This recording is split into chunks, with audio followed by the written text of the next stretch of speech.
Vibe blowing up the jack, got the loud jumping at the bag. Everything I'm on slide. Everything I do is got the Benz jumping at the bag. Vibe blowing at my jack, got the loud jumping at the bag. Everything I'm on slide. Everything I do is got the Benz jumping out the bag. Another milestone, look at that. Paper boy on my paper route till I'm 6 down on my back. I'm an old soul like my dad. My old girl still a fan. And yo girl at the live show, so don't act like I ain't the man. I'm kicking my feet up, get frank like Aretha. I'm calm but I'm teed up, just flip me a stack. The Rio just doubled up off of the muscle, I stuck to the task. They see me, I'm troubled, I'm bubbling up till it's stuck. And they want me to stay where I'm at. I'm good everywhere that I'm stepping, my presence is crucial. You know that this shit not on trend. On a big wave, I'm controlling the tide. Snake eyes when you rolling the dice. So with the stakes inside, I could never take another nigga advice. They can't reach the sky, I'm aiming up high. Just wanna know what it's like. Y'all know what it's like, I come from outside of this.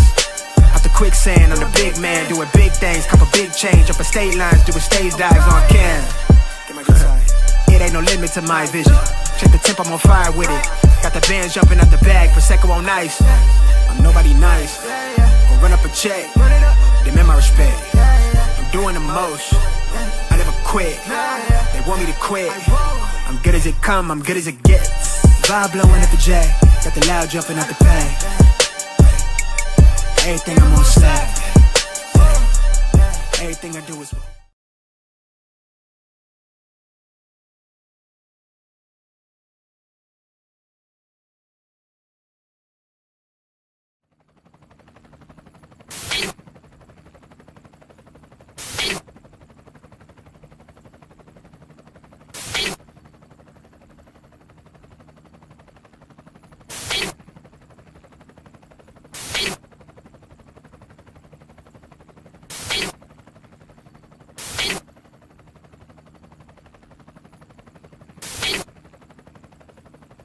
and you're in the Desert Storm bunker with Hollywood CGA.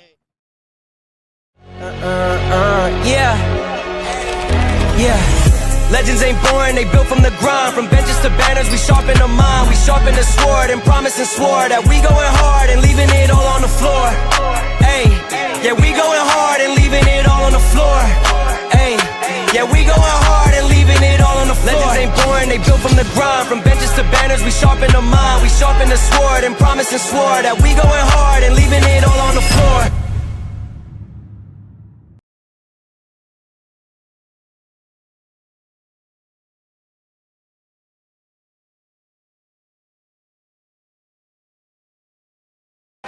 What's going on, everybody? It is Coach Greg Adams back in here with another YouTube live stream. Shout out to the Coach Gang. And that's you. For being in here, being involved, and being active on this YouTube channel. And welcome back to the internationally known and the recognized symbol of YouTube excellence in entertainment, the Boss Up Show. Part of the Free Agent Lifestyle podcast here on the Free Agent Lifestyle channel. You in here with the Bruce Wayne of this ish, the King of Kings, the King of Content, and the Speaker of Truth. Yours truly, the notorious one, aka Mr. Coachellini, better known as the prognosticator, Coach Stradamus. And you're back in the Desert Storm bunker with Hollywood CGA, also known as EWF, that is every woman's fantasy in the whole fucking show. I'm the CEO, Niggero of Fixes Binds LLC, the unbinder, the undebatable, the undisputed best entertainment here on YouTube. You can call me Senor Gregorio Greybeard. The ladies love to call me Mr. Third Leg. Your third leg was just phenomenal. Also the man with one trabajo. That is the ecclesiastical Mitch Slapper. You're looking at the anointed one. Acknowledge me. The founding father of the After Pill, the junior college sociologist, the Morpheus of the mating matrix, the chocolate Confucius, the Black Moses, the deliverer, also known as the man that ecclesiastically walks in the spirit of Elijah. I'm the man with more nicknames than anyone in the game, but in case you forget those names, you can call me Greg DiBiase, Malo Poppy, Hentai CGA, the Lord of the Lings, Greg Fu Young, Genghis CGA, James Bind, or you can call me the Benevolent Monarch CGA, see God Allah, and I'm also the reigning, defending, working for free. 14-time demonetized champion of YouTube. Let's get it. Today, ladies and gentlemen, we got a little bit of time. Yeah, I got time, cuz. I got time today, cuz. But today, we're going to break your heart. We got to do what we got to do to break your heart. We're going to break a little bit of hearts today because the main event topic, along with the topics that are leading up to the main event, you know, this is an entire show. This is the whole fucking show. This entire show is going to lead up to this main event of a Chad, a muscular Chad, who said his fiance of 6 years, we're going to say his girlfriend and fiance of 6 years, admitted she was cheating on him with multiple men during the entire duration of the relationship 2 weeks before the wedding. Oh my God. Oh my God. Yes, this guy is rich, muscular, handsome, pause. He had a girlfriend for 6 years, engaged for 2 years. 2 weeks before the wedding, she said she was getting the brakes beat out of her and the Mario coins knocked out of her and getting the Donkey Kong schlong beat on her punani hairs. And he tried to work it out, gentlemen. He tried to work it out. Oh my goodness. Oh my God. Yes, we're going to take you to his video going feral on Al Gore's internet to show you, brothers, why I have no trust in relationships and marriage. I have no trust. I'm just telling you, man. It couldn't be me. It couldn't be out. It couldn't be me out here trusting these hoes. And I know the gaslighting people here. Well, you just need to heal and you just need to have faith and believe. Not all people are going to do this. Well, we got some interesting data about long-term couples admitting that they hate their partner. What percentage of people? What percentage of people do you believe that are in coupledoms admit to hating their long-term partner? But here's the kicker. It is unresolved resentment, aka emotionally divorcing. But here's the worst thing. They don't even tell you that they hate you. Oh my God. Oh my God. CGA been proven right all this time. The nihilist, the non-ecclesiastical nihilist himself, the man with the choker chain. Oh my goodness, man. And we got something even worse. We have a woman saying she was married for 17 years and she had a logical solution, but the husband was disgusted by this solution. We're going to tell you what induced this particular solution. 17 years married. She said she got tired of playing the perfect Christian wife. Oh my goodness. Woo. Oh my God. It is only, this is going to be a hardcore show for you people here for looking for confirmation bias as to whether to do the free agent lifestyle or not. All right. For the heartbroken, hopeless, romantic, goofy ass men in here, this ain't going to be the show for you. I'm just let you know. All right. Just go ahead and tune out right now. Unsubscribe to today's show, because today you're going to get that reality check. You're going to get that workout here. Oh my goodness. It's going to be bad. Oh my God. It's about to be one of them shows. Anyway, we got that coming up. We got Straggle and Sniggle theaters. And apparently we got Love for Tortless today. We got gorditas on the menu. All right. We're going to talk about some gorditas. Mexico winning their knockout game. All right. The United States of America winning their knockout game. All right. We got some great teams out here left in the round of 16, although they're still going to be playing some games today.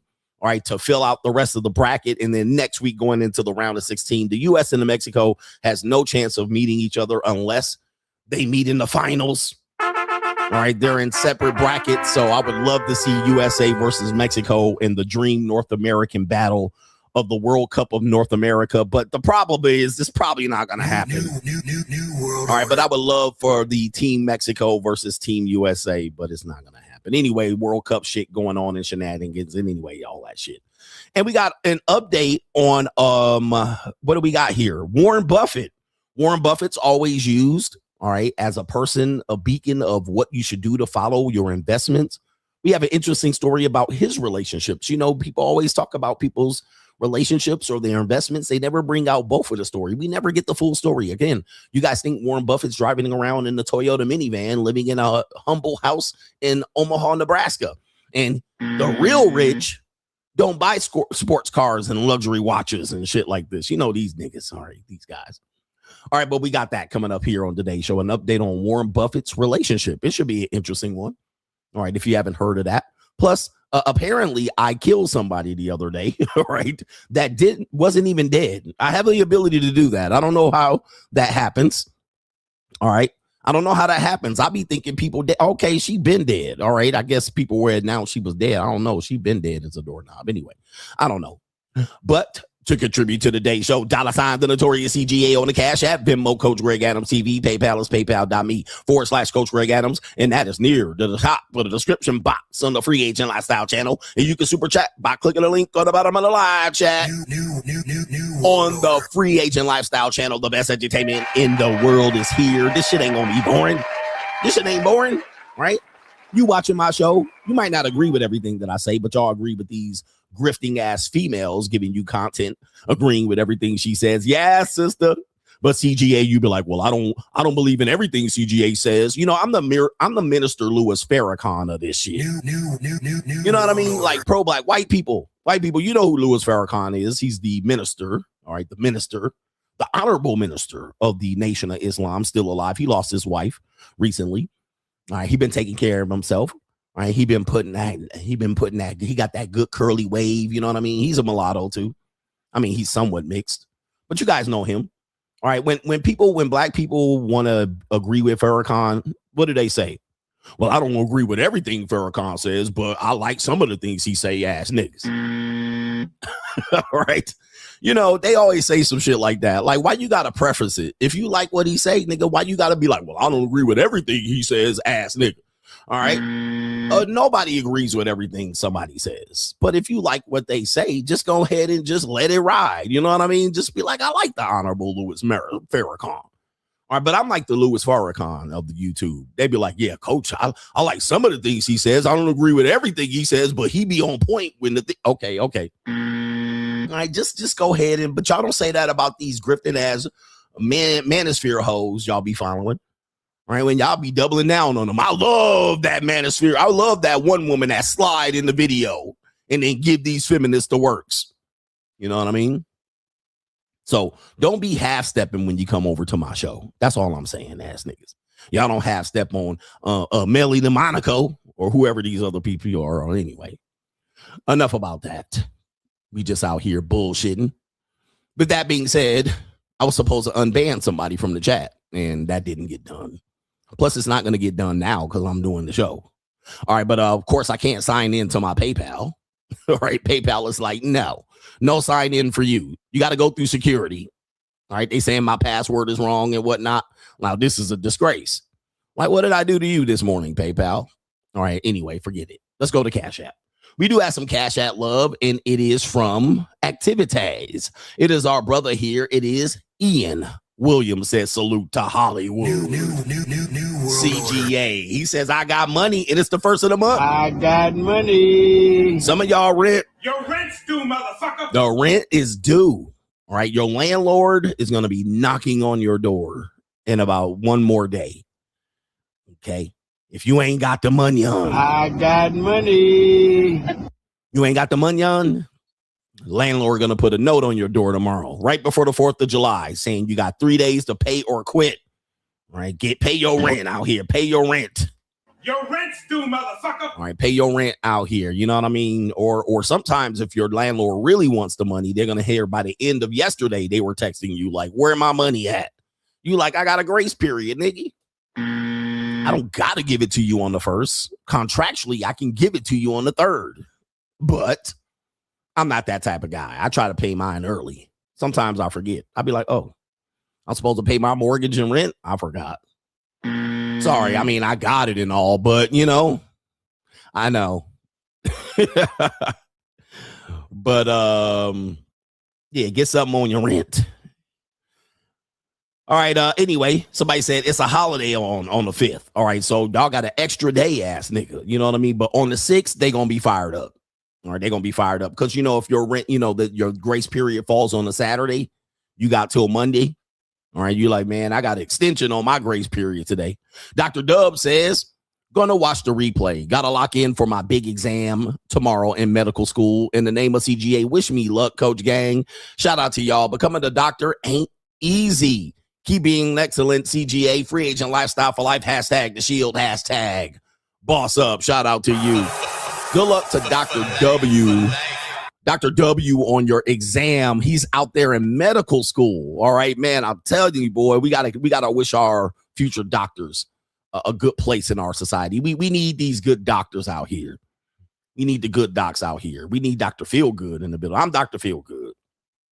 Somebody said auto pay that ish. Yeah, auto pay your ish if you really body it. If you really body it and you really got that money on, put it on auto pay. All right, but sometimes you be like, auto pay, I think not. All right, you don't want to auto pay thousands of dollars, but if you really got it, you got it on auto pay. All right, we got some brothers over on the Ko-Fi. Says this was today. It is let me see if I can see who this brother's name is. It is T Fresh. All right, it looks like you donated towards the end of the stream or after the stream, so we're gonna acknowledge you for that. Thank you, man. I love when people donate, you know what I mean? And it ain't like I'm begging you to do it, nigga. Acknowledge. But when you watching the replay and you be like, I'm going to put something on it. You know what I mean? That's all good and fine and dandy because YouTube don't put nothing on the end of my streams. All right. They don't do it at all. All right. Shout out to our brother Jay. Says, Coach, could you give some examples of good leverage when dealing with women from a man's perspective? All right. The best leverage that you can have on women is abundance. All right. And that could be money or an abundance of opportunities with women. All right. Well, we're told that women are not interested in men who have action from other women, but it is quite the dark psychology opposite. All right. Women do go after men that they know are valuable to other women at some particular point in their life when they feel that they're valuable. When a woman feels like she has something to offer, right? Well, whether it's something to offer from our perspective, she will go after men that are highly valued, that have options with women. So when you have social proof, when you have been selected, women will go after you, and that will give you options in the negotiation in what she wants. So she'll come in and say, well, I want you to be monogamous after the first date. All right, but no, that's not true. All right, she'll ride through some shit if she knows you're highly valuable. Now, that doesn't mean she won't have her own partners. She might have multiple partners herself as you're having multiple partners, but she will still give you access, whether you pay or not. She will still give you access. She'll still entertain your motherfucking ass. She'll still try to see it. You know, the competition anxiety is real. So some women age out of that and they'll say, I just won't put up with that anymore. And so depending on who the woman is and what age she is, I can't really pinpoint where that is, but there are a lot of women, especially highly attractive women, that will participate in that type of shit. All right. So that is the biggest leverage that you can have out here. Now, financially is another leverage piece where you just have available resources that woman, she can't afford on her own, or another man is not providing her lifestyle wise. You have it. She'll give you access. That doesn't mean it's exclusive access. That's where guys get it messed up. Well, that doesn't mean you're going to keep her. Now, guys, you can do anything and not keep a woman. Okay, we have to understand keeping a woman is like what do you call it? It's a fickle operation. So you can do everything right and not keep a woman. You can do everything wrong and not keep a woman. So we're not talking about examples of what works to be the end all be all of keeping a woman. Okay, a woman will say, I like a guy that pulls out chairs and brings flowers and roses, and she'll cheat on you with a guy who does none of that. Vice versa. You do none of that, and the guy will come in and pull out chairs and bring roses and flowers and open doors, and she'll cheat on him for that. She'll cheat on you. You were working overtime. She don't like that. Okay. I thought you were gonna be available to me. Now you working overtime. She goes cheat on the nigga that don't got a job. Right. Right. So, and vice versa. You don't got a job and she gets fed up and she goes finds a guy that works overtime. So this is where men are trying to find out leverage for what?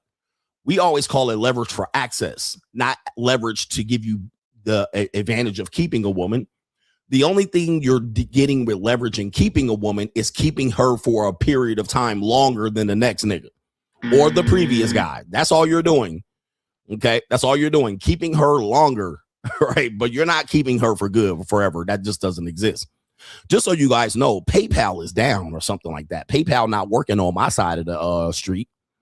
All right. They ain't even letting the nigga log in. So I might have to look at my phone. But anyway, so that's the leverage we're talking about. Those are two biggest leverage and options. These are examples. People think that if a woman sees you with other women, that she's not going to be interested. That is far from the truth. And some woman going to come in here and lie. Not me. Has it always been like that? No. You have gone after men that you knew had other women. Okay. Women have gone after men. Women have given men sex. Women have dated men. Like they date. The women will say things like this. I've never cheated on a man. But that doesn't mean she's never been the other woman. Where a guy comes over for dinner. She got fish sticks ready to go and tartar sauce. And they make love. And she begs this nigga, please stay tonight. Please, just this one time, don't go back home to your wife. Please, just this one time, don't go back to your girl. Please, just, I'm lonely in breakfast. I love what we do at night. I know you got another girl, but I just want you to stay tonight because breakfast at 8:30 is mighty lonely. Okay, so can you just stay this once? And you be like, nah, baby, I can't do it. I got a wife at home. I got a wife and kids. I just can't fall asleep here.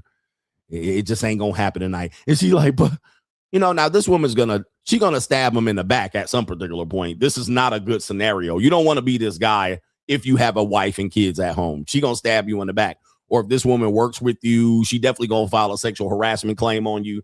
You don't want to be this guy. I know a lot of guys will be like, that's the type of girl, she body. Nah, eventually she gonna, all right. You don't want this work. Shout out to KP because it's not working on my computer. But it looks like KP has something to say. He says, Guru, let's see here. Damn, PayPal is bugging. All right, what are we doing? I can't even go forward or backwards. I can't check my comments. Okay, is PayPal down for y'all or what? All right, I'm trying to even use it on my phone and it's bugging out. But be careful here. Really, it's hardcore long term. But KP says this. He says, I bought my dad a 75-inch QLED TV for Father's Day. We'll send you a hundo when I graduate engineering school in 2 months. Love from KP. Shout out to you and congratulations for getting your dad a 75-inch television. Goodness. I mean, this was unheard of not that long ago. I mean, now having a 45-inch TV is a small television. Okay, so that's crazy work. All right, we used to have 19-inch televisions that we used to watch in our room. 19-inch television, brother. But like, oh my God, I can't even do it.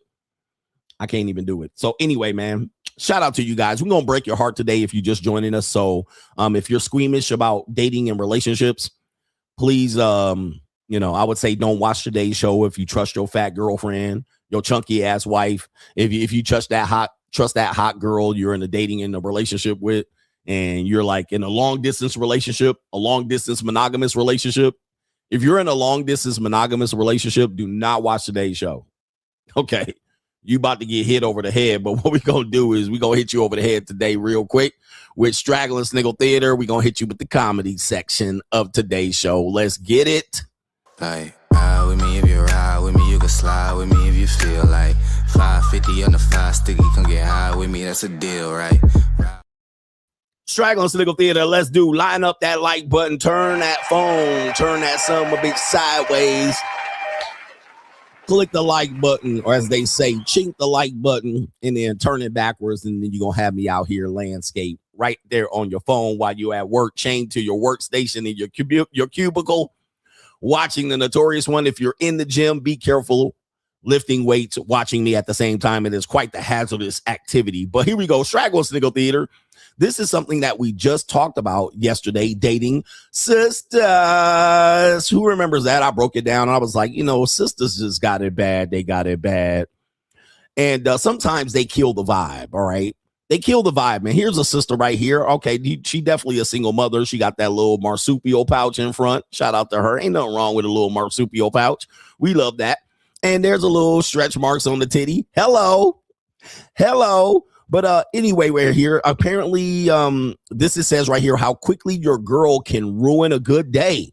How quickly your girl can ruin a good day. Here we go. It's so nice outside too. This is such the perfect day. Look over there. It's a Starbucks over there. Yeah. Let's go get a matcha. Oh, okay. Okay. I don't know if she tripping.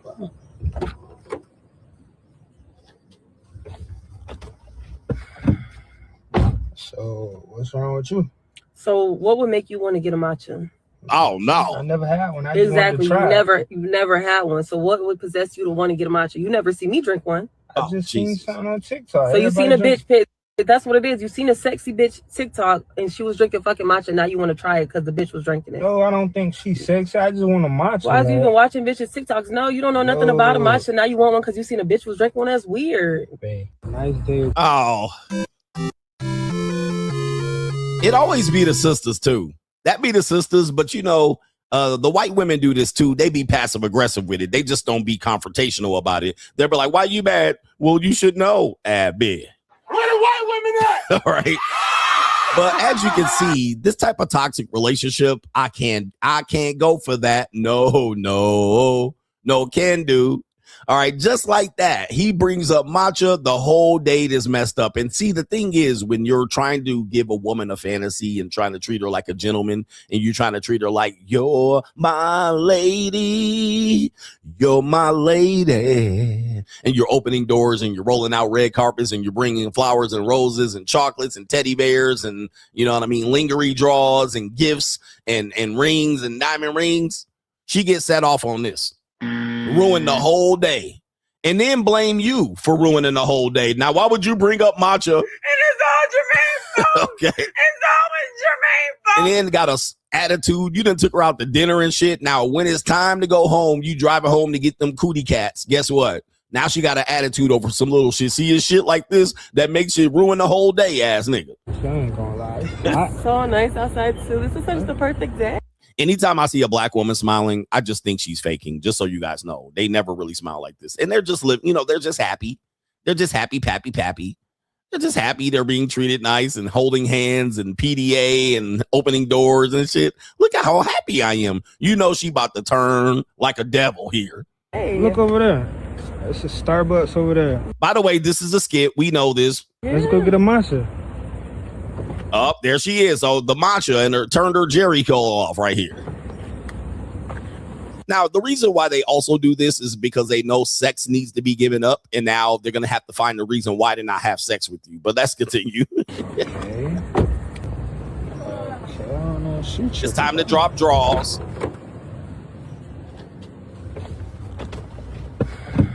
Oh, no. Oof. Undertaker Bill. See, just not that long ago, she was smiling. Now, look at that.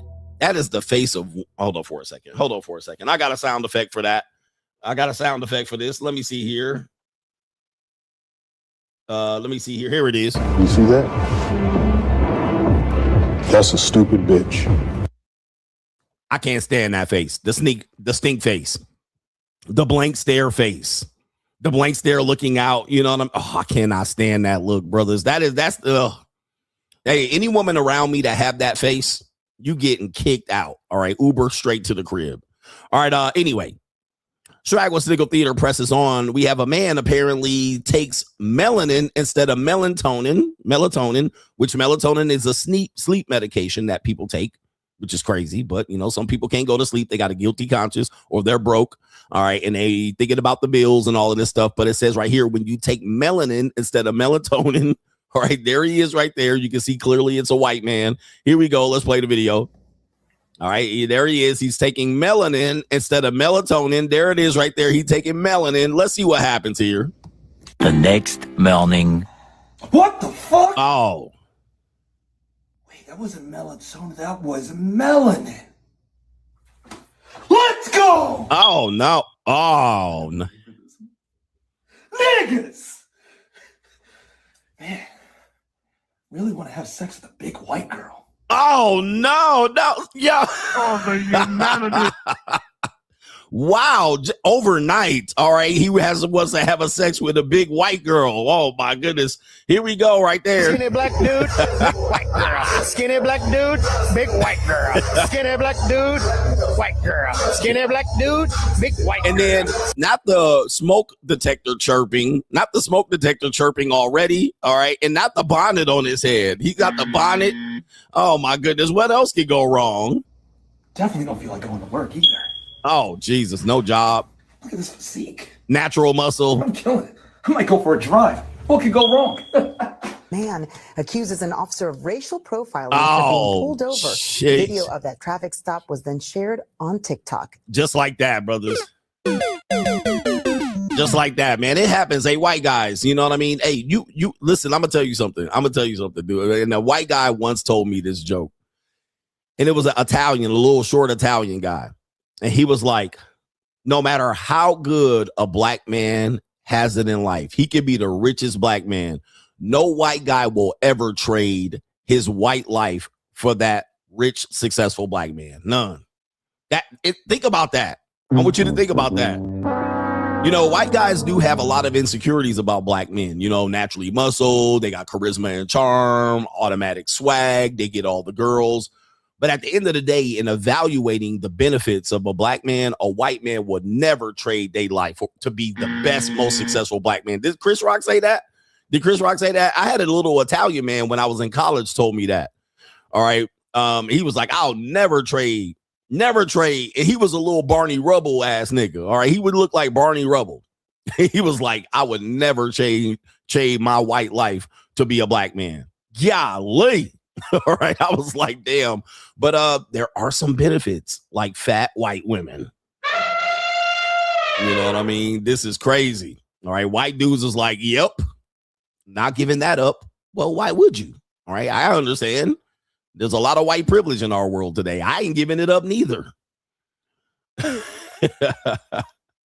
Straggle and Sniggle Theater, we have a guy here that says the real tricks are located in this part of the United States. What part of the United States do you think has the biggest tricking culture? Would it be the American South? Would it be the West Coast? Would it be the Northeast? Would it be the desert Southwest? Would it be the Pacific Northwest, Seattle and Portland, Oregon? Would it be the Rust Belt, the Bible Belt? Who do you think has the biggest tricks? All right, we got a guy out here. Oh, New York, that's the Northeast. Who do you think has the biggest tricking culture? All right, we got a guy here that's going to tell us who have the biggest tricking culture. And since we see there's a split in the chat, we'll have you vote for this one. It says right here, tricking culture is a Southern trend only. And let's take a look at what in the world is this right here on our screen. What the hell? Oh my God, no way. Hey, bro, come on now, dog. Come on, man. Okay, I'm guessing he's from the West Coast. Right? West Coast, hold that L. You know, I do have a West Coast bias, and rightly so. Our world has definitely an East Coast bias. All right, and I'm definitely have a West Coast bias, but bruh, what the hell? Is that a perm, nigga? Is that a perm pimping? All right, and what's going on with your 5 o'clock shadow already coming in? Somebody needs a new razor. All right, I mean, the 5 o'clock shadow is creep. Wowzers. All right, this nigga look like a $2 Prince, and yo, these eyebrows got to go, bro. These look like Tupac Shakur's eyebrows. We need to get these things thinned out. This ain't 1996 no more. Well, this nigga living in a time warp already. Shaft. All right, this nigga is the Mac and everything all wrapped in one. Wowzers. Okay. All right, but we're going to hear what he has to say here. He says tricking culture is a Southern trend. A Southern trend. All right, come on, give me the volume here. All that tricking culture and buying women things just because they cute, that's a down south thing. That's Texas and Atlanta behavior. Do not associate that with the West Coast. Even squares and regular civilians on the West Coast know better than to do that. I just seen a dude the other day from Texas talking on camera, talking about, oh, sometimes you don't even want nothing from her. You just want to trick on her. Excuse me? I beg your most exquisite pardon? What part of the game is that? And let's get one thing straight. All that tricking culture and buying women things just because they cute, that's a down south thing. That's Texas and Atlanta behavior. Do not associate that with the West Coast. Even squares and regular civilians on the West Coast know better than to do that. I just seen a dude the other day from Texas talking on camera, talking about, oh, sometimes you don't even want nothing from her. You just want to trick on her. Okay, so all right, I was trying to stop the video so I can pause it. Pause, my G. All right, I just seen the trick the other day. The other day, it's kind of like an accent and an intelligent degree and niggerism combined in one. I just seen the man the other day. Well, excuse me. All right. I excuse my exquisite. Like, what are we talking about, bro? What we tell you is West Coast people are nothing but Bamas. All right. They're Bamas too. Bamas with perms, Bamas with jerry curls. Just because you're living in California does not mean you are an advanced nigga. All right. You are a Bama. All right, all these niggas from the West Coast, even Snoop Dogg family is from Mississippi. All right, all them niggas from Oakland are from Arkansas and Alabama. All right, their families come from they migrated over to the West. All right, and all these niggas are country ass Bamas. Now, here's the problem. This is the problem that I have. This is the problem what I have. And if you've seen Menace to Society, you know what I'm talking about, where you live in the goddamn Nickerson Garden projects, but your goddamn old grandparents is old Bama slave porch monkeys. But that's neither here nor there. I got a question for you. What I don't understand, and somebody just put this in here, news retort. I don't understand why you're saying tricking culture is not a part of your culture, but you're saying pimping is. Like, I'm quite confused by this. Now, news retort said they're confusing simping with tricking, which I broke down, and another lady broke down. They're confusing simping with tricking. Okay, so he's saying there's no trick culture on the West Coast, but he will jump up in there and say he's a P. Now, correct me if I'm wrong. What do pimps need? They need tricks. Okay, so if your culture, and a couple of people in the comment section of this video, I just shake my head at what y'all call simping and tricking today. You guys got the definitions wrong. But it says right here, this one says right here, let's see here. Don't confuse Southern hospitality with simping. See, even that. Okay, he says buy a girl a drink, buy her a dinner. That's not simping. Okay, that's gentlemen. That's not simping. It is if you're getting nothing back. Now watch this. Texas is the home of players and pimps. So if Texas is the home of players and pimps, it's also the homes of tricks. Because pimps need trick. Like, I'm confused at what are you guys actually calling? If you have players and pimps and you're saying Texas is the home of players and pimps, that means you have a lot of tricks. That would confirm what he's saying is true. And that would confirm what you're saying is you were confirming that there's a lot of tricks. Like, what are you talking about? They niggas will say they pimps and players, but then won't confirm that there's tricks that exist. I mean, if Texas is the home of pimping and players, if Cali's the home of pimping and players, you're the home of tricks. That's what you're doing. You need tricks to have pimps. These people are crazy, bruh. These people are insane with their mindset. But the news retort said, he's confusing simping with tricking, which is true. Then also, they're also confusing simping with just good treatment for a woman. So just because a man takes a woman out on a date does not mean he's simping or tricking. All right. But of course, people, these ignorant porch monkey niggas are still going to debate this here and there. All right. But let's hear what this goofy ass nigga's talking about again. Look at this nigga's face, bro. Who's giving him pimp dollars? Who's giving him pimp dollars? I mean, you can tell he's short. Look at his shoulders and shit. Where is he at? Who's giving this nigga pimp dollars? Let's continue. Excuse me? I beg your most exquisite pardon? I beg your most exquisite pardon. Really, nigga? What part of the game is that? What part of the game is what? Let's go back and see what he's actually reporting as tricking. Let me see here, because I missed it. One thing straight, all that tricking. Strike. Hold on for a second. All right, let's get one thing straight. All right, look, I'm from LA. All right, I grew up in Los Angeles. All right, from fourth grade all the way up to college. All right, I was in the Southern California. Hey, let's get you one thing straight. I beg your exquisite pardon. All right, let's all of that. Yo, you know what I'm saying? Yo, let's get one thing straight. When I go to my core, I want to make sure, they got to throw that or at the end. Straight, core, more. I got to go over the more part. I gotta get in my car and go over there straight to the. Oh my goodness. What is this goofy ass shit? You know, I'm from LA, so I know all this goofy ass LA, Oakland, goofy ass accent. This mork ass nigga, you know, these morks out here. He's a mork. Now go over here. I'm gonna go to the store. Go to the store ass nigga. All right. Anyway, what is he talking about here? What is this nigga talking about? Simping or tricking? Let me see what he's saying here. Tricking culture and buying women things just because they cute. All right, buying women things because they're cute. Okay, yeah, that's simping. That would be simping. All right, but now, is he getting something from said woman? Well, then that's not simping anymore. It's simping if you're getting nothing. If you're getting what you want, it could be not simping or tricking. Let's continue. That's a down south thing.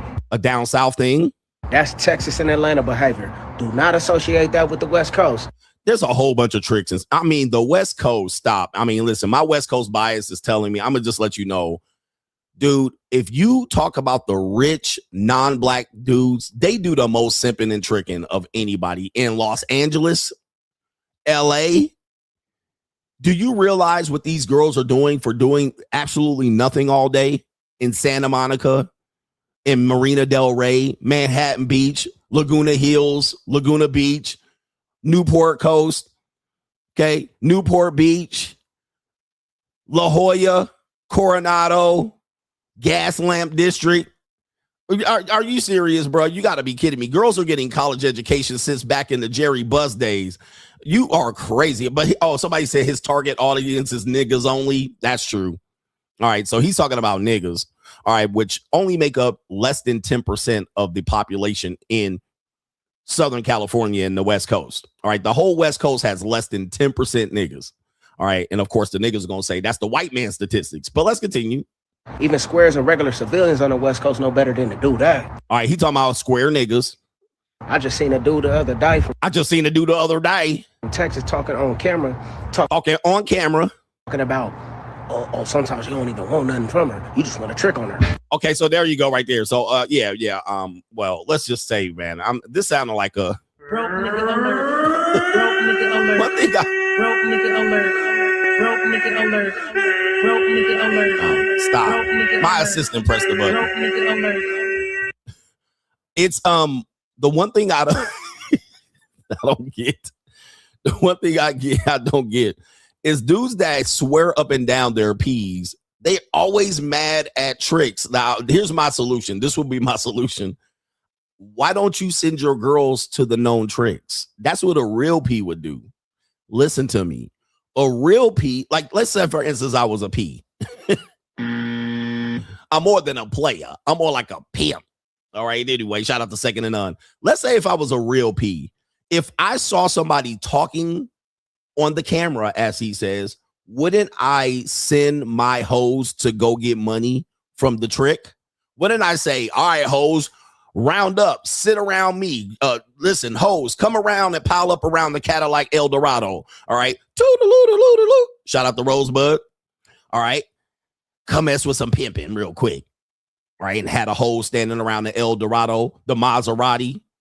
And I would just go, you know what? There's dudes on the internet talking on the camera about how they give up money for free for doing nothing. So guess what, hoes? Let's jump in the DMs. Let's get some pimping. All right, that's what I would do. But of course, well, that would incriminate you. I suppose I would just send my hoes to the tricks. All right, they identifying themselves. They raising their hands. Wouldn't you do that? But nah, they still hate the tricks because they messing up the game.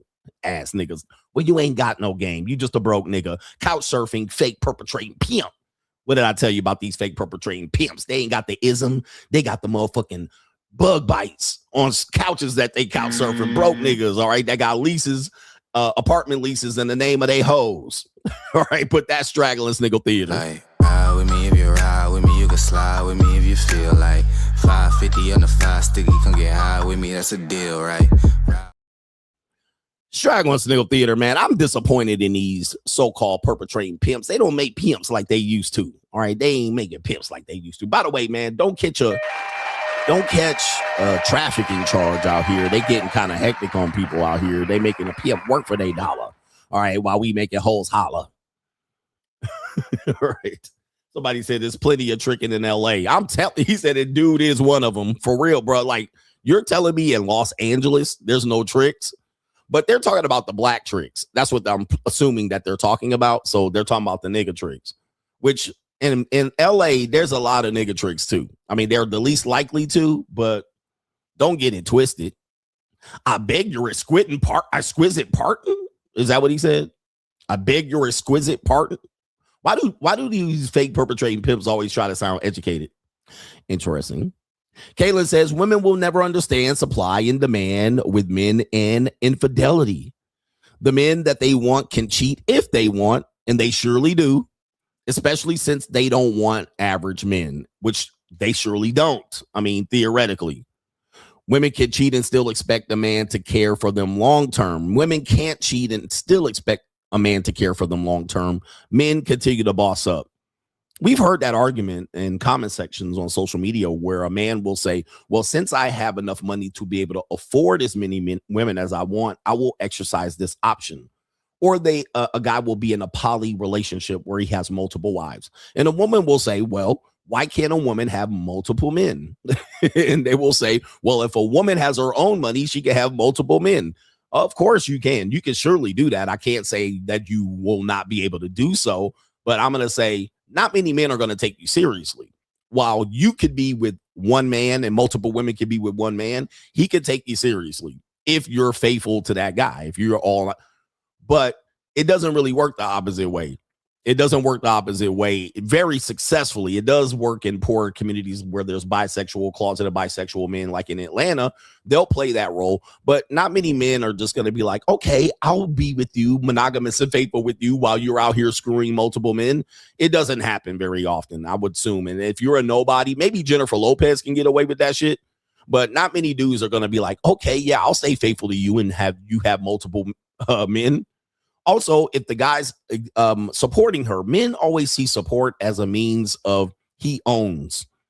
And I know women don't like this because they're like, but we're not property. Okay, so you're not property then. So I don't ask me to do anything to invest in you. So, but what'll happen is a guy will use support in a means to say, okay, so I own you. You should not be accessing other men, either wealthy men or men that have less than me. That's how men typically work. Control, yes. Now, women don't see that as realistic. They're like, that shouldn't be, because just because you support me doesn't mean that you own me. Thus, I should be able to make myself available to any other guy, which they do in theory.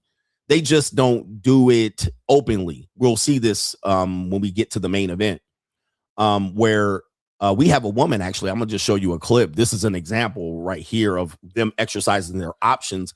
They will still exercise their options, but claim it's faithfully, right? And they'll be like, well, I was faithful during that time when we were together, but when we separated, then I exercised my options. Let me see if we can show. I'm sorry if you can hear that in the background, but I'll just go ahead and show you. It's a desirable truth clip of a 22-year-old woman. Wow. That is a hard 22. Shout out to Tommy Sotomayor. I mean, that's 22, bro. I mean, white women, bro. Y'all got a short window. White women, y'all can't fuck around and play this game for very long. I mean, come on, brothers. Y'all genetics just don't favor you. Your genetics are great from like 16 to 26. After that, shit downhill. I mean, she 22 and she looking 40. She look like somebody mama.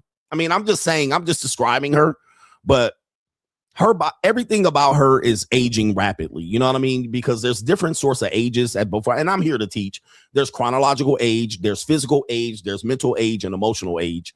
So you do have to reevaluate that. Chronologically, she's 22, but she looks like she got 2 kids that play lacrosse and soccer. I mean, in 5 years, she's gonna look like somebody's nana. Okay, now that's important, because she probably matured earlier, like 14, 15. She probably looked mature for her age at that age, where she was getting into nightclubs at 16 and 17. I know people think this is a reach, but that's what women do. And she probably looked good for her or mature for her age at 16 or 17. But as you can see, chronological age ain't matching the physical age. All right, but so she's 22. All right, she's 22. Let's continue. Yeah, I mean, she looks 22 in certain angles, but yeah, yeah.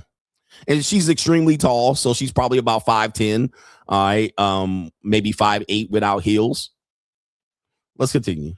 What's your age? 22 as of last week. If we were dating and a guy slid into your DMs, how would you handle it? I wouldn't answer. And you know what? This is my case study right here. I was dating a guy, it was very public, and Lil Wayne slid in my DMs and I didn't answer.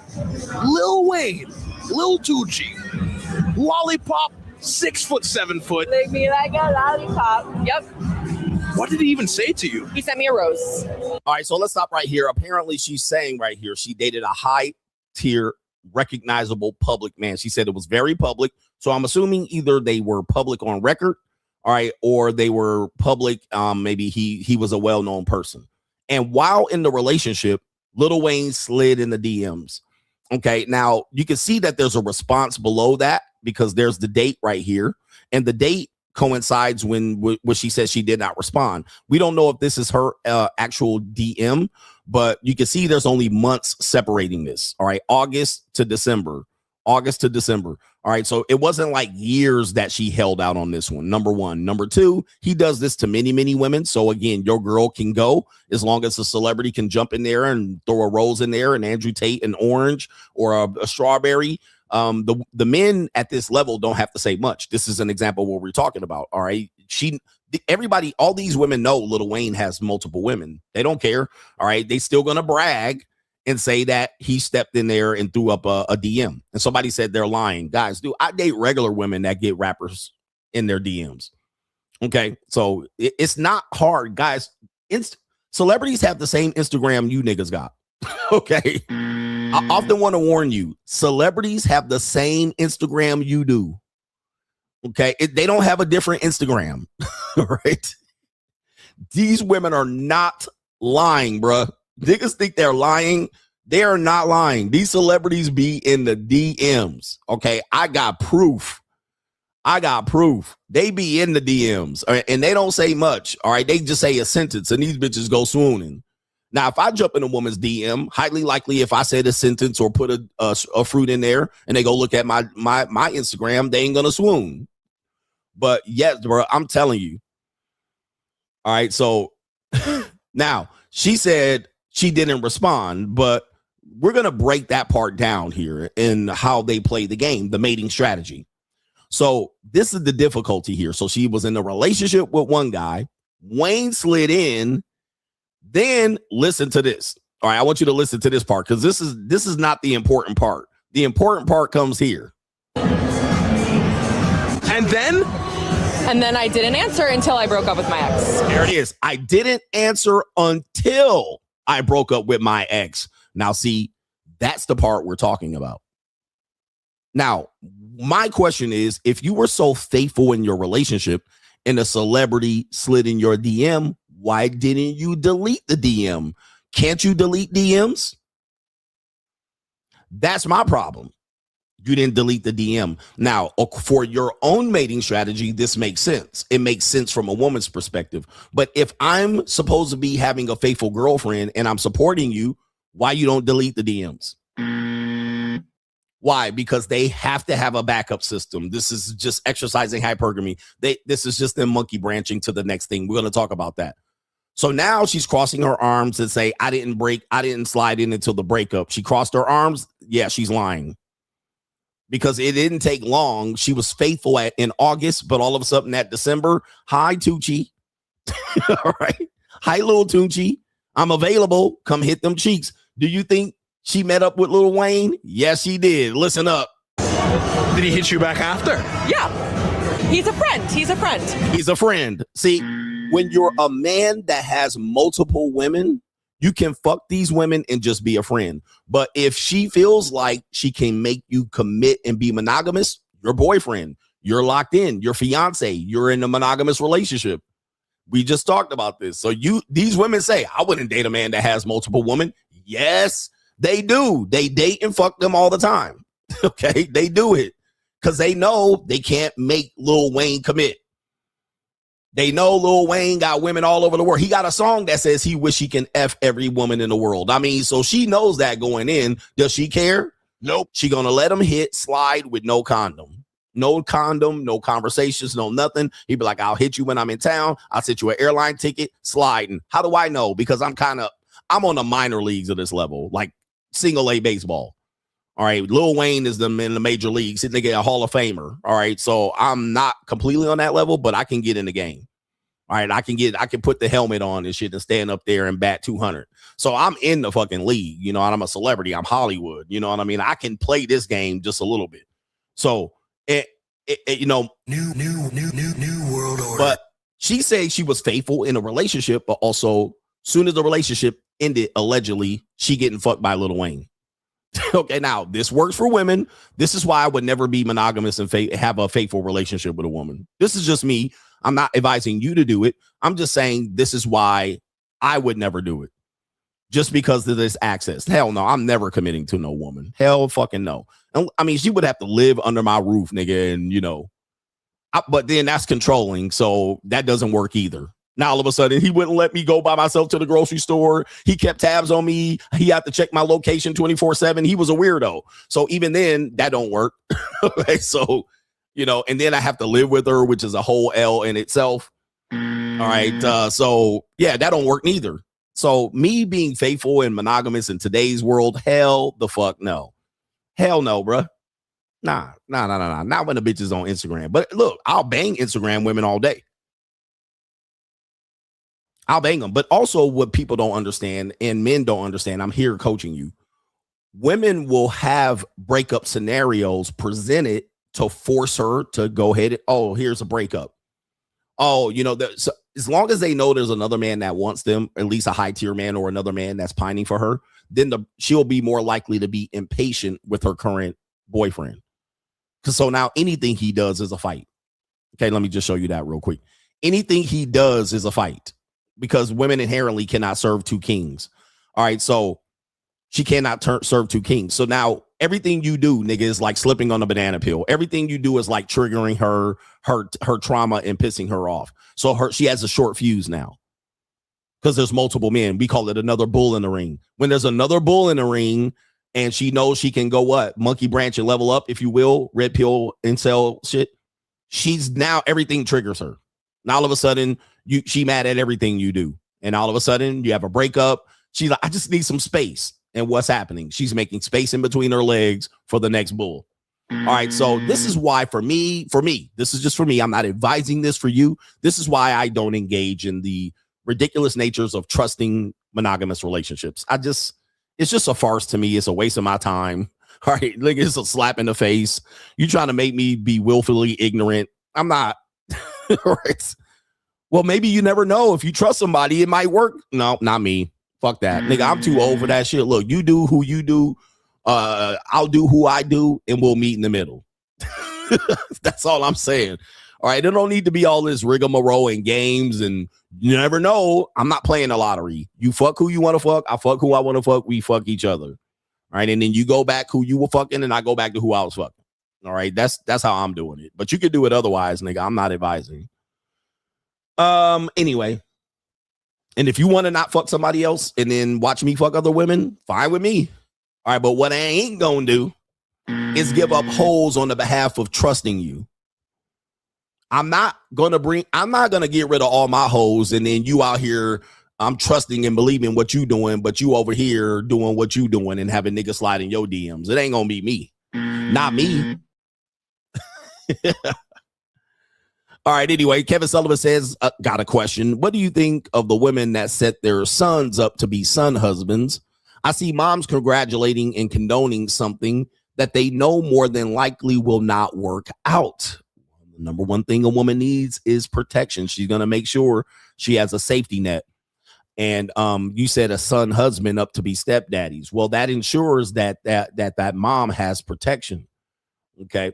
So if it doesn't work out, which is likely not going to work out as a stepdaddy, she's actually ensuring that other women have protection in that, and she can be protected as well. If a son is a stepdaddy, he certainly is a simp for his mama. All right. And we talked about that very hard conversation when it comes to this. Women need security long term. That's the one thing that they feel safe and protection. They want to feel safe and secure. If they're going to ensure that her son or any other man is going to provide safety and security, that's going to be her number one goal. And that's safety and security long term. So, yeah, somebody says son, husband, protection without submission. She doesn't have to submit to a man, but she gets protection. All right. And then that guy gets to be mama's boys. The mama boys was hurt yesterday. when I was calling them niggas Norman Bates, because they sum up everything as that I'm traumatized by my opinion, or you must hate your mom. I'm like, who? What? Why do you say shit like that? Like that has nothing to do with it. But you're a mama's boy. That's not emotional response. That's a description. It's not a pejorative. I'm actually describing your mindset. As mama boys are never going to be successful.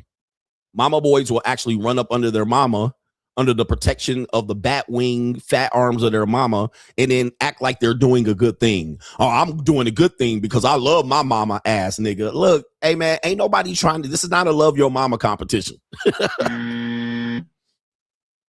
This is not a who loves their mama the most ass competition. All right. What we're telling you is you a grown ass man, nigga. You a grown ass man moving back in with your mama. That's never, ever gonna win a competition with me. You can win on the feeling side, but nigga, that ain't never gonna make you a man in my eyes. Fuck that, nigga. Moving it. So there's a lot of dudes that are programmed to be stepdaddies, mama's boys. They still sucking off the goddamn tea to their mama and shit like this. Well, that's a real man. They take a real man. Like, y'all crazy, bro. Y'all crazy. But again, mothers condoning that their sons be stepdaddies. Well, that's because she wants access to that too. Or she wants access to that too. Women will defend other women doing some ridiculous shit. Why? Because they want to be defended when they do the same ridiculous shit. Yes, indeed. Shout out to Jay. Great conversation. We got our brother here, Straggle. Straggle Jimmy says the South has more simps cuffing single moms for in-house punani. The West Coast got more homosexuals living with fat, ugly women for a place to live for cheap or for free. I cannot deny that, sir. That is the truth. I cannot deny that. My thing is, I don't understand why men go live under women. I don't get it. Like, that has never been P to me. That has never been cool. When I was in college, dudes would be like, oh man, she be out here. That white girl be letting me drive her car. And she be letting me, she be buying me lunch at Wiener Schnitzel. And I'll be like, I'm like, how does that sound like she be spending her daddy's money on me? You got to understand. For me, that has never been like a goal. While some dudes will say, well, because you ain't never had it happen. That's not true. You're projecting. That has happened. However, I don't feel like that's a win. That's what I'm saying. I've never said women haven't done that to me. I just said I don't literally look at it as a flex. I don't see that as like I accomplished something. So women have done that. It ain't like I marked it up and was like, damn, you know what? I'm going to take advantage of that shit. Like, I'm going to keep taking advantage of her and shit and taking her car while she at work and then picking her back up late with no gas in the car. And then she go and pay. I never looked at that as a long-term plan of scheming on a bid. So now dudes will simply, I used to say that and dudes were like, that's because girls never did it to you. I was like, no, that's not, I didn't say that. I didn't say women have never bought me shit. What I said was I never looked at it as an achievement. I never looked at it as, you know what? I'm going to continue to engage in the relationship just because she's doing this to me. I never looked at it as that. So I don't get it. Where you be like, I live up under this woman and she using her credit cards to pay. I was like, nah, I'd rather not do that and go get my own money. And that's been my philosophy to my whole life. I'd rather not, because it seems feminine. It seems very mama's boyish. It seems very short. You're shortchanging yourself. I don't get it. I've never, the hope I live with this girl and I'll be fucking on her, but I don't commit to her and she be giving me her money because I'm a pimp. I'm like, so you beg her for money while sleeping on her couch and fucking her. Let me see this woman, fat girl. Okay. So I get it. I get why people think that's cool. But as I'm telling you, I'm not a mama's boy. I'm a man. So I've never seen that as like a cool trait. Even from high school and college, when dudes would say it, I would literally be like, are you bragging, nigga? Like, You're bragging about this? Like, what? This doesn't make sense why you're bragging about this. And them bitches be bringing me candy since the 5th grade. And I was just on the playground and bitches was bringing me candy and Starbursts and Now and Laters and Skittles. They would just stand around me all day feeding me candy. I was like, yeah, but girls brought me candy too, nigga. Like,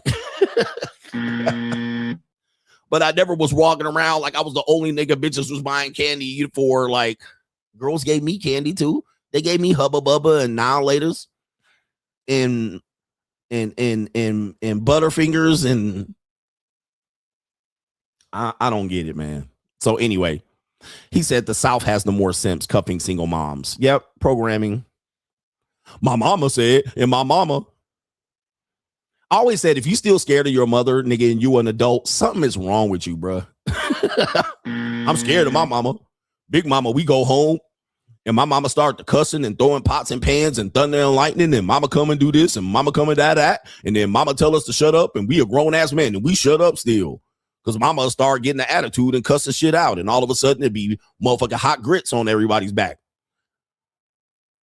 You still scared of your mama and you a grown ass man? These niggas be 6'5", 275 pounds, but when they mama come around, all of a sudden you don't mess with big mama ass nigga. Like, I don't get that, bro. Like, to me, I have never understood that, but I didn't grow up with you Bamas, because that's nothing but mammy bullshit. What I need you to do is throw mama from the train, nigga. She started acting up, throw her ass from the train. She got to get in line too. And mama do this, and she started having out the white lightning, and she started handing out everybody out there. She started reading everybody. And I'm saying, so your mama just started yelling and screaming. Do you know what I would tell my mama if she showed up and we showed up to a cookout and your mama started talking shit? I would just be like this. Can you shut the fuck up? Go sit down. Sit down. And shut up. I'm a grown ass man. You sit down. You ain't gonna do shit. What you gonna do? Nothing. Like, what is she gonna do? Like, can you shut the fuck up? Like, what is she gonna do? She's like 65, 70, 75, 80, 85, 90. Like, what is she gonna do, bruh? You still giving her the power. Oh, mama walk in. Sorry, mama, for cussing in your house. Don't cuss in my mama's house, ass nigga. Anyway, I'm pissing off the mama's boys in here. They're going to be in the comment section. Dear mama, lady, don't you know we love you? Dear mama. And I ain't even talking about my mama. I'm talking about your fat ass, punk ass mama. I ain't even talking about my mama. I'm talking about your mama. These niggas, mama said knock you out. Huh, ass niggas. I'm talking about your fat, goofy ass mama. Your mama gonna do this and your mama gonna cuss you out. If your mama cuss me out, you know what I would do to your mama, nigga, and you? I would smack the shit out of both of y'all. Don't come over here telling me. That's like, listen, I'm going to just say this real quick. You know who did that? I'm going to tell you who did this shit. And y'all niggas is falling for it. Remember when Barack Obama, when y'all niggas wouldn't vote for that Indian Kamala Harris? And then he said, don't make me go get Michelle. That's the same thing as my mama gonna come and get you, ass nigga. I'm like, Barack, you don't realize I'm 50 years old, nigga. You think I'm scared of Michelle Michael Obama? Do you think that's, don't get Michelle, nigga. Don't get your mama. He literally said, I'm gonna go get your mama. Y'all niggas don't vote for Indian ass Kamala. I'm gonna go get your mama on you. And then she gonna come in here and do what, nigga? I'm gonna put her ass in the goddamn slingshot suplex. She ain't gonna do shit to me. That's the same thing as you niggas saying what your mama gonna do to me. What? What? And that's the same thing. What was Michelle Obama gonna do in there? She was gonna go in there and do what? Read us the riot act? I would be like, why I oughta? I would Mitch slap the shit out of her too. All right, fuck. All right, if you bring in a big ass threat like that. Anyway, same thing as y'all niggas with y'all mama. All right, bring Michelle ass over here. Nigga, I would slap you and Michelle. But anyway, Secret Service is listening to this, so I can't say anything. All right, anyway. Let's get back to the show with these mama boy ass niggas. All right, they mad as fuck. Where we at here? We got Crime and Law CGA. Let's get it. Let's do the intro because we got a little bit of time today. Let's do it.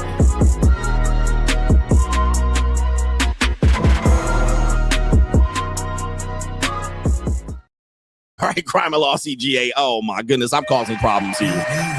Well, maybe go get Michelle. All right, crime and law CGA here. We got Michigan. These people definitely look like they're from Michigan here. Let's go. Not the Detroit part.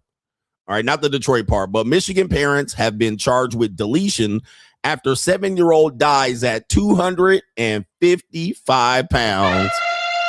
A Michigan couple has been charged with second-degree deletion, torture, and child abuse following the 2025 death of their 7-year-old son, Casper.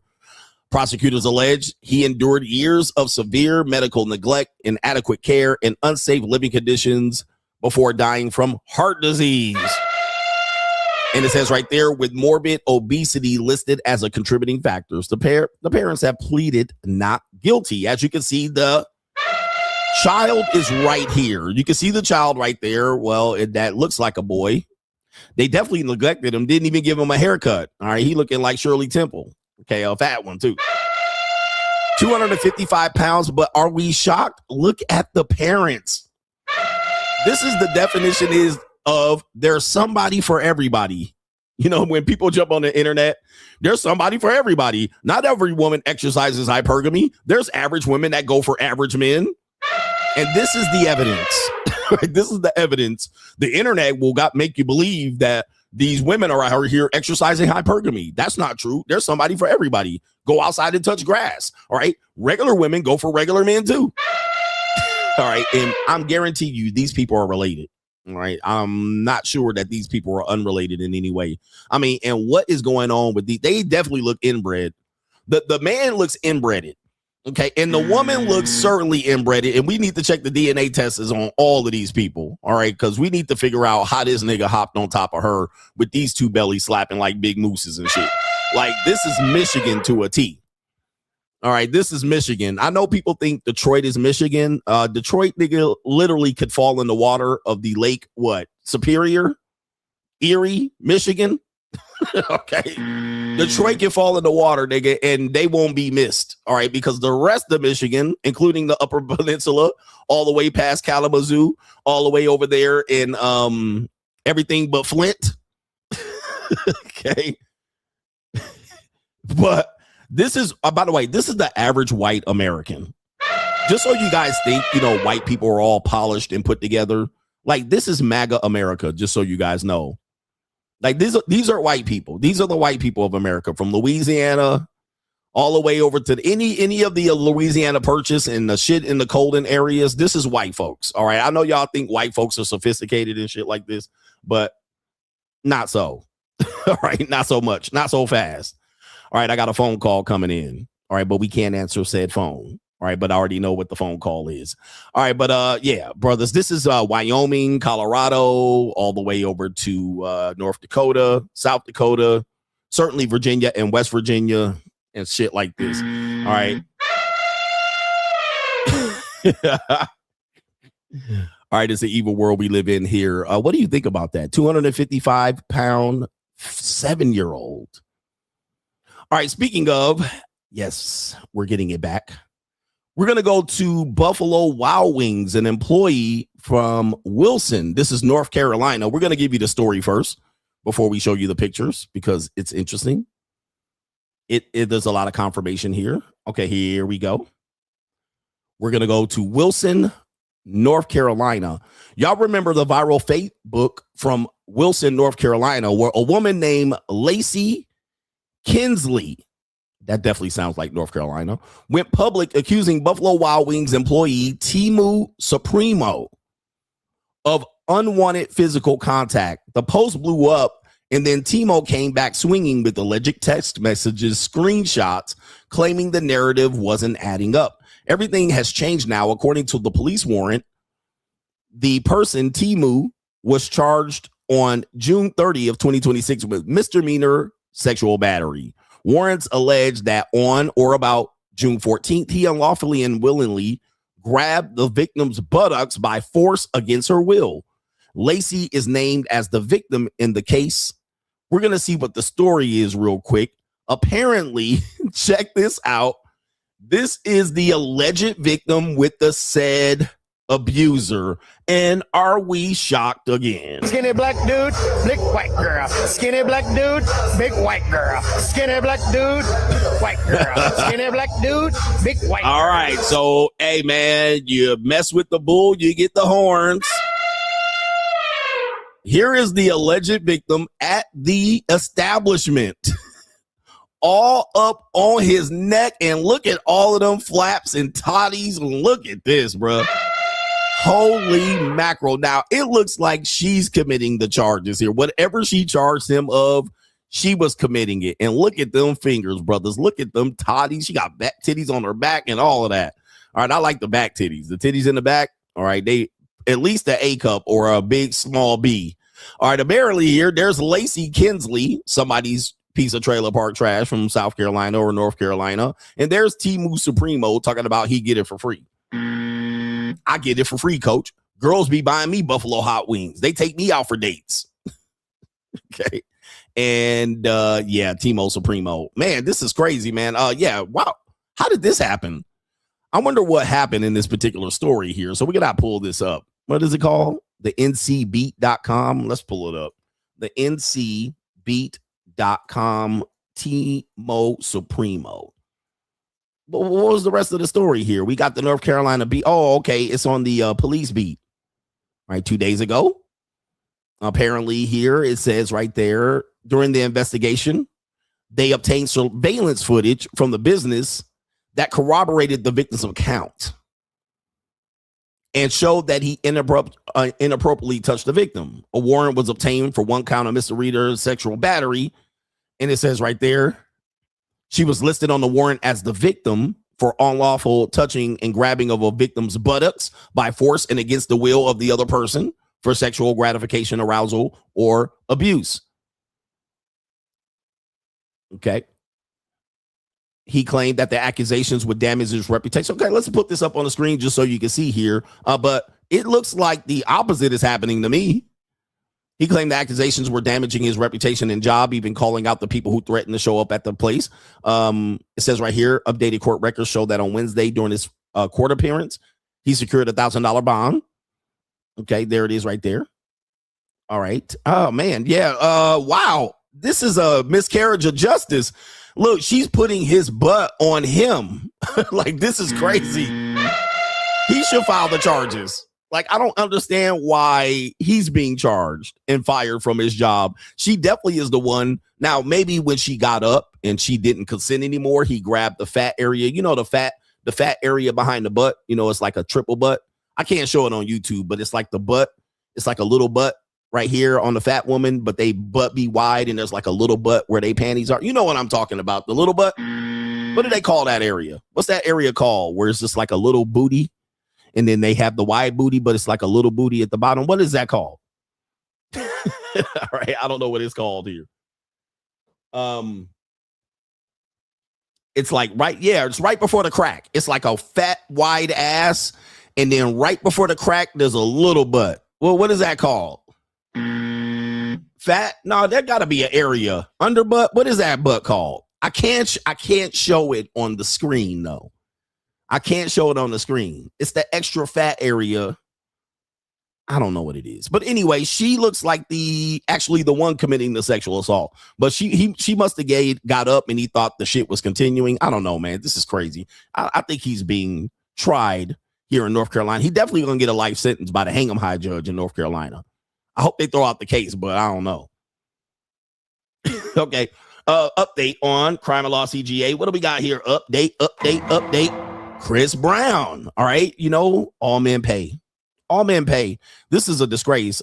Chris Brown, you guys know he gets punani all around the world. He got women out there in relationships that are following him around, trying to throw that pussy at him. Well, apparently Chris Brown has been found liable. This is a day ago, in order to pay nearly $15 million in housekeeper's $90 million dog attack case. $13 million will go to the victim, $900K to sister of the victim, and $50,000 to the victim's husband. Damn. Hey, man, when dudes be like, all men don't pay, I'm like, brother, man, the way money works, the way money works with men is that when you make it, someone's coming to extract it.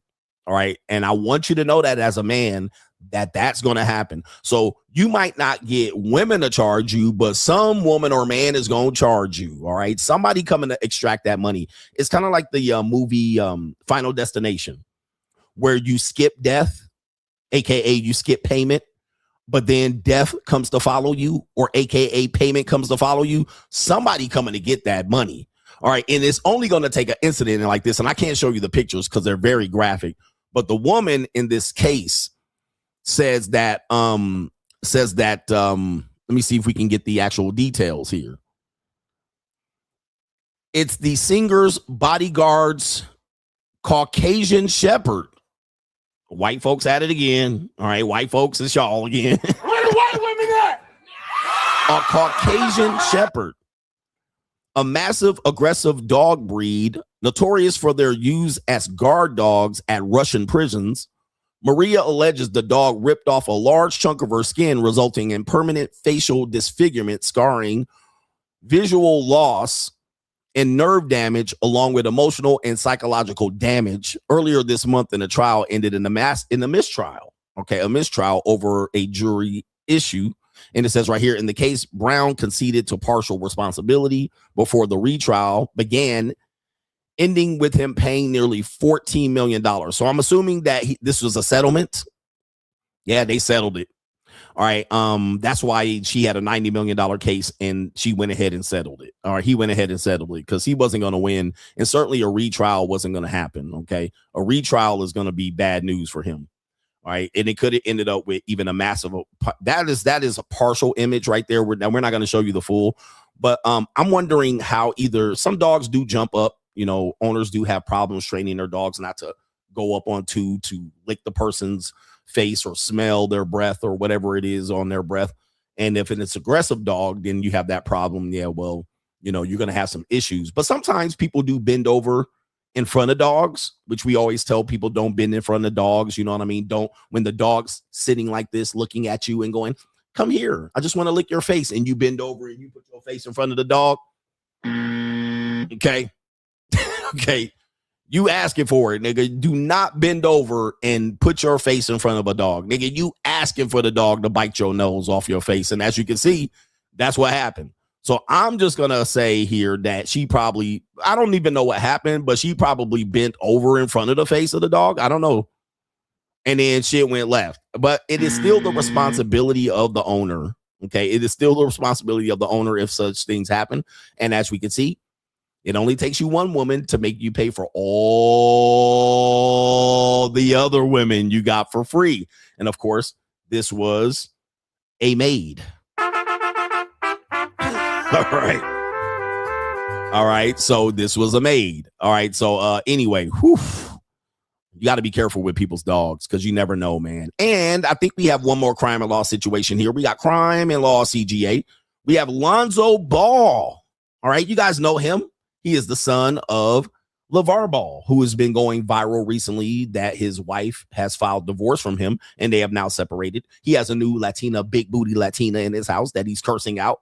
And of course, the women are saying, you know, LeVar Ball is a miserable person. And of course, the woman that is the wife of LeVar Ball is living in her peace. While other men are saying, damn, she did him dirty. She suffered a stroke. He took care of her. And then when he got his leg chopped off, she ran on the nigga. She skedaddled. She was like, I'm out of here.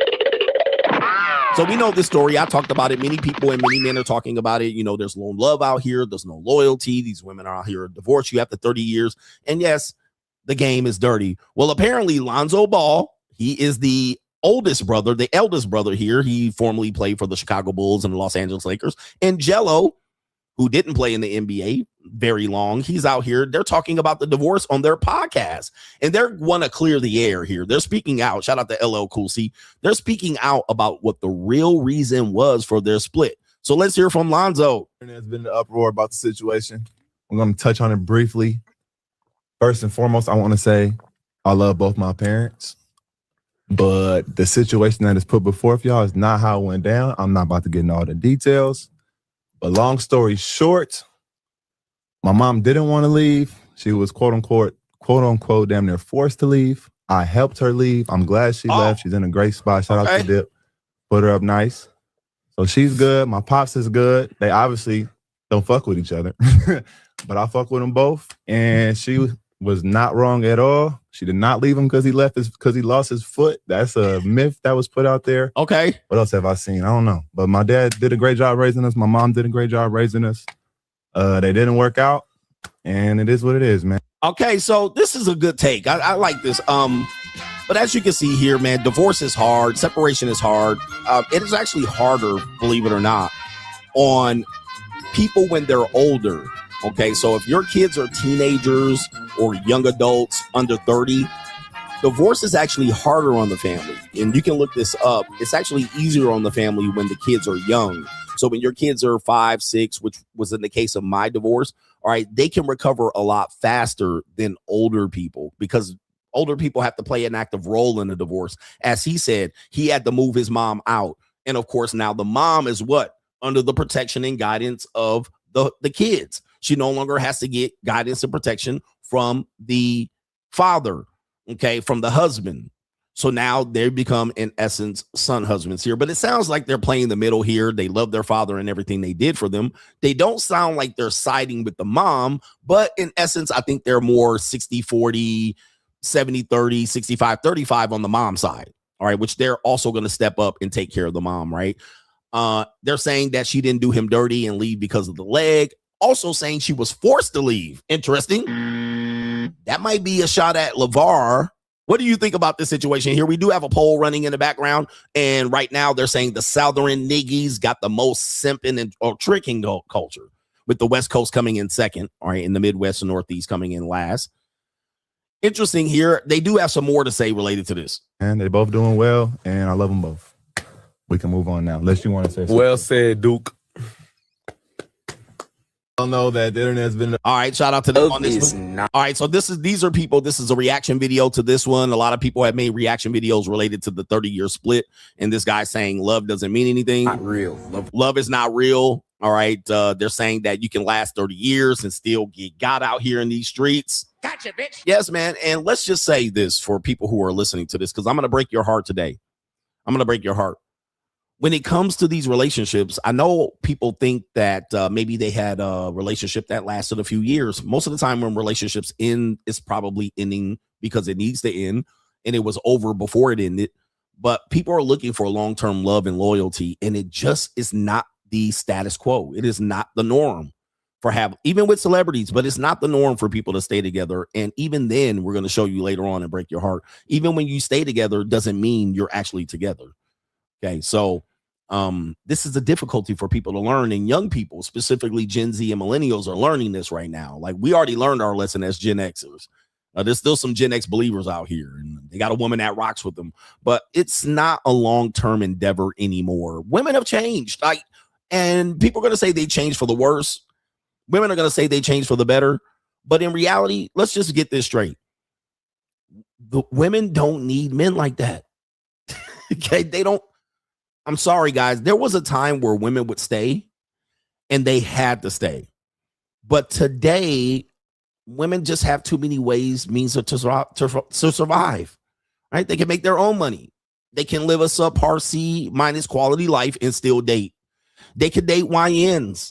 They could date younger men. They could travel. They could do the sisterhood of the traveling pants. They can live together like Golden Girls. They can have 4 incomes and then live in one property. They can go live back with their mama. How come we don't hear about women going back to live with their mama, but men going back to live with their mama? Isn't that interesting? They're applauding men to go back and live with their mama, but I don't hear women going back to live with their mama as a trope, as a something to endorse. All right, but that's neither here nor there. But women just have too many options. They can go out here and fuck. They can do whole cultures. They can move from Atlanta to Kansas City and start all over. So I'm just letting you know. I know people want it to be what they want women to be, what they were, but it's gone. Larry Bird's not walking through that door. That's crime and law, CGA. Larry Bird's not walking through that door, fans. All right, Larry Bird's not walking through that door. And yeah, she got 3 rich sons. She don't need to listen to LeVar Ball no more. Now, she was forced to leave. Does that mean it still wasn't her choice to leave? It could have been that it was her choice to not listen to LeVar Ball anymore. I'm not listening to you. Fuck you. And then he was like, bitch, get out. Okay. You're not going to listen to me? You don't belong here. So that's forced to leave. That doesn't mean he was like, get out, and kicked her in the booty for no reason. But, man, I'm just letting you know, man. Shout out to you guys, man. Good luck out here, gentlemen. Good luck out here. We're going to break your heart today a little bit more.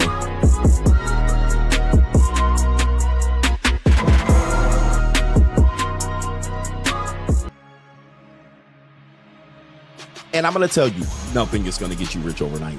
Okay, you're going to have to build this particular wealth. So with that being said, I'm going to put this up here. Non-disclosure agreement. He says that has to be at least $5K in equipment, allegedly. Yes. If you don't invest in your show will suffer. When I hit 300,000, of course, I was listening to you. If you train your mind and you apply and you actually study and level yourself up, oh yeah, you're going to get the money. But you have to be dedicated. You need multiple streams of income. This is a non-negotiable at this point. If you only have one income, if you lose that income, now where are you? Never had an emergency fund. Never. Because if you have the ability to save money in excess of your needs, then that money should be multiplying for you.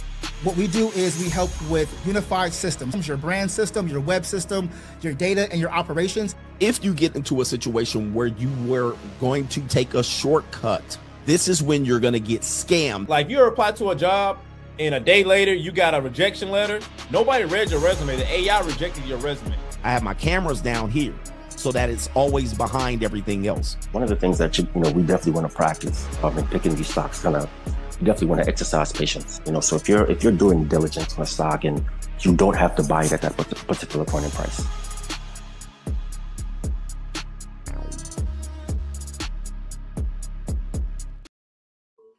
All right, man. Shout out to y'all, man. Shout out to our brother here. No government name says it's been a minute, coach. Quick update. I quit my network engineer job in January, and you're pursuing full-time streaming and AI development. He says, I'm also headed to Japan, the land of the rising sun. My second time headed to the Far East. And he says he's going to hit South Korea this weekend. Thank you for all your teachings and encouragement. Shout out to you. Good luck over there in Japan. What kind of fuck you give me? And South Korea. American people, ain't kind of fuck. Yes, indeed. Love fuck, hate fuck, sex only fuck, breakup fuck, makeup fuck, drunk fuck, body fuck, pity fuck. Shout out to our brother Now Later Gator in the building. He's about to enjoy some sushi and sashimi. He's going to get down there and them South Koreans out here. What kind of fuck you give me? All right, I love some South Korean women too. Who's better, Japanese or South Korean women? I'm going to say Japan, but South Korea are nice women. Shout out to our brother here. It is Nate, Nasty Nate the Great. He says, Coach, what's your take on the law diminishing marginal utility? Have you ever thought about how it applies to dating? No one's ever satisfied. Okay, so is that the law of diminishing returns? Is that different than the law of diminishing returns? Or the law of diminishing marginal utility, which is, it states that as you consume more of a goods or services, the satisfaction utility derived from each additional use decreases. Okay, while your total satisfaction may still rise, the rate of that increase slows down with every extra unit you acquire. Okay, interesting. As you consume more, the satisfaction derived from each additional unit decreases. Okay, how does that apply to dating? We could probably apply that to dating for sure. All right, we could definitely, if they can apply it to anything that you can purchase in terms of a good or a service, yeah, the satisfaction decreases. Like I have a massage therapist. The massage therapist that I have, I'm loyal to. She's loyal to me. She shows up when I need her to show up. So that's what continues the usage. And she does a great job. Now, the first time she massaged me was probably the best. All right. At this point, it's just comfort, right? I already know the rhythm. I already know where she's going to do each time she does it. Does that mean I'm not satisfied? No, but that doesn't mean also it's as euphoric as the first time. Same thing as sex with women. All right. The first time you have sex, I know people, we actually got to do this. We got to do a poll. Do you have better intimacy with women as time goes on or the very first time? Okay, because there's two different schools of thoughts. There's two different belief systems. Does it get better the more you do it? Like the more you get emotionally connected and the more you're just like, or is the first time the best where you're just like, oh, you see the titties jumping for the first time. You see them wiggling and jiggling and moving in a figure eight. You see the look on her face and you just be like, ooh. Okay. All right, so we do have a split audience on this one here, and there's no wrong answer. Does it get better? Does it get better over time, or it's best the first time? We'll do another poll. Let you guys contribute here. All right. Over time, best the first time. Okay, here we go right here. Okay. And I have my own opinion on this, but I won't let it skew you and your voting on this when you can vote. But I think it's similar. Same thing as a date. I think women have the same as a date. Like the first time she meets you, she's very nervous. She's anticipating things. You can keep her in wonder and mystery. You can be like, hey, I'm going to pick you up at 7:30. I want you to get dressed. I want you to pull your hair up this way. And I want you to do this. And she going to be like excited about it. I can't wait to get on my shoes and my dress and my jewelry. She's thinking about how she going to wear her hair and where are we going? And I can be like, don't worry about all that, baby. I'm going to take care of you. Just I can keep her in mystery, in limbo, and then show up like it's a gift. Ta-da, this is our restaurant. Ta-da, this is our hotel. Ta-da, look at this. Ta-da, here's some flowers. Like there's a lot of hype going into the first couple of dates. And this is why a lot of women are disappointed when they go into dates because there's no hype. Okay. Y'all niggas ain't, hyping them up. Whereas if the relationship goes on and then you're telling her to get dressed and there's a mysterious date surprise that I'm going to take you, she's going to be like, nah, I want to know. Where are we going? What are we doing? What time we going to get back? I got to watch motherfucking Love Island. Okay. Why we going out here? And why did you pick that? So as you can see, where women would say, no, it gets better over time. Actually, I can show you. I can show an example where it doesn't get better. She's not satisfied with each date. All right. Sometimes they get entitled to dates or they get disappointed by a date. It gets worse. All right. Right now, we have a split audience. Not too bad. We have 58% saying it's best the first time rather than over time. Now, in my opinion, I've experienced that. As you guys know, I've cohabitated with several women. I was married once. And there were times where it was good and it was a deep connection and that we were just hitting on just all cylinders, and we had been 7-8 years into the relationship, and it was great. But that was rare. Okay. Most of the time it was routine and mundane and not even exciting. All right. And I had to think of several other women. I'm out there with my face in the pillow, thinking of all the women I've seen that day that I wanted to fuck. And I couldn't because I was married.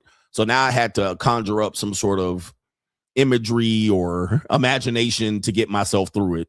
And I often do this. I still do this to this day, which means in effect, obviously, my opinion is the first time is the best. All right. The first time is normally the best. The first 1, 2, or 3 times is the best. And then from there, it's jumping off a fucking cliff. Okay. It goes down about 60% less best as we continue for sure. Anyway. And shout out to Sade says it's never as good as the first time. So even Sade Adu says it's never as good as the first time. I think that's what she said. I might be wrong. All right. But I definitely got to reach into my spank bank if we doing long-term relationship sex. Spank bank is going to save the day. All right. I'm going to tell you, man, my spank bank is woo-wee. My spank bank is crazy. My spank bank game is crazy. Ladies, these are things your boyfriend won't tell you. Ladies, are you here? Come in, huddle up. I'm going to give you a little secret. We're going to squeal on the men. And the ladies are going to be like, well, I think of other men too. Okay, whatever. Right. But for me, like if I know I'm going to have sex with a woman that I've been in the relationship with a long time and I know she's going to be ready to go, I got to drive around. I got to go for a drive. Okay. I got to go for a drive before. Okay. Or else this is going to be I'm going to be stroking that punani till it's dry. All right. I ain't going to finish. So I know my girl coming over and that's my girl. We've been in a relationship for 6 months and I know she coming through. I'm going to have to go drive around. I'm going to have to go walk the mall. All All right. I'm going to have to go walk the mall. I'm going to have to go on a drive. I'm going to have to go past UC Irvine. I'm going to have to go on campus and have a cup of coffee and sit over there like this with my cup of coffee on campus at the university campus. It's like, this nigga a student? No, he must be a professor because I'm getting my spank bank on. I'm like, yeah, okay, that looked like my girl. All right, she got her feet out. Look at her left chitty's just jiggling and shit. Look at her. I got to stop in the bank. Why you going inside the bank? Let me go in the bank. I got to go in and make a deposit. Got to look at all the bank tellers in the back, all the fat bitches. All right, I got to go in here. You know what I mean? I got to go to the mall and window shop. I'm a window shopper, talking to the tellers long and shit and be like, yeah, baby, what's your name? Okay, yeah, Tiffany, huh? And while I'm stroking you, I'm thinking, Tiffany, baby, Tiffany. All right, listen. I gotta work my shit up. You know what I mean? Especially because I work from home. So sometimes I work from home and a girl come over directly and I'll be like, damn, I didn't even go out here and walk the streets. I didn't even go for a ride and shit. I need to go for a ride. You know what I mean? Let me go around and look at something. Somebody said the pregame. I gotta get my spank bank up before the big come over, you know? That's just me, you know what I mean? Ladies, don't say it's just me. You're gonna be like, that's you thinking like that. It's everybody. Even the husbands are thinking like this. The wives are thinking like this. I gotta get my spank bank up. You know what I mean? I gotta at least have 3 or 4 women to fantasize about while I'm stroking. But it doesn't mean I don't love you. It doesn't mean the punani's not good. It's just that I'm a visual person. He said you could just show. I don't get off on pictures. Somebody say scroll IG. I don't get off on pictures. Like girls send me pictures. I'll be like, next. I don't get off on pictures. Like dudes used to be able to get off on magazines. I don't understand that. I don't understand that. I'm like, that's a picture, nigga.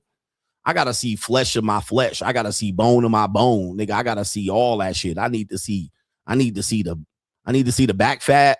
I need to see the fupa. I need to see the mole on the titties and shit like this. I need to see titties jiggling and push-up bras. I'm going to need to stop at Hooters. You know what I mean? I'm going to need to stop at Hooters and get a couple of beers. All right, honey, I'll be back. I'm at the titty bar. You know, I can't. Pictures do nothing for me. Nothing. I don't understand how people can get off on pictures and OnlyFans and shit like that. I'll be like, look at OnlyFans. I'll be like, okay, that's nice. Next. All right, I need to see it in my face.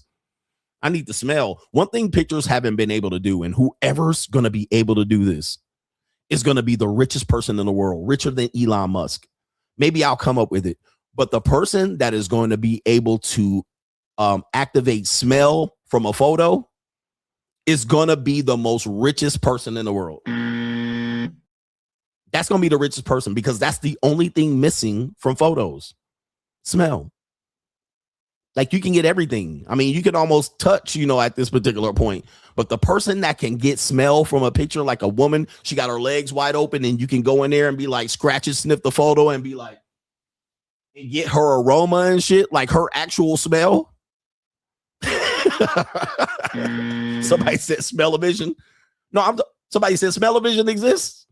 No, I'm talking about the actual smell. Like you could be watching the girl on a webcam and then scratch the screen and be like, she like, you like the way that smells? And it's her natural aroma. Anyway, the mind of CGA. I bet this is how I become rich and maniacal, by the way. I know I sound crazy, but I need to smell the picture. And perhaps that might induce me to be able to be more attracted to the picture. But I can't look at pictures and be like, oh man, let me get my lotion. Not for me. Girls be sending me pictures. Do you like it? Is it good? Did you like my picture? I don't want it. So you can save the picture, bro. I'm too old to get off on some photos, bro.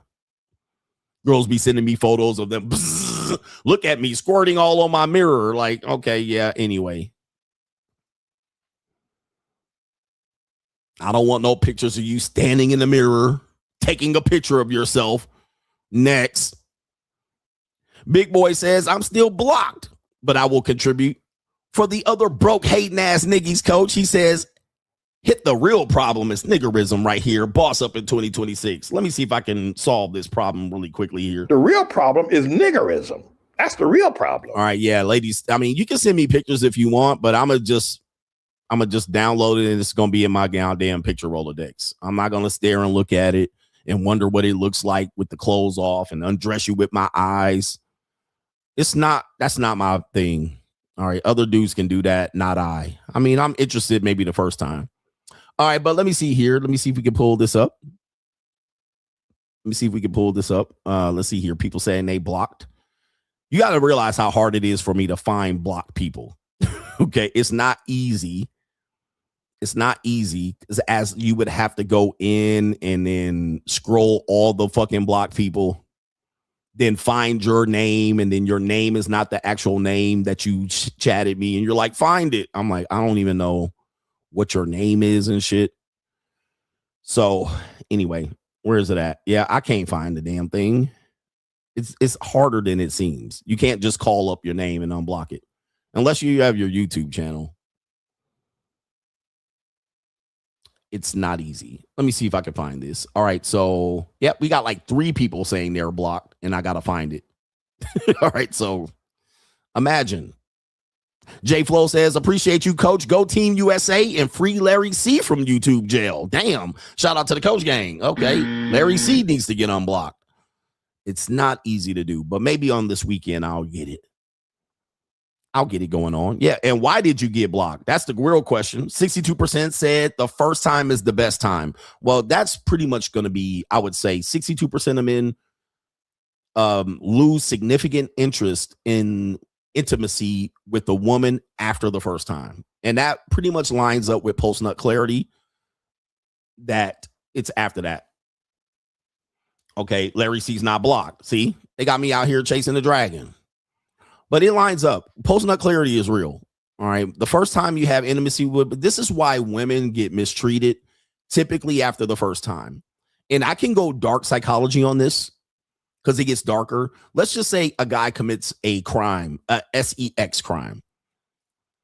Most of the time he's going to commit that crime. It's because he really wants that intimacy from that woman. We saw that yesterday where, the man killed his sister-in-law, where he's totally driven by the desire to be intimate with that woman. Think of guys that do this and they go get a teenage girl. She's walking down the street from school and he's like, I gotta have her. He kidnaps her and he does what he does. Then fucking post-nut clarity hits and regret hits and he's done figured out what he done and then he offs her.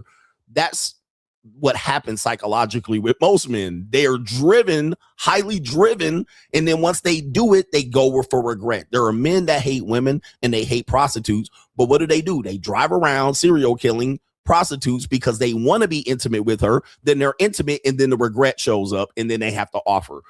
So that's an example of what happens psychologically with all men. All men experience that, where they had a big desire, you were making promises, then you got the punani, and then after you got the punani, then the regret happens, and then all of a sudden she wants to kiss and touch and hug on you, and she wants a commitment, and she's like, oh, that felt good. Let's continue to do that. And he's like, let's not. It's over. I don't have any more desire for this, or my desire has decreased significantly. So that's an example of guys experiencing less desire after the act is committed. Okay. And most of it is, I'm going to tell you when it's the worst. It's the worst when you have to make an investment when you didn't want to make an investment. So she wanted you to pay for dates. She made you wait 2 or 3 dates. Eddie Murphy has a joke about that. She put it off. You made investment and you did what? You tried to chase that investment.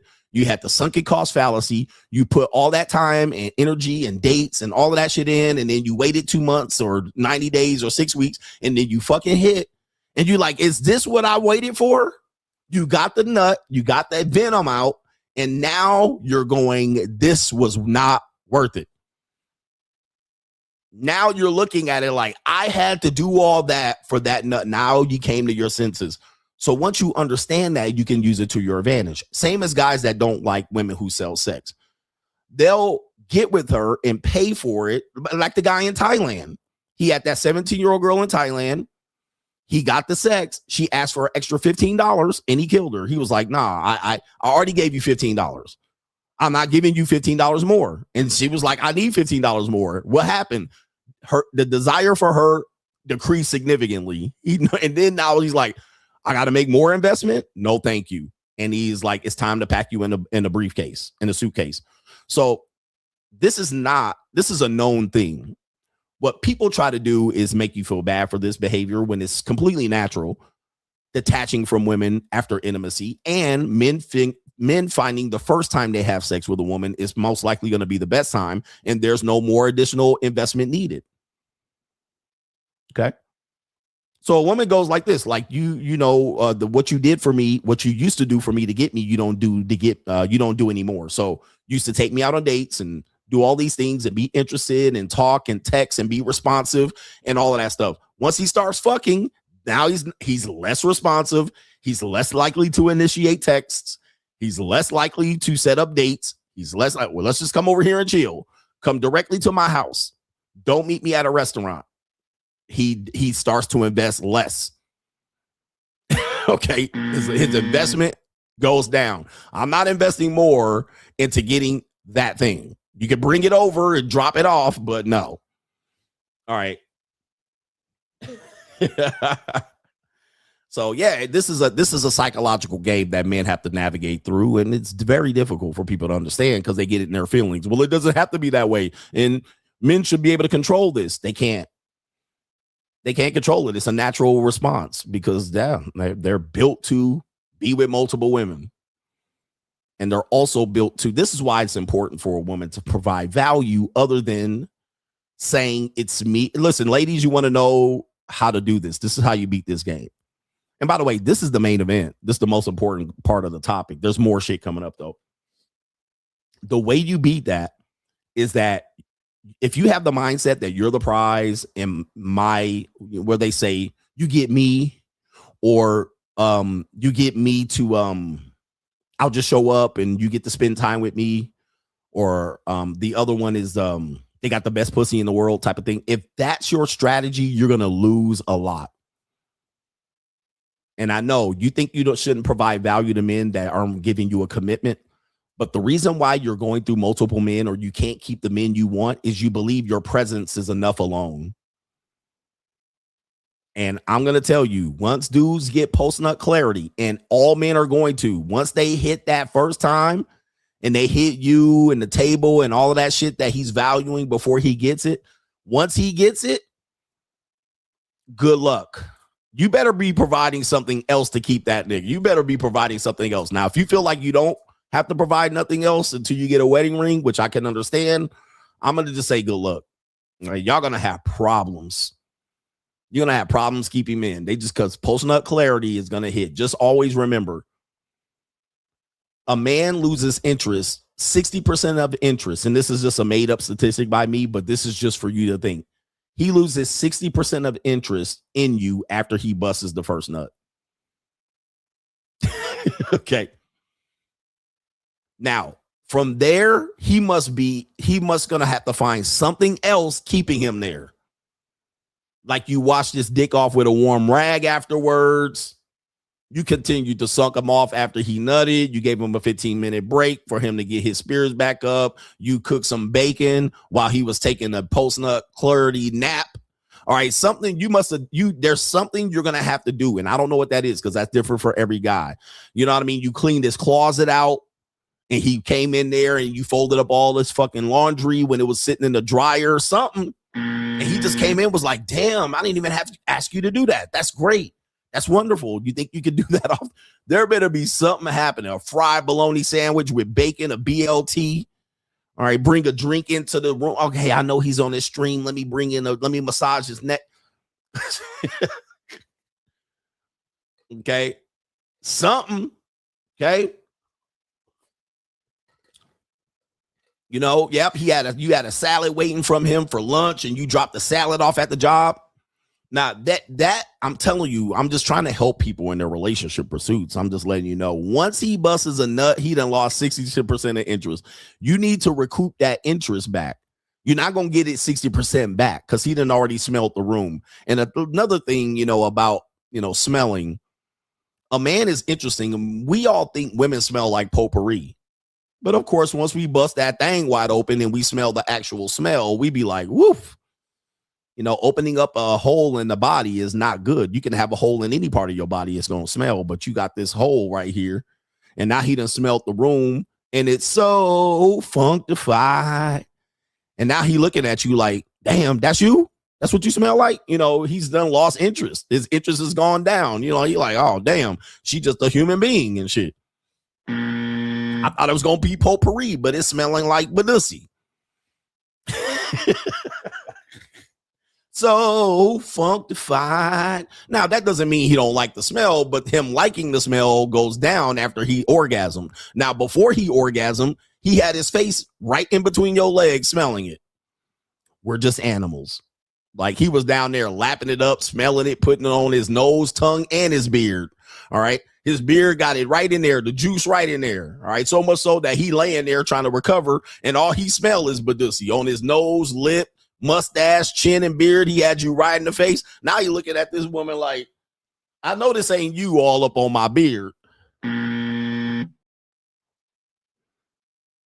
so now he has to reevaluate what he's doing here. He's like, wow, now I have to wash this off with the extra shampoo. I value this woman far less. Like I said, you're gonna have to recoup the value of what he's lost in interest. He's lost interest. You now have to find other ways. Sex ain't gonna do it. More sex is not gonna do it. All right. You'd be like, I'm gonna just give him more sex and keep flooding him with sex. That's just gonna keep him showing up to the door. That's like feeding a cat. You keep putting food out in the front, cat's just gonna show up. That don't mean the cat loves you. That don't mean the cat respects you. You better start doing something else. Now, if you don't choose to not to, ladies, I'm trying to help you. If you choose to not, I ain't giving him nothing. Okay, well, that's your choice. Everybody makes choices in life. Okay, that's your choice. But good luck getting that nigga to come back. Speaking of choices, we have It's an Evil World We Live In. I'm going to come back to the chats. We got Evil World We Live In. It's an evil world we live in. Because we were trying to help the women make good choices, and the men, be careful who you're sleeping with out here. We have a guy here on TikTok, and I don't know if this is real, but this guy here is saying that people are making choices about what is more dangerous in life. Now, what would you think? What is more dangerous? Diabetes or HIV? Okay. What's more dangerous? Diabetes, Wilford Brimley for the young people. Okay. Diabetes or HIV? Which one do you think is the most dangerous disease? Well, both of them are not good for you. We can certainly say that. But let's hear what this guy has to say about choices or people are making about these two diseases. Choice between getting diabetes or becoming HIV positive, I would choose HIV every time. If you become HIV positive, as long as you get medical treatment, you live as long as everyone else. If you get diabetes, not only does it knock 15 years off your life, your chances of all sorts of catastrophic complications in your life are really high. It's the biggest single cause of blindness in Britain, preventable cause of blindness. It's a massive cause of leg amputation. More people get an extremity cut off in the US because of diabetes every year than because of being shot. If you gave me a choice between getting diabetes or becoming HIV positive, I would choose HIV every time. If you become HIV positive, as long as you get medical treatment, you live as long as everyone else. Yeah, brother. Hey, look, sadly, so. I mean, let me just say this. It's an evil world we live in right here. I don't want neither. Okay, of course. It's an evil world we live in. But for the people who grew up in the 1980s, you were a kid, at least 5, 10, 15 years old. You were a kid or something like that in the 1990s. You guys know how deadly and pretty much HIV was a death sentence. Although Magic Johnson is running out here with HIV on his Magic Johnson, allegedly. And he's taking cocktails to keep his ass alive. All right. Massive amounts of medication, according to him, with HIV. But HIV in the 80s and 90s, you was good as dead. All right. Good as dead. And Chris Rock said they're never going to find a cure. They just find a way to treat it. All right. They find a way to treat it. And this is true. Unfortunately, for people who don't know or are not in the know, there are still people dying of HIV. You die from AIDS or complications of AIDS. Typically, a woman recently has died from that. People still die from it. Much of it is not from sexually transmitted AIDS. Much of it is mostly related to a drug use. And then homosexuality, it's very small percent chance that heterosexual people get it, although you can still be vulnerable if you're messing with down low men, bisexual men. So it's more likely that 2 female Lily Lindlickers will get it before 2 heterosexual people will get it. But of course, if you're having multiple partners and some of those people are not honest about what they're doing with other men doing other men, then your chances rise up significantly. But with that being said, unfortunately, beyond belief, HIV is treatable. It's treatable. You can live with HIV. And now this is 2026. For us that grew up in the 90s, this seems wild. It seems crazy. But yes, you can get it treated. Now, I'm not saying the treatment is cheap. Pretty sure it's expensive. Okay, let's just go ahead and look at it. I'm sure it's expensive. HIV treatment costs. And you can get HIV, what do you call it? You can get pre-HIV drugs, which means you can do, they now have it available for you to take drugs so that you don't catch HIV. Okay. And they sell that big time in the homosexual communities. But yes, it's a reality that, yes, man, I mean, you can live long life getting treatment for HIV. And it says right here, the HIV prevention, they call it something specific, but actually consulted someone for this particular medication. And I just didn't know. Yeah, it's called PrEP. Okay. It's called PrEP. And, I actually got consultation for that to see if I could take that. But the side effects had to be crazy. Right? I'm like, side effects for that shit. And what if I fuck around and catch it? But it says HIV treatment costs typically right here $1,800 to $4,500 a month. Woo wee. All right, like I said, I don't know if it's going to be covered by your insurance, but golly, all right, that's a car payment, certainly almost a mortgage and rent payment. But it says right here, my dad has both diabetes and HIV, and he's still alive. So yes, they have made it so that they can not prevent it, they can treat it. You can get treatment and still be kept alive, whereas 25 years ago, you was as good as dead, okay, for getting HIV, because what it would rapidly do, certainly what it would do is it would prevent you from, what do you call it? Let me see here. What is it doing right here? Well, it would rapidly develop into losing some white blood cells, and then you would eventually be attacked by AIDS-related symptoms. All right, AIDS-related symptoms, because then you would have pneumonia, and you're dead. All right, you get a cough like Eazy-E, dead. And now your good is gone. And you're gone in a relative short amount of time. Ask dudes in San Francisco, they was definitely getting got. Because you can't fight off any of these sicknesses. All right, you get diarrhea, dead. All right, you get diarrhea bad. Now you can't fight off the diarrhea as you would do with healthy white blood cells. And now you can't fight off the diarrhea, and now gone. All right, that's how fast HIV quickly shifted into AIDS. But as you can see, crazy opinion, but people are choosing HIV positive over diabetes. Who would think, bruh? If you get diabetes, not only does it knock 15 years off your life, your chances of all sorts of catastrophic complications in your life are really high. It's the biggest single cause of blindness in Britain, preventable. All right, preventable. Diabetes is the biggest cause of blindness. I thought I was jerking off, but that's neither here nor there. I don't want any one of these, so do your best to not get either of these. Cause of blindness. It's a massive cause of leg amputation. But, these things are, leg amputation, LeVar Ball, diabetes.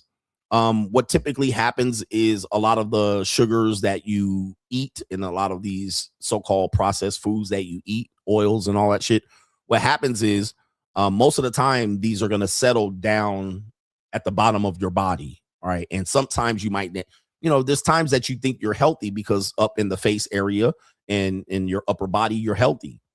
All right. But in this area, you will see people suffering from diabetes. They will have swollen ankles. All right. Swollen ankles, swollen feet, swollen calves and shit like this. That's because of these things that are harmful to your body that you're ingesting settles down to the bottom of your body, namely the foot area. So one of the things that they'll do to treat it is to chop your damn leg off. Okay. Chop your leg off. All right. Because that's where the issue is going to manifest. It's going to settle down there. There's nowhere else to go. But when you see people look like they got elephant tree trunks, all right, you'll see people, and some women, older women, they'll wear big muumuus to hide this shit, but they got elephantitis around the legs and ankles. All right. And the swollen ass feet, diabetes. All right. You can certainly say they in bad shape. All right. And I'm pretty sure it's not comfortable to be walking around with swollen ankles and feet and shit like that. Yeah. They be wearing compression socks, and these are all signs that these people are massively unhealthy, at risk for amputation, certainly not risk for dating and shit like that. But dudes will be out here thinking, oh, well, she thick. All right. And she thick around the legs and shit. And I'm like, nah, that woman's sick, man. Be careful. It's an evil world we live in. We got more stuff here. Again, this is an informational, informative show. Where else can you get multiple informations around here? All right. And I'm not a doctor. All right. But I played one on TV. We got it's an evil world we live in. We have new data according to who is the CDC or the New World Order. All right. The CDC's back at it again. New World Order. And they said the average number of lifetime intimate partners amongst U.S. adults aged 25 to 49 is this number for men, this number from women. This is based on data from the CDC's National Survey of Family Growth. Researchers note that these numbers can vary depending on culture, niggas, education, and relationship history. Experts also point out that self-reporting figures may be influenced by social expectations. Yes. And while some studies suggest that men and women might report their experience different. Okay, so what do you think is the average number of sexual partners for people between the age of 25 to 49 for women and men? Let's see if you can predict this. What is the number for women according to the CDC for this is lifetime, by the way. These are the amount of sexual partners lifetime, their whole life. Between the ages of 25 and 49, that's Gen Z, millennials, and Gen X, all in this one. For men, what do you think the number is? For women, what do you think the number is? All right. We're going to show you here. Ladies, man, this is not true. Certainly not with the women I be messing with. This is crazy. All right. So the numbers according to the CDC, and look at this nice chocolatey sister right there. The average number of sexual partners for people aged 25 to 49 is 4 for women and 6 for men. Oh, the humanity. Come on, bro. Come on. Where's Boosie at? Hey, bro, come on now, dog. Come on, man. CDC, bro. I like to use you as reputable place where I can get data and statistics, but this just shoots yourself in the foot, nigga. Y'all sounding weird with this shit, man. This can't be real, bro. And they even said, well, people self-report differently based on social stigma. And yeah, tell me about it. Because I know women that could do this in one weekend. Certainly they will admit and say they've had at least four long-term relationships and a couple hookups in the whole phase. Come on. All right, come on, man. I'm supposed to believe that people between 20, is this while they were 24, 25 to 49? Did this count before that? Like college? I don't understand what number are we looking at here? I mean, 6 in 1 week in a trip to Thailand for men. Okay, come on. 6 in 2 days in Thailand. Have these men went to Thailand or the Philippines? Because I could do this in less than 2 days. All right, 100% in Thailand. What kind of fuck you give me? Somebody said this don't count rubbers and don't count non-intimate, non-relationship men and women. Like what? This is incredible. Somebody said this in the chat here. They were like, is this study from 1958? Right here. The study is from 1939. Yeah. Study from 1939. This one says, who they asking? The local church? Even a woman is like bullshit. Okay. Okay, y'all sick. I'm pure until I met my husband. Oh my gosh. These people out here lying. This says right here, look, this is an interesting one. 4, we had grandmas at 45 with 3 kids and 2 grandkids and 3 different baby daddies. Think about that. If you just looked at women with kids by multiple men, you can find women easily that have kids by 2 men. There's some women in some communities, you can find them with kids with 3 different men. So how in the hell does she only have 4 partners? I mean, this is an average.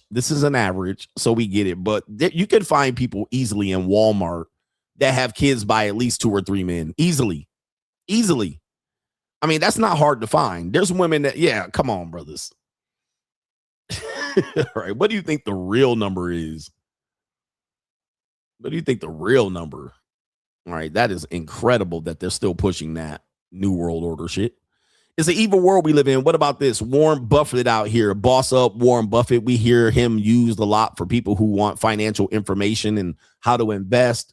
Although Warren Buffett will tell you most of his money is made by one stock investment. And particularly, if you guys know, you know, type it in the chat. Most of his money comes from one particular stock. All right. That's the bulk of his wealth. But of course, he's made a lot of financial positions, a lot of financial decisions that have helped them out. Certainly hasn't harmed him. But a lot of people want to say Warren Buffett this, Warren Buffett that. Okay. Well, here's the thing about him here.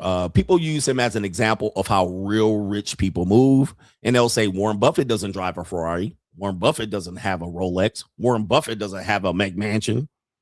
Well, in the end of the day, you don't know what the fuck Warren Buffett has. I believe he's a humble guy. He still drives a minivan. He still drives a car, the 1986 Toyota Camry, allegedly. He still lives in the same humble house that he had in Omaha. By the way, you go there, it's not a humble house. All right, it is definitely an upscale house. But people will say he's humble and he's the real wealthy, don't spend money on this and that and all of that shit. Well, this is an interesting video by one Warren Buffett. We don't know it's true, but we have internet video about his relationships. Remember, you can be very good at one thing, but your relationships can have some funny endings. And I don't know if he appeared on any Epstein files. I don't think he did, but this is definitely some billionaire shit. Let's take you to a video about Warren Buffett's wife and girlfriend, allegedly. Let's take you to it. Your wife introducing you to another woman, then that woman moving into your house, and all 3 of you remaining one family for the next 27 years. This is the story of Warren Buffett. By the late 1970s, Buffett was already building what would become one of the greatest investing careers in history.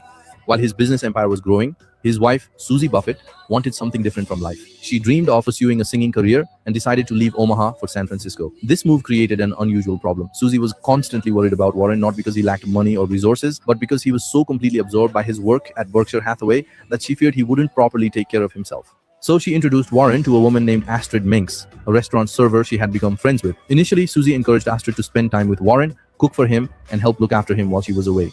But over time, the arrangement evolved into something extraordinary. In 1978, Astrid moved into Buffett's home in Omaha. What makes the story even more surprising is that it wasn't hidden from public view. They attended events together, appeared in public together, and even sent out Christmas cards signed Warren, Susie, and Astrid.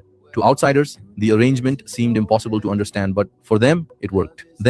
Then, in 2004, Susie Buffett passed away after a battle with oral cancer. Despite having lived separately for many years, she remained one of the most important people in Warren's life. He was reportedly devastated by her death and spent her final days at her bedside. 2 years later, on his 76th birthday in 2006, Warren Buffett married Astrid Minks. The wedding was about as far from a billionaire spectacle as possible. There were no luxury resorts, no celebrity guests, and no extravagant celebrations. Despite building a financial empire worth hundreds of billions of dollars, Buffett has often said that the most important decision a person can make is choosing the right life partner. Reflecting on the 2 women who shaped his life, he once said, "Susie put me together and Astrid keeps me together."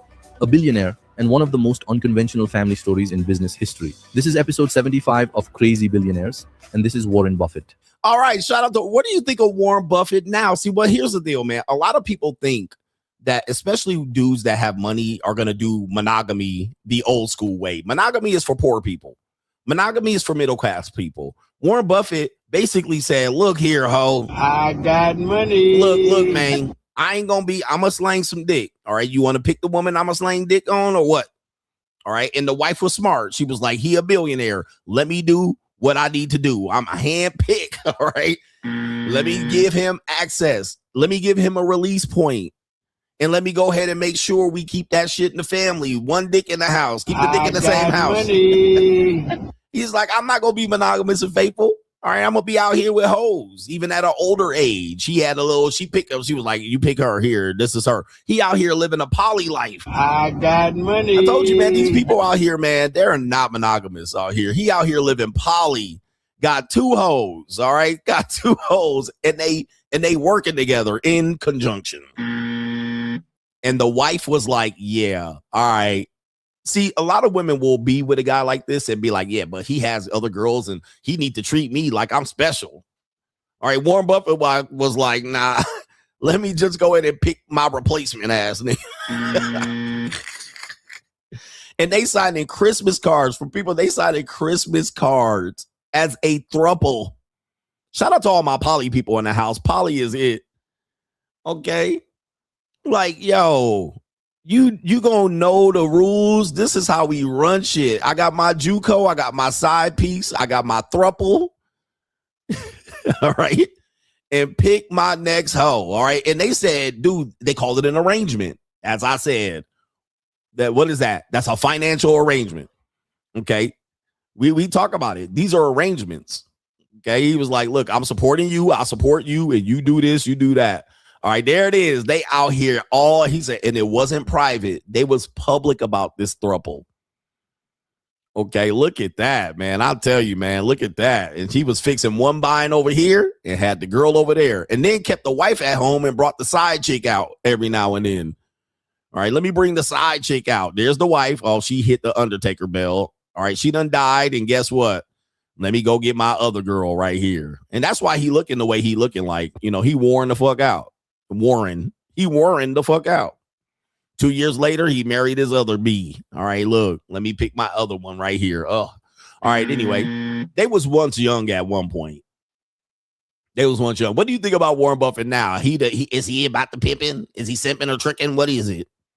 It's an evil world we live in here. We don't know we don't know if that story is true. It's an evil world we live in. We don't know if that story is true. It's just something on the internet, and I thought was interesting. Okay.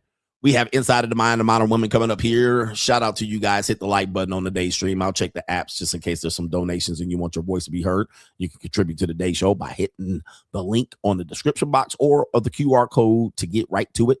I want to make sure I don't fall far behind because I think I got some PayPal madness that I got to catch up with. So that's what I got to do.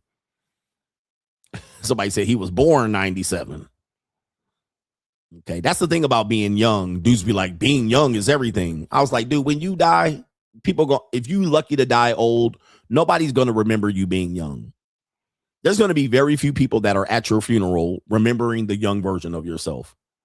Right? Nobody's going to be like, I remember when we were in the Navy, when we used to go to the nightclubs and the bars. I remember we used to do X, Y, and Z. I remember we used to play Tecmo Bowl tournaments. I remember we used to play Grand Theft Auto. I remember, bro, when you die, if you grow old, when you die, the picture they going to have at your funeral is going to be your old ass picture, nigga. It's going to be your picture at 60, 70, 80, or 90. The young picture they have of you going to be deep buried in the pamphlet. All right, you going to fold the pamphlet up and look at the back of the pamphlet. God damn. All right. That's what that person looked like young. Nobody's going to know you as a young person. If you have kids, grandkids, they don't know you you was always old nigga to them. Right. You was always an old person. All right. Everybody that's going to speak at your funeral going to talk about the old version of yourself, age 55 and up. Nobody's going to be talking about what you used to do when you were 20. Every now and then there might be a couple people here. Most people ain't going to know you dead that knew you in your 20s and 30s and 40s. They ain't going to find out till 6 months, a year later. Damn, they dead. When was the funeral? How come nobody told me? Everybody's going to know the old version of you. That's why you have to understand the young version of you don't count. It's just a practice life of the life you're going to live. That's all it is. You're not the coolest when you're young. You're the coolest when you're older, nigga. Okay. You're known after 40. Before 40, you're irrelevant. unless you die young. Unless you die young. But you're irrelevant as a man before 40. Nobody gonna know what the fuck you did before 40. Nobody gonna remember. Remember when this nigga used to get all that pussy when he was in high school? Nobody, unless you die young. That's it. Nobody gonna talk about how you used to parking lot pimp and get hoes at the nightclub. Nobody's gonna say that shit at the funeral, nigga. There's nobody gonna be at the funeral that was there around. None of your homeboys, all my homeboys and my day ones and my no new friends, none of them niggas gonna be at your funeral. None. Maybe one. And he gonna have diabetes. Okay. He gonna have diabetes. Life starts after 40, man. You're who you are at 40 and above. Anyway, don't at me. Don't at me on this. Shout out to our brother here. Caitlin says, yeah, I have a first come, first serve mentality when women in intimacy. When women deny or weaponize intimacy in their relationship, they escalate the man's decision to want to sleep with multiple women. I guess you could say that. He says men should think about the women they're actually being with, not the women that they aren't. Nope. All right. Anyway, that comes from if you don't get a lot of sex. Yeah, you're going to probably be more attached to a woman intimately. Where we at here? Kaylin, for those who criticize Genuine for being engaged to a younger woman, if you're married, stay married. Women don't divorce your husbands if you'll fear that he'll date a younger woman. If he does, Coach, you and Genuine can have young girls, especially if you were married before. Even if you weren't married, you can indulge in the pleasures of younger women. All right. Younger women are just great. They're not the best version of the woman. They're just better. All right. Anyway. Don't at me at this one. Now, yes, I be with old ladies here and there, ski 1 and 2 skis. It ain't like they're bums in bed. It ain't like they're not pleasurable. They're just better. All right. Younger women are just better. They better all around experience. It's a better all around experience. And if we want to go into that, we can. I got a little bit of time if y'all want me to tell you about it. Yeah, I got time. It's just a better overall experience. Now, if you're just looking for like companionship and deep connection and shit like this, okay, I can't help you with that. I can't help you with that.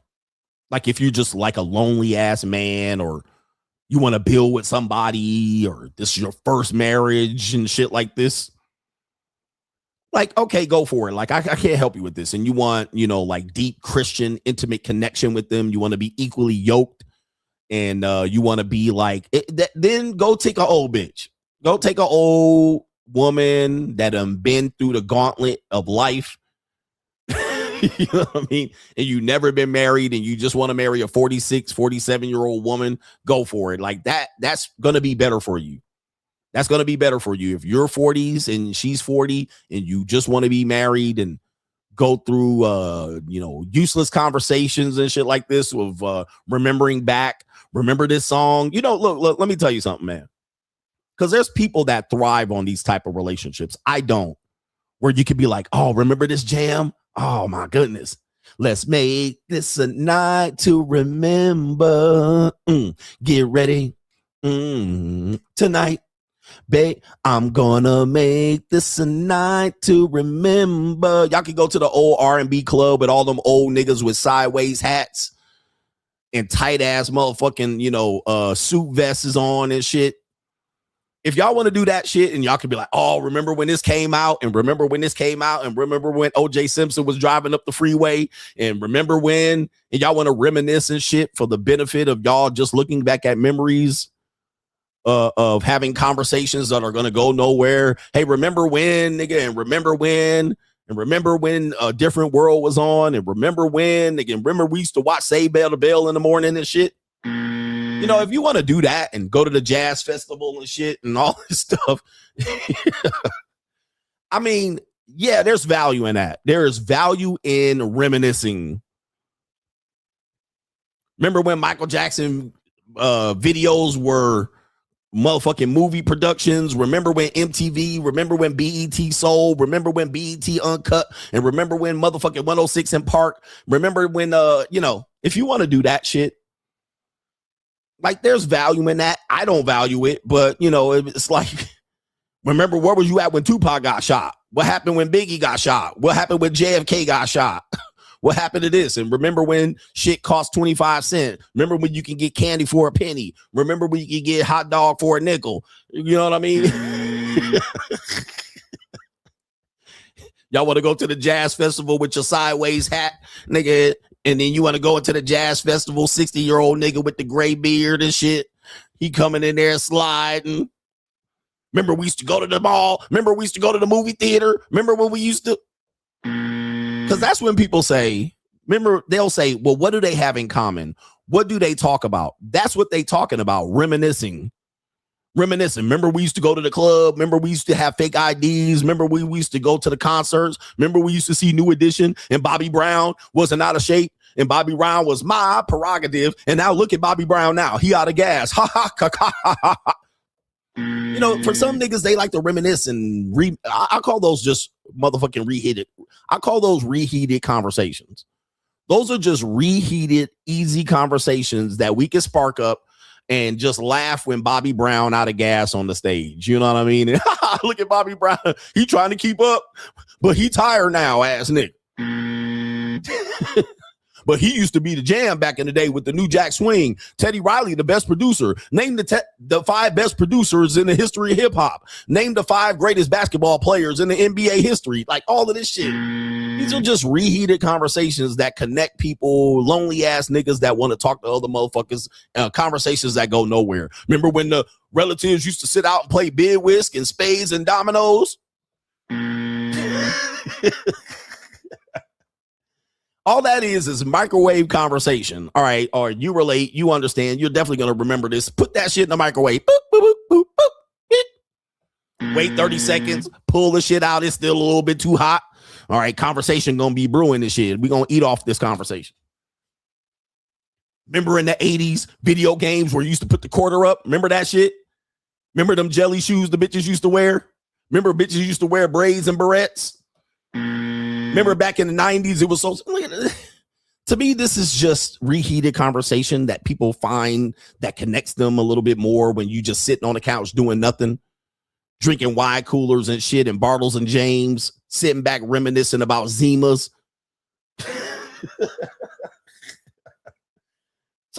Talking about we relate and connect to each other. Now, I'm going to just tell you, bro, for me, this is unnecessary. I can find other people to talk to this about. I don't need a romantic partner to sit around getting fat, sitting on the couch, reminiscing and shit with microwave heated ass conversation. Remember King magazine? Remember Maya had her ass out on the King? Nigga, how many times have you had this conversation for real? How many times have you had this conversation with your partner that is your age, that you connect with and that you have shit in common with?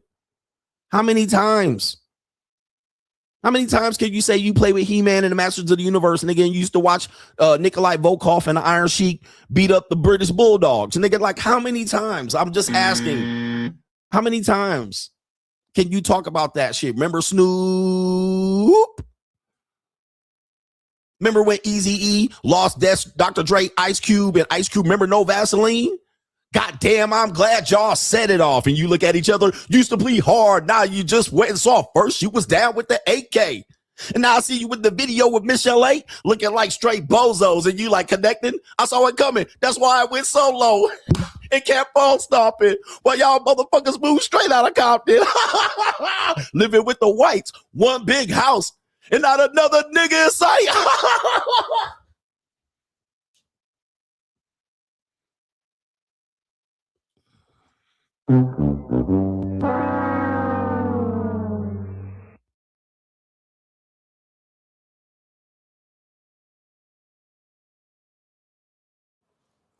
Yeah, remember Martin? No, man, not Martin. The Jamie Foxx show. Nah, not Jamie Foxx show. Nigga, Live in Color. In Live in Color, you can do what you wanna do. And Live in Color, man. We used to sit back and we used to get a Tombstone pizza, and we used to, and then on Monday, we used to go in and tell each other the jokes. Homie the clown, don't mess around. Even when the man Try to keep them down. Remember the restaurant Shea Whitey's? Shea Whitey's. These are just reheated over and over conversations that you're going to have over and over again and act like you're connecting. Now, there must be some psychological shit that goes on here. But what I'm saying is that's what they say about having a person in common that ages, that came from the same generation.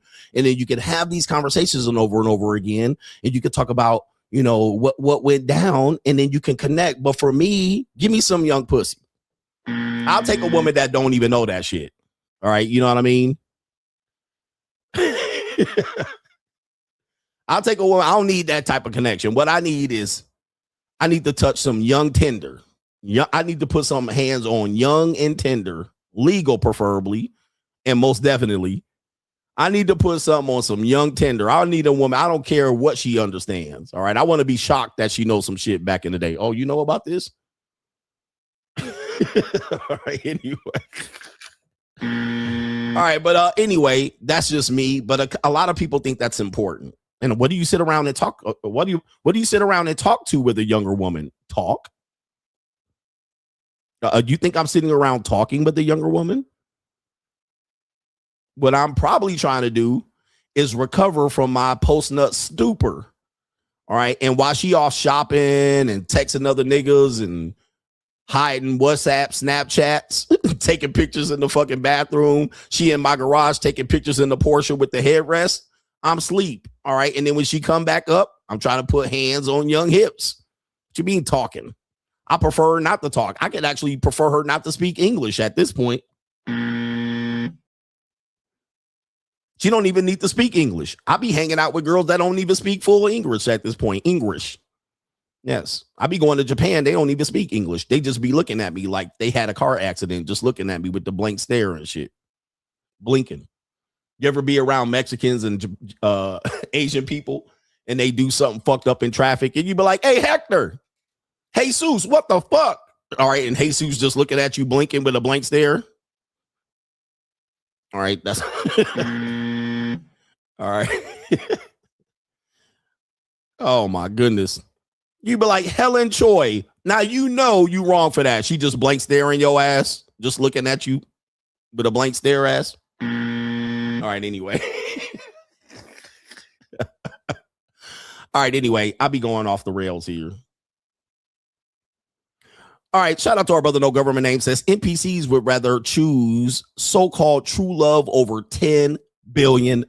He says, which would you choose, 10 billion with very little love but a lot of respect, or unconditional true love but little to no respect? Let's see if we can give you guys a poll on this one. We got only a couple more segments here before the main event. What would you choose?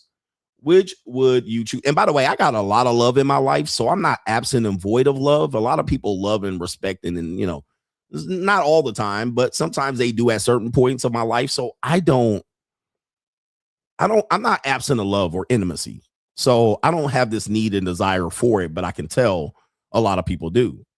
Which would you rather have? All right, right here, 10 billion. I'm going to say 10 billion with very little love. We'll have you vote on this one to make it clear. But you get respect, or unconditional love. I will fly the highest sea. I think that's what it's called. Unconditional. I will do anything for love, baby. Unconditional true love, but little respect. Yeah, I like respect. I like motherfuckers to fear me and shit. All right, and see me coming in the door and be like, all right, this nigga coming in the door with little to no respect. I went overboard here. Unconditional love, no respect. Sorry for the people who are watching this thing right here. All right, remember, respect is the thing here. Respect versus no respect. Because a person can love you but not respect you. We're going to show you this later. A person can love you and not respect you, which people don't realize that. They're like, but love and intimacy and unconditional. But people love you, but they don't respect you at all. Like, I want to come through the door and motherfuckers is like 10 hut, bout face. All right, stomach in, chest out. I want my woman Sharp. When she wake up, she like, okay, I want my woman sharp. I want her to just be like, all right, this nigga done woke up.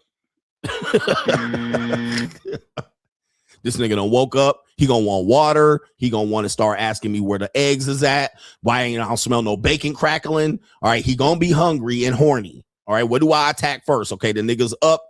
You know, they feel me. I stop snoring and start shuffling and shit.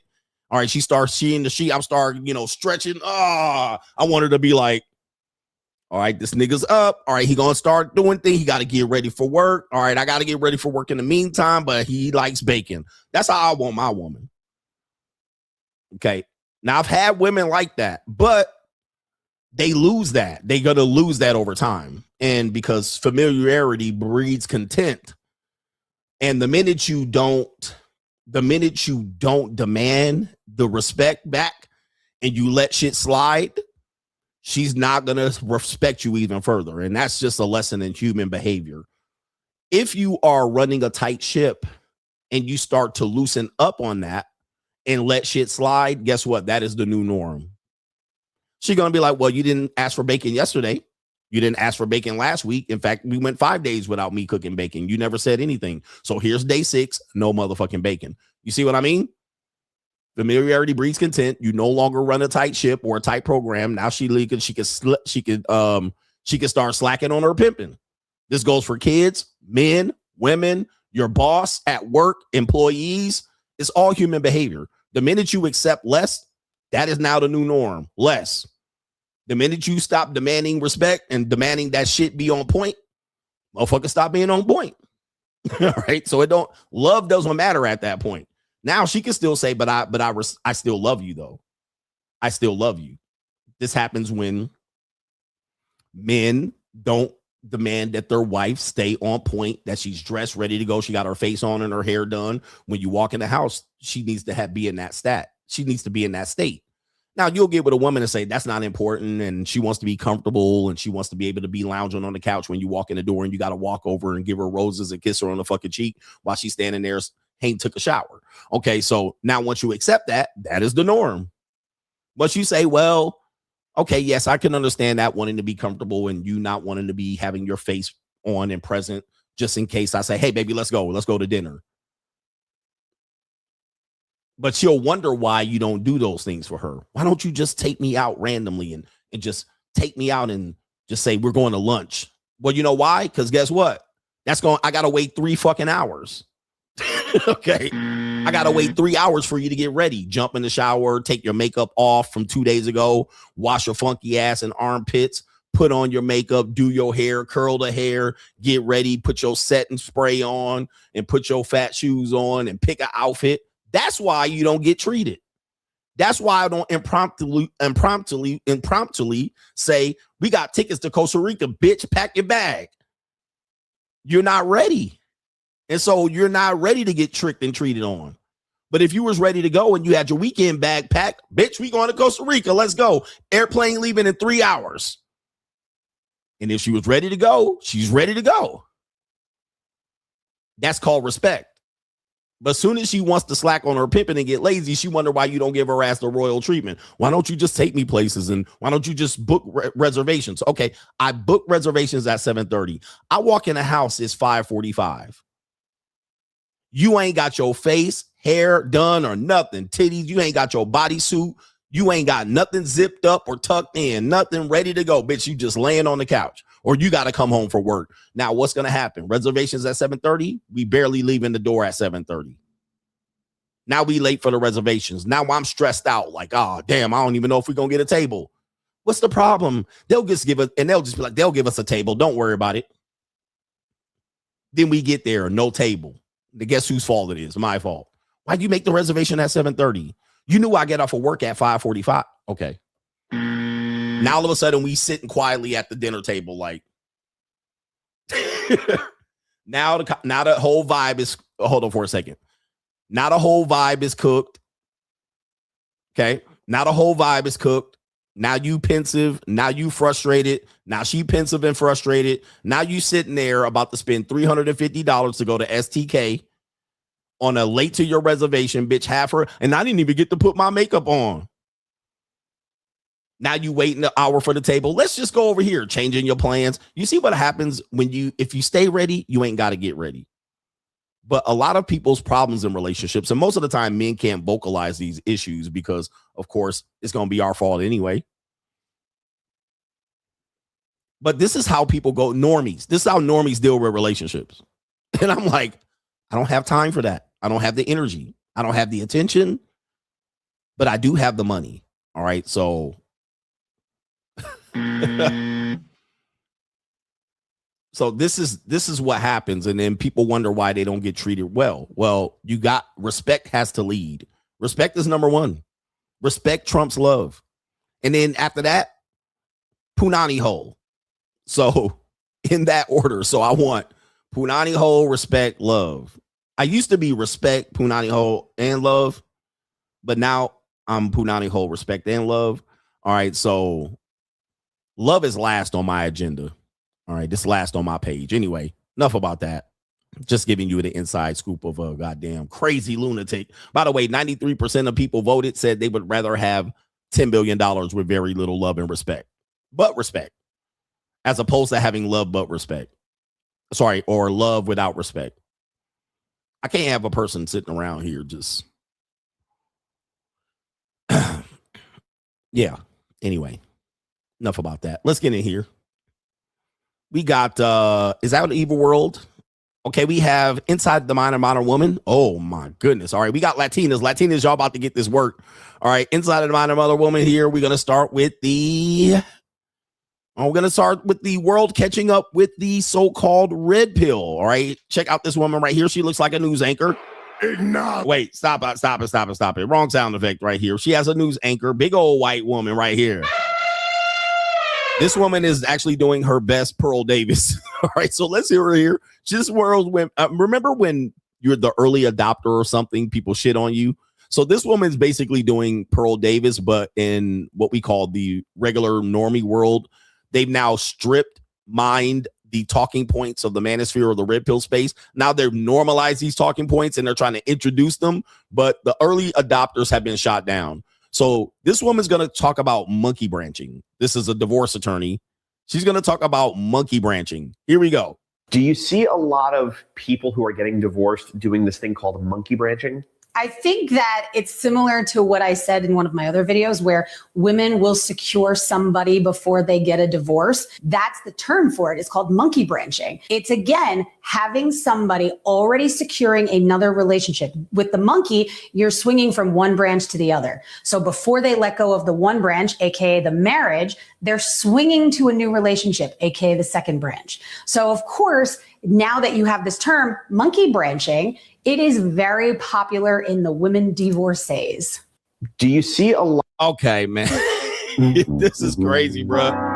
This is insane. When I see this, I just shake my head. I just don't have the energy anymore as a content creator to try to fight this, because when I see this, I just be like, God damn, look how long it's taking. Look at how long it's taken for this to be introduced as like new. She's introducing it as new. Okay. When we've been talking about this in the space for the better part of 10 to 15 years. Not only have we been talking about it, we've been shot down, demonetized, shadow banned, flagged, told that we were wrong and all of this. And what I'm saying, when I predicted this, I said the regular world is going to basically strip mine all of the talking points, take what they like about the red pill or the manosphere or the male space, and then toss out the rest. All right, we're just going to toss out the internal misogyny, but we're going to deny what CGA said. But now we're just going to say it's normal. All right, later. And they're just going to raid all of the shit and then bring it to the normal masses. Well, monkey branching is when a divorced woman actually sees another man, doesn't cheat on them though, but she has the safety plan. 75% of women have a backup plan. Oh, no, that's wrong, CGA. That's misogyny. What's wrong with you? You need therapy. You need help. But later on, yes, most divorced women monkey branch. Really? As if we weren't saying that, but we were called all kind of women hating misogynists. This is crazy. This is crazy. There's something called the 49er. Remember I showed you that Asian woman? There's something called the 49er, and it's when but Pearl demonetized for saying this 3 years ago. Pearl gets shot down as a pick-me saying this. She gets shot down like crazy for saying this.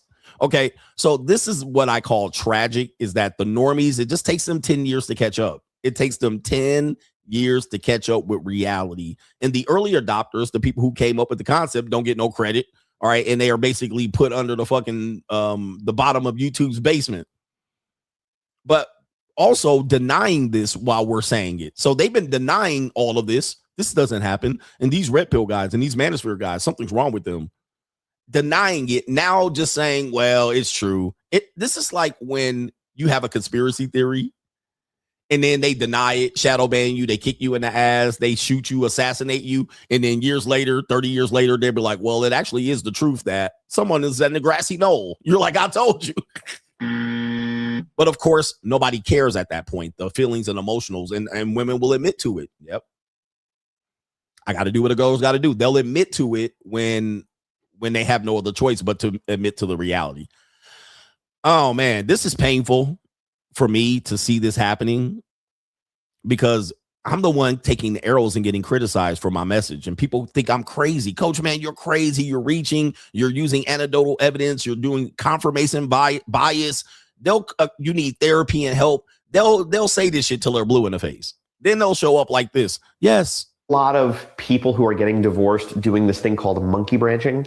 I think that it's similar to what I said in one of my other videos, where, of course, she said it, women will secure somebody before they get a divorce. How long have I been saying this? They'll emotionally divorce. There'll be another bull in the ring. Then they'll cause complications in the marriage. They'll blame you for it. Meanwhile, they out here, but then they say they didn't cheat. I didn't cheat, though. I didn't start having sex with him until we start arguing. And then you push me into his arms. This is classic shit. But of course, I'm wrong. This doesn't happen. It only happened to you, coach. It doesn't happen to all people. Your evidence doesn't go touch grass. But there she's here admitting it. Yes, this is happening. She's a divorce attorney that works with women. Yes. She knows this. It's very common amongst divorced women to have the next man set up before you even know it. Before she even files a divorce, you're the last to know. The husband's the last to know. Before you file the divorce, the boyfriend is already ready to go. Ready to go. Not a shocker here. All right. Sad reality. Sad. I don't even want to play it again. But when I see shit like this, I just be like, like, what do we do, man? And I can't even make a video. If I posted that video on Instagram, it'll get shadow banned. Still. If I posted that video, women have a backup plan. Divorced women have boyfriends before I'll get shadow banned. I'll put it up and it'll have 200 fucking views. She puts it up and it got like 10,000 views in an hour. I'm like, like, it's hard for me to fight the bullshit. It's just too hard to be ahead of the game. We have a guy that is here on the World Cup stage here. He says he's from France, and he says this is what he loves about American women. Okay, so here we go right here. All right, come on, man. What are we doing here? Here we go. I'm from the northwest part of France. What brings you to Austin? Study. Study? Okay, gotcha. Study. We got water. You're study and the Mexican Latinas. So that's why you're here. Still. Does that take it? Okay. He likes the Mexican Latinas. Isn't this funny that everybody likes what they don't have? He's in Northwest France, but he liked the tortas. He liked the chiquita, patita, chiquitas. He liked the chiquitas, patitas. He liked the tortas and the Latina Mexicano. Did that take priority over studying? But I hope nobody sees it. Oh, what part of France are you from? I'm from the northwest part of France. He says, I hope nobody see it. He definitely like gorditas. He then came all the way from France to Austin, Texas, and he having a handful of tortas and patita chiquitas. What brings you to Austin? Steady. Steady? Okay, Steady. gotcha. Steady. We got water. Steady and the Mexican Latinas. Oh my damn. So that's why you're here. Still. Does that take priority over studying? But I hope nobody sees it. Oh my goodness. Oh. Yeah, that brother's starving. All right, and there's a nice little chiquita patita right there, a paquino. All right, a little yeah, I like that right there. All right, queso pa. Kalo K. All right, shout out to him with the K on the all right, the hyenas. Speaking of hyenas and Latinas here, we have a man that is cheating on his wife. Apparently, fiance, a woman, well, it's not his fiance, it's not his wife, it's a fiance, finds his soon-to-be husband cheating on her after they've been together for 6 years. So let's see what we got going on here. Okay, there he is right there. All right, let's play the video. Wow. Wow. Hi. Hi. Oh, no. So good to see you, you cheating piece of shit. You're a fucking disgusting human. Why don't you pay your car note, my guy? Oh, now he broke. Say something. Say. Oh. There it is. All right, my man got caught red-handed with a spicy torta.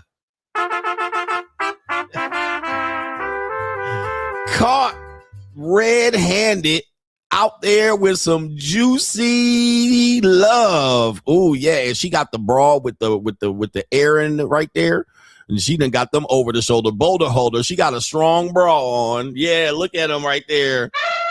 I bet you she be sucking the soul out of this nigga. I mean, boy, I tell you, bro, you get you one of these, they suck the soul out of you, man. These are some of the most underrated women going on in America right now.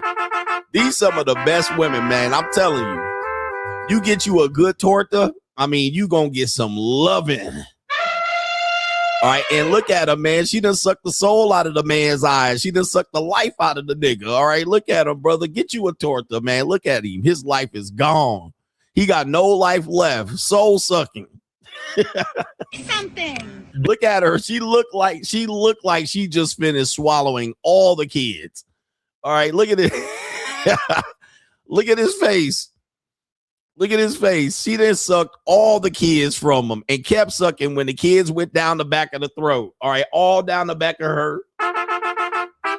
He gone. Hey, ladies, watch out if you see this nigga running around Santa Ana, El Paso, Las Cruces, Albuquerque, all right, San Antonio, outside of Dallas, all right, Austin, yes, she got his ass. Yep, ate all of that. Look at the size of these wrists. All right. He had a maid fantasy on there. Boy, he like, ma'am, you don't understand. I'm not coming back home. Remember the movie Harlem Night? Where the dude, he was the cop trying to be the undercover in Sunshine. She threw that sunshine on his ass. He called up the wife. He was like, put your mama on the phone. Yeah, bitch, sell a motorcycle, the boat, sell all of that shit. I ain't coming back home. Goodbye. Have a nice life. Click. All right. That's that Corona Chino Hills Punani. All right. And she definitely lived with 5 of her cousins and sisters and shit. All right. Sell everything. Sell my motorcycle, all that shit. I ain't gonna need it. Just sell it all. Kiss the kids. Have a nice life. I'm gonna send you $200 in child support. All right, yo. Man almighty. All right, get you a Latina, they said. Get you a Latina, they said. All right, we got more Latinas here on Inside of the Mind of Modern Woman. We're going back to Tejas. All right, we're going to Texas of a bland that has a spicy Latina here. Let's see what's happening. The bad part of the Latina life. Oh.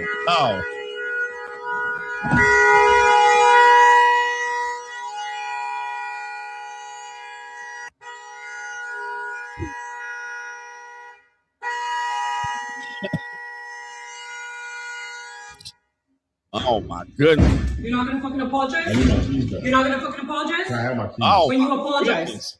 Sorry for leaving you. I'm over here. Have some fucking respect and stop fucking recording me. You want anything to work here? Apologize to me for fucking leaving. Oh my goodness. I'm sorry for leaving. And oh my, that is 5 feet of fury. All right, look at how small this woman is, looking way up there at this guy right here.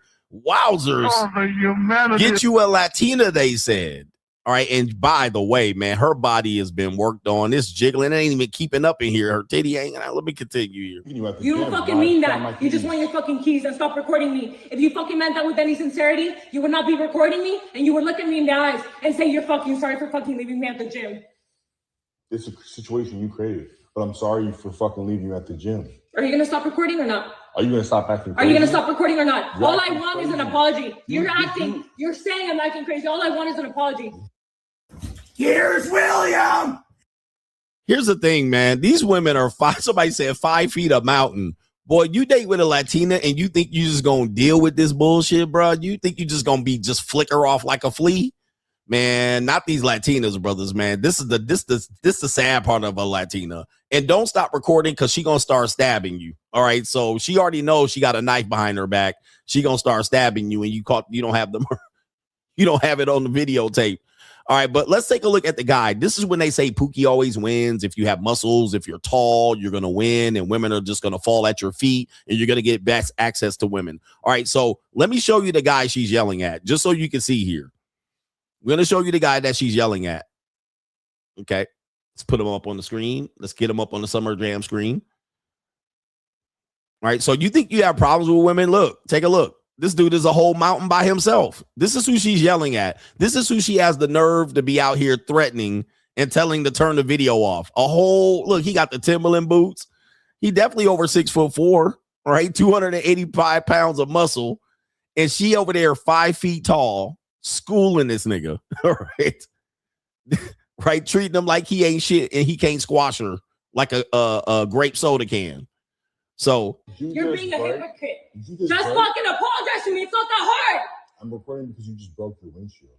Bro, you broke your own windshield. You broke my windshield. I have it on video. You broke your mirror. There's plastic on the ground. No, I didn't. It's fixed. It was just bent backwards. It was just bent backwards. Are you gonna stop recording me or not? Are you done acting crazy? Are you gonna stop recording me or not? She act like this dude is not a mountain, right? She acting like she talking down to him like he can't just stomp on her like a roach, like a cucaracha.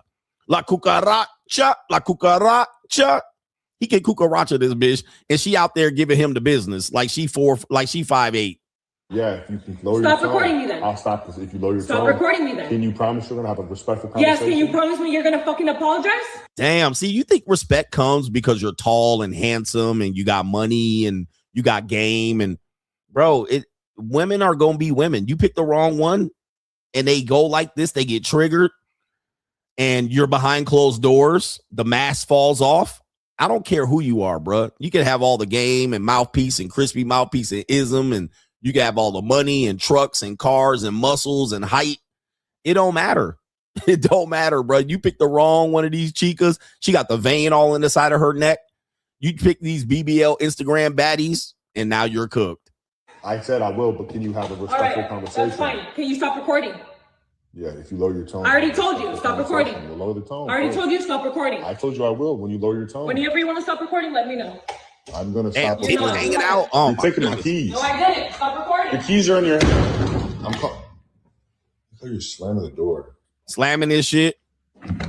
That's probably his girl. Stop recording. Stop recording. Stop recording. Psychotic. Crazy. I need my keys.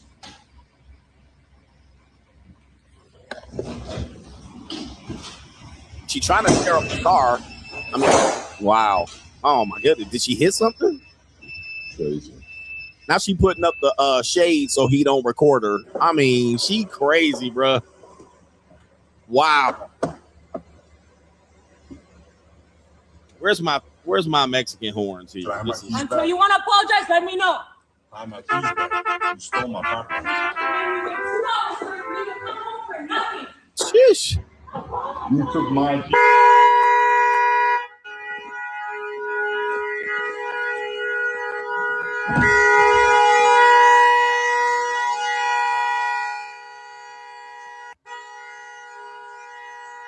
Oh gosh, man.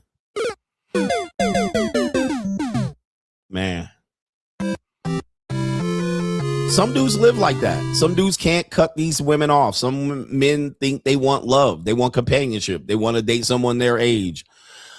And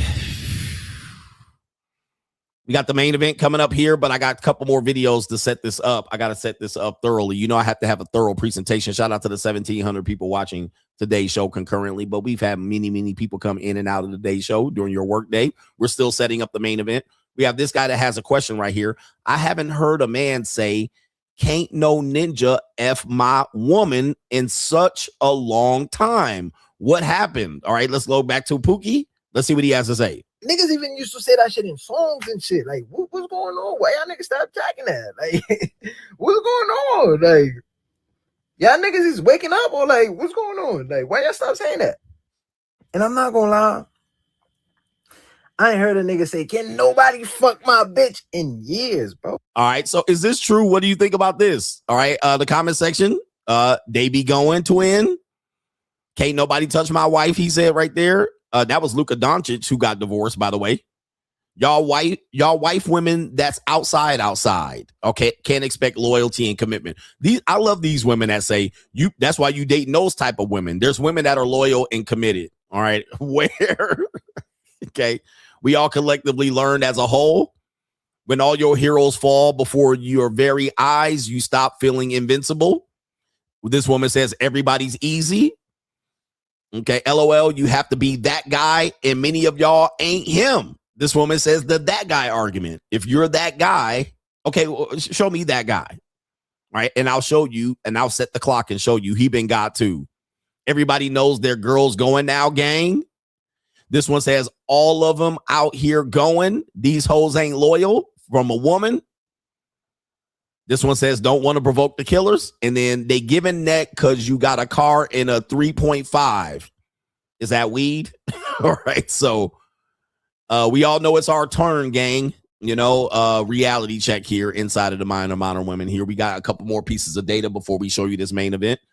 This is from Vice Magazine, released here in April of 2026. This is not an old piece of data. This is a relatively new piece of data right here. A surprising number, and listen to me, I've been trying to tell you, a surprising number of long-term couples admit to hating their partner. Unspoken resentment can build for months or even years, turning small unresolved issues into a full-blown emotional sinkhole. Now, I've been trying to describe this for many years as the marriage wheel. Okay, so people think they have a good relationship until they find out they don't. The bait and switch will happen. And a surprising number of people that are in long-term relationships, not me, I got a girl, and you just mad that you don't have a girl, and you got to get a girl.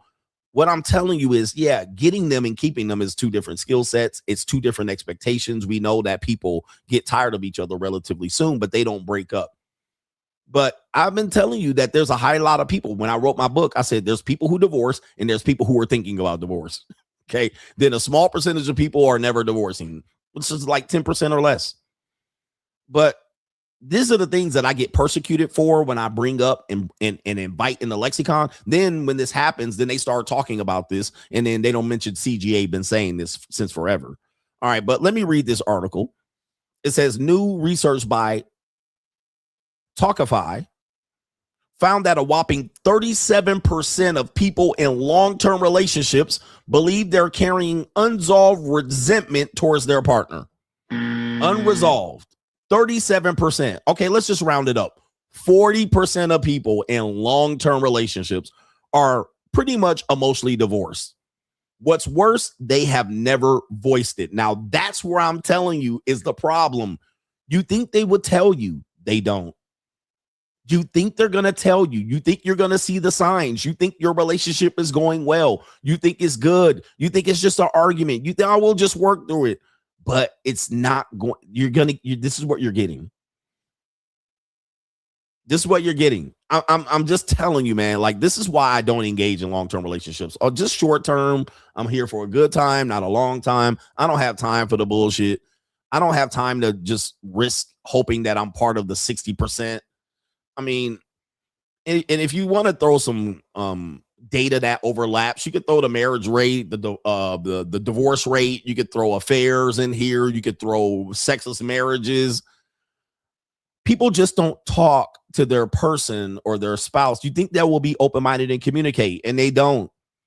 They don't. They'll just hide it and all of a sudden hit your ass over the head. Additionally, among those carrying resentment, nearly 68%, we'll say 70, have been holding on to this resentment for over a year, with most holding it for around 18 months. Woo!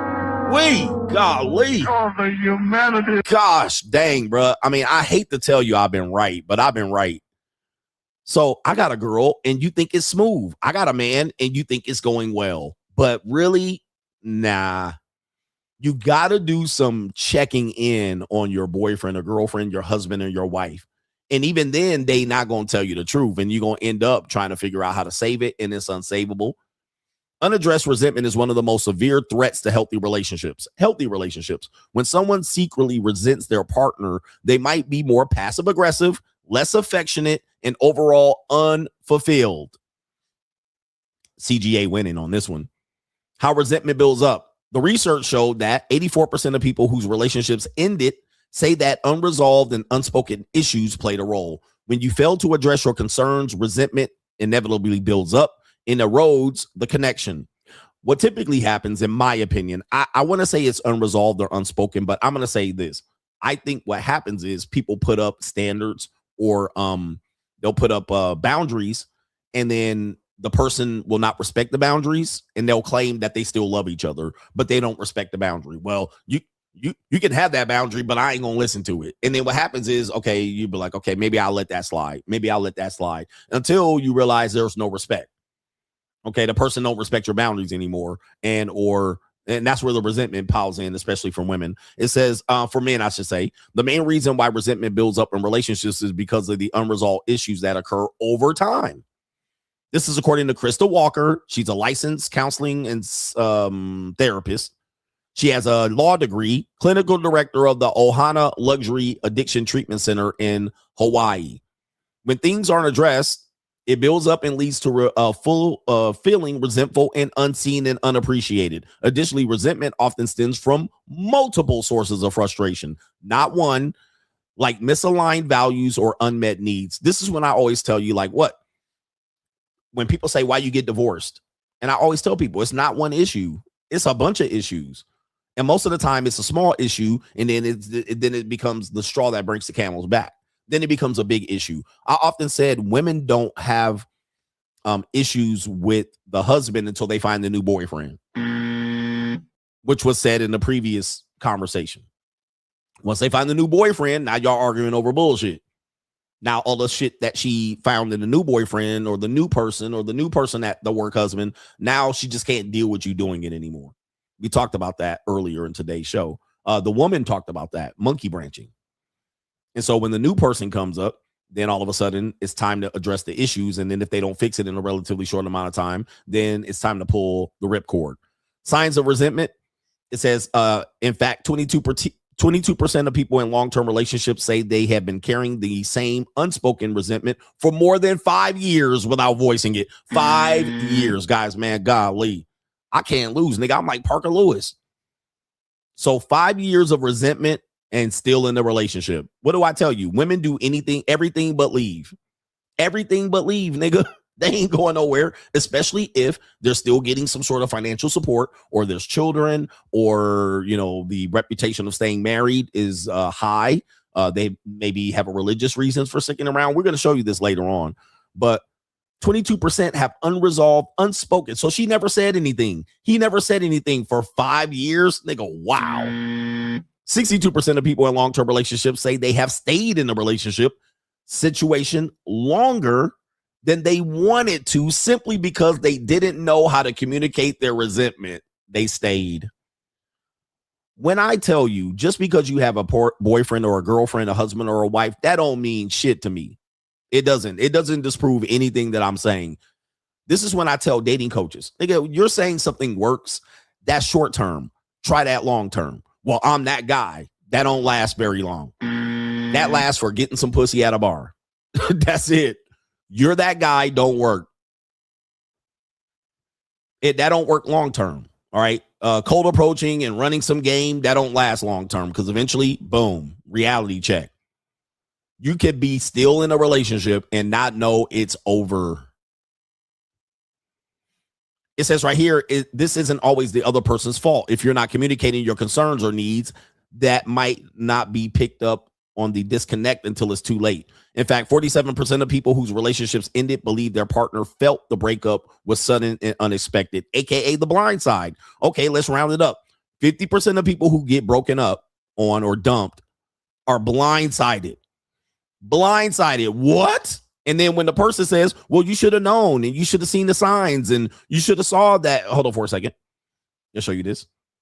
And it's typically the woman that's going to say this. Typically the woman. You should have known and you should have felt it and you should have read my mind and you should have picked up the slack and you should have saw that I was cutting away and pulling away. You should have saw that I wasn't having sex. You should have saw that I was so she's going to mostly say, I shouldn't have to have told you. You should have read my mind, babe. I know what you're thinking. All right. You should have read her mind. Should have been a mind reader. Okay. You should have saw this shit coming. And if you didn't see it coming, that's because you didn't do the work and you were unhealed and traumatized. And I was doing the work. I was in therapy. I was going over here. I was staying late at work. I was going to the gym at 10 o'clock p.m., nigga. And you should have known. You should have known I was seeing somebody else. You should have saw that shit coming. All right. So this is what I tell you. The women are going to blame the men for this one. But they're saying right here, some signs might include emotional withdrawal or lack of communication. Resentment can be hidden. It doesn't always show up in obvious ways. So a woman can be resentful towards you, but they're saying it doesn't show up, obviously. You might think you're trying to tell a person and communicate to them. Actually, this happens to me too. This happens to me where I'm like, okay, I'll just stop responding to this woman and she'll understand and get that that I'll pull back. And no, 5 days ago back and she done fucked 2 niggas and she's like, good morning, daddy. 5 days later. Right? You're like, the bitch don't get it. I'm going to have to block her. You think people understand that you're pulling away. You think people understand your passive aggressive disconnection. You think people get it, but they don't. They're completely unaware that you have pulled back and that you have gave their ass a silent treatment and emotionally withdrawn, and your lack of communication should be a sign. Nope, them bitches would be like, all right, hey, yo, what's up? Hey, you haven't talked to me in a while. What's going on? They be hitting you up after sucking dick and wondering why you pull back, okay? So, in my opinion, you got to tell them. You got to tell them. You got to be very, very vocal as to what you're doing. Otherwise, they don't get it. And the sad part about it is when you tell them, they'll even be in denial. Well, I did it for this reason, and they'll blame you. So a lot of people don't want to tell because then the other person's going to act like you're they'll gaslight you. They'll gaslight you. What do you mean you felt that I was cheating and sucking other dudes' dicks? How could you feel like that? I'll just be at home doing nothing. And then you're like, yeah, whatever. All right. Even when you have the evidence and catch them red-handed, they'll still deny it and gaslight you. And it says another sign of resentment is pity or spiteful behavior. I call it snarky sarcasm or even pity sex. The resentment partner might take jabs at you and say they're joking. They'll put you down in small ways and or no longer show affection. So when I say women are snarky and sarcastic, this is often just pity or lack of respect or spiteful behavior. So they'll just wait to take shots at you, but they'll still be living with you. They'll be your wife. They'll be your girlfriend. You'll be in a relationship with them. You'll still be taking Facebook pictures, but she'll be taking jabs at you. Your little this and your little car and your little YouTube stream and your little job. Okay. And your little short and you bald. I usually date taller men. I usually date niggas with head full of hair. I usually date stronger, bigger, faster niggas. All right. But I love you in the end. This is not love. This is not, she don't like you, nigga. She's definitely don't respect you. When she starts saying that, next person I date gonna be 5'12". I usually date. I gave you a chance. I figured that, I usually date all my boyfriends in the past was 6'4", but I gave you a chance. This is all just pity. And there are people in relationships doing this shit. Right? I usually date dudes that last longer in bed. I've dated a nigga who dick looked like your arm, you know what I mean? And I'm used to that. She'll tell you that to your face. Yeah, I had a dude in college that once put it in my cervix. He bruised my cervix, but I like yours. Yours is just fine. It's just right. This is all just snarky bullshit that are just resentment and pity, disrespectful behavior. But y'all will be out here claiming, oh, but I'm in love, coach. She loved me for me, ass nigga. And I'm looking at your goofy ass like, bro, it's over and you don't even realize it. Which means, in effect, I'm going to take you to this, and we got the main event matriculated the ball downfield. I promise I'm going to get to it, but I got to set this up. We have a woman that says right here, she felt unhappy in her marriage of 17 years. I'm not happy. Her logical solution initially disgusted her husband. Her name is ecclesiastical. Here's the ecclesiastical bullshit too, bruh. This is this ecclesiastical shit. But this proves what I've been teaching you. Her name is Courtney Boyer. She opens up to people about the non-traditional marriage and experience with polyamory. Oh, no. I'm not happy. Now, this was triggered by one event, which I tell you and warn you about, is going to trigger your relationship to go left. It says when Courtney Boyer married her husband at age 22, she had a radically different understanding of relationships than she does now. She is now 43. So that's a teaching point that I tell you. The woman that you marry or date at 22 are not going to be the same woman at 43. You better be ready for this, nigga. These are 3 different women. So at 22, 32, and 42, these are 3 different women. The 43-year-old woman had grown up in a suburb of Seattle, raised in what she called a purity culture of the evangelistic Christian church. So when I told that nigga, Andrew Wilson, that Christian relationships are just as unstable as relationships that are regular, here's another chance right here. Traditional conservative Christian. It was, she was ingrained with, to only date people to find a mate, not merely for fun. She was told to marry early, and then she never really enjoyed sex, understanding pleasure as a strictly reward or a distraction. So this is what I call women selling you pussy. All right. People don't want to believe this, but if a woman thinks sex is due for duty, all right, and when she gives it to you, she wants it as a reward system.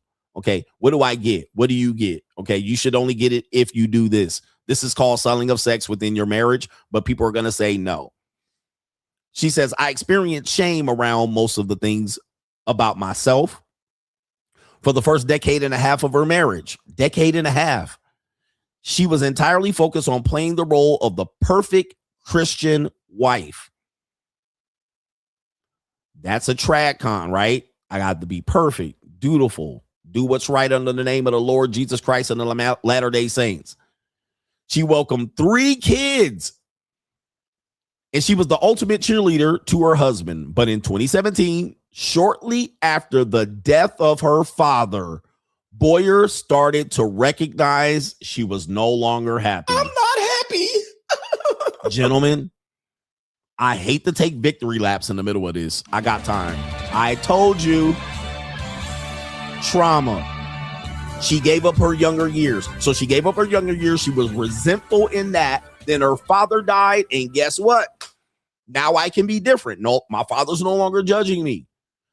A parental death or a child's death is now going to be trauma. She's going to be traumatized. And now the relationship's going to change. I told you. And she said that was the trigger. But you can clearly see she wasn't happy already. But when the dad died, now I can be the whore I always wanted to be. It says, I was starting to feel burned out. Oh, by the way, that's the couple here. By the way, they put themselves out here, but look at this beta Brad, ecclesiastical Brad, and ecclesiastical Jenny. Jenny been wanting to suck dick all her life, suck black dick, suck Mexican dick. She wanted to hear travel and all of that shit. And guess what? Guess who about to lose? Beta Brad. Okay. I was really starting to be burned out. She says, man, I was doing all of the right things and nothing is working. I felt drained. I don't feel fulfilled. I feel disconnected from my husband and myself. I'm starting to resent my kids.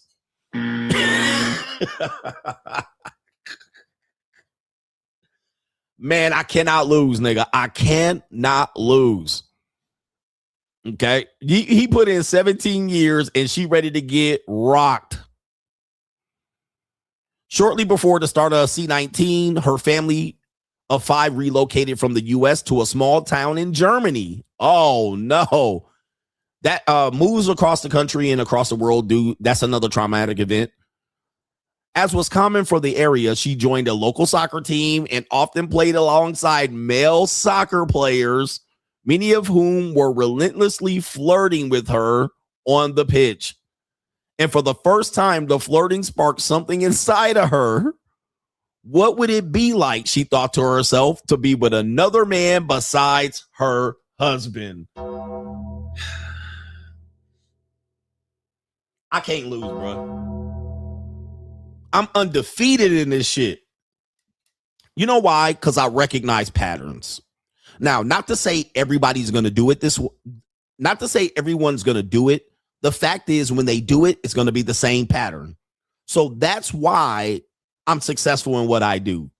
It's just pattern recognition. It's just how I see people skirt responsibility for the causing the problem and making excuses as to why they do people dirty. Typically, the women make an excuse like this. They have to have all these excuses, and this happened, and this happened, and this happened, and all of a sudden, then I was a virgin, and then I wanted to get fucked and have orgies.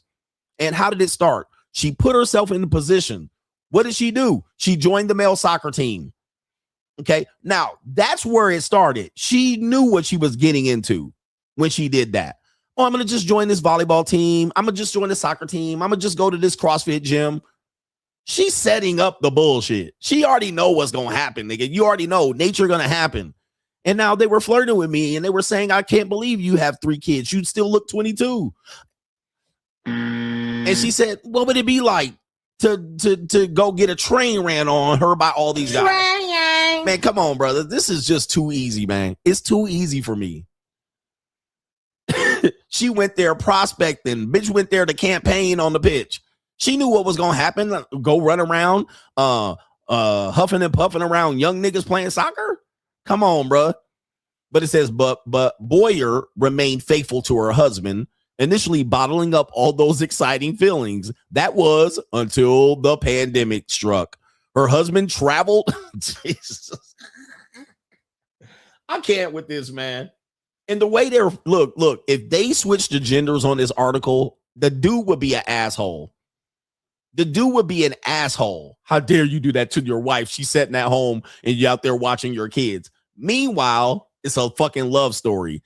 So it says, the husband traveled on a work trip for 7 months, leaving her isolated in a small town in Germany with nothing but her thoughts. Sheesh. It is all Jermaine's fault. It's always Jermaine's Leaving her fault. isolated. When he finally got back, she had decided it was time to propose a change. She asked them the question that would alter their relationship forever. What if we had a threesome? And that's Wow, a threesome. Damn. you. Trying. What if we had a threesome? I'm assuming it's not 2 women. You mean a train? Trying. Let's go down.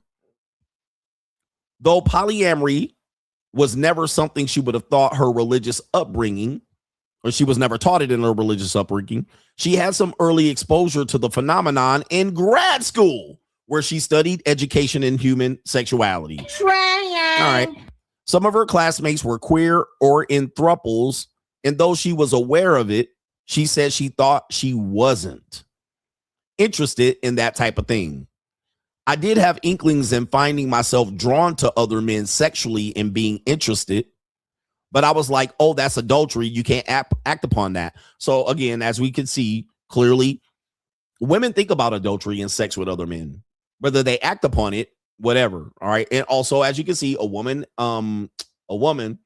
that is a virgin and raised to be a virgin, and ecclesiastically, when she turns 40, guess what happens? This is her sexual peak. All right. Not to be confused with her sexual marketplace value. Her sexual peak, women get more horny. They get more willing to do risky behavior when they're in their 40s. And this is mainly because sometimes they have fathers and brothers who are older die.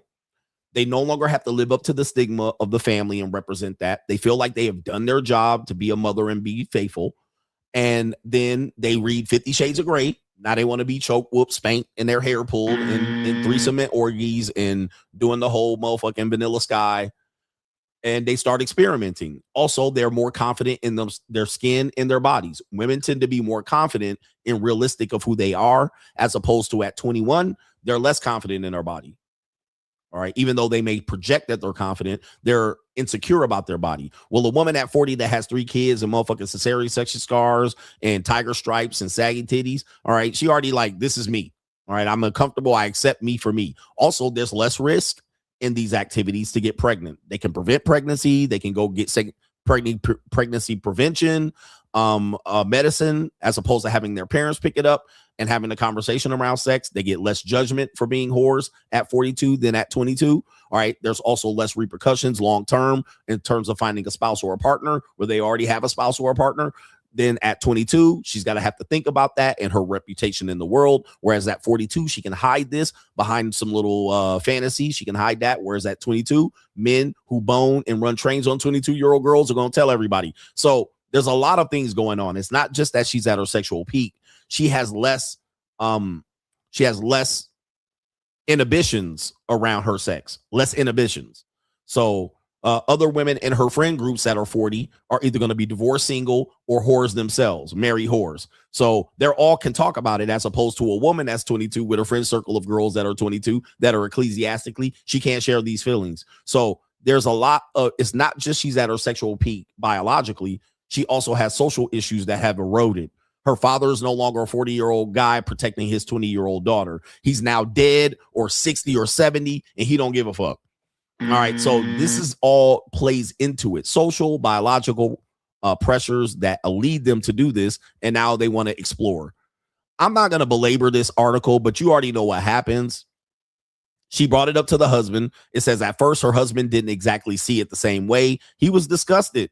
I will never forget that face. He was absolutely saying not, no. But of course, guess what? You think that's going to stop her? Nope. She basically going to say she's going to keep pushing it until he agrees to it. That is called the bait and switch.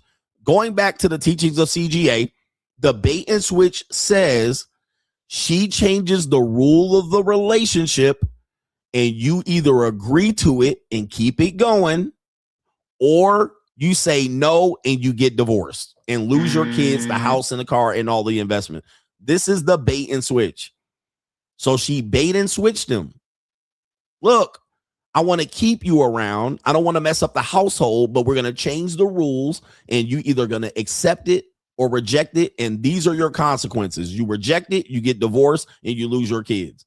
Now you got split home and you fucking cause the family to fracture. Or you accept it and watch me get fucked by other French niggas playing soccer, German. So either way, it's a lose-lose. But some guys will just go ahead and go, all right, I'll work it out. Let's work through it. All right, let's just put some rules and parameters to it. And this is exactly what he did. It says, but Boyer was persistent. Nigga, I can't lose. Man, come on, bro. This is why I call myself the king of kings, bro. I cannot lose. I feel like Jay-Z in the motherfucking Blueprint. It says she bait and switched them, and she said she was persistent. She kept on and on and on and on and on and on and on. And she was like, well, I'm going to fuck somebody anyway. God dang, bro. Just because you say no the first time, don't stop a bitch. She going to keep telling you. I always tell you, just because you say no doesn't mean they going to stop. They going to keep going and going. Y'all think women, the next thing they ask for is going to satisfy them. It's not. They're going to basically get you to give up something, and then you'll be like, all right, just give it to them. And then they're going to find something else. And if you don't give it to them, they just going to keep, man. She was persistent to get dick down in her marriage. That's what they're saying, bro. Over the next 5 months, she continued to bring up the idea of her dating another person outside the relationship. Their days were filled with what she described as incredibly raw conversations. They each saw separate therapists. where they wrestled with questions about the role of exclusivity in their relationship, or ever so slowly, he warmed up to the idea. Brothers, come on, man. Jesus. Jesus. Matriculating the ball downfield. Eventually, he warmed up to the idea. After 6, man, bro, he can't win. He's looking at it as, I can't win either way. Even after her husband agreed, her first entry into the dating world as a married woman was a bit tumultuous. That's how you pronounce that. She had no experience in a casual dating culture or familiarity with online dating. So she on the dating apps right in front of the nigga face, and she was finding it difficult to build something serious with her partners. Something serious? Golly. As many didn't expect commitment from someone who was already married. Man, wow. Now, about 5 years later, she has published a memoir. She wrote a book about it. She opened up about her experience to thousands of followers on Instagram under the handle. There's the handle right there, the monopoly couple. And Boyer has been happily dating a new man whom she met through a mutual friend, another female, since January. He lives in the United Kingdom, so they see each other about once a month. And he's married. His wife knows, obviously my husband knows, and it's just really nourishing. It's like having another best friend that you're also sexually attracted to and you go on dates with. As far as the husband, she says he's becoming incredibly supportive of their arrangement. Man, I'm done.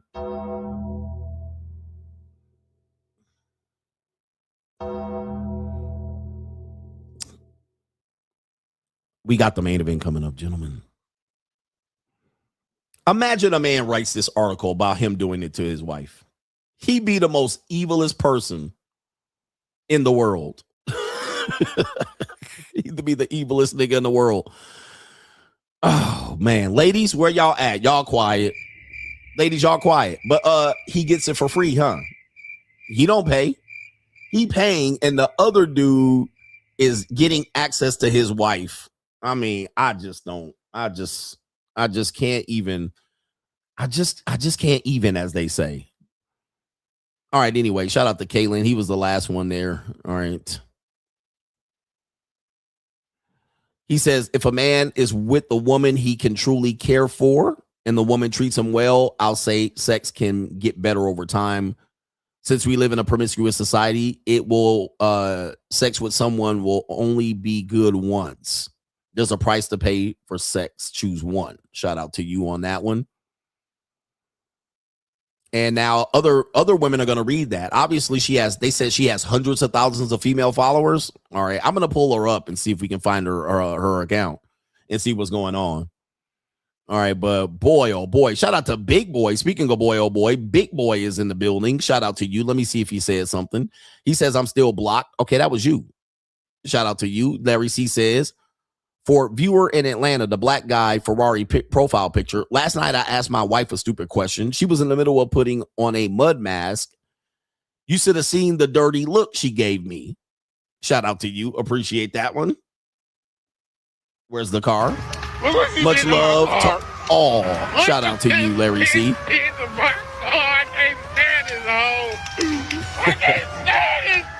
Shout out to Ratchet Monster says it's astounding how many of these thoughts won't go get tested.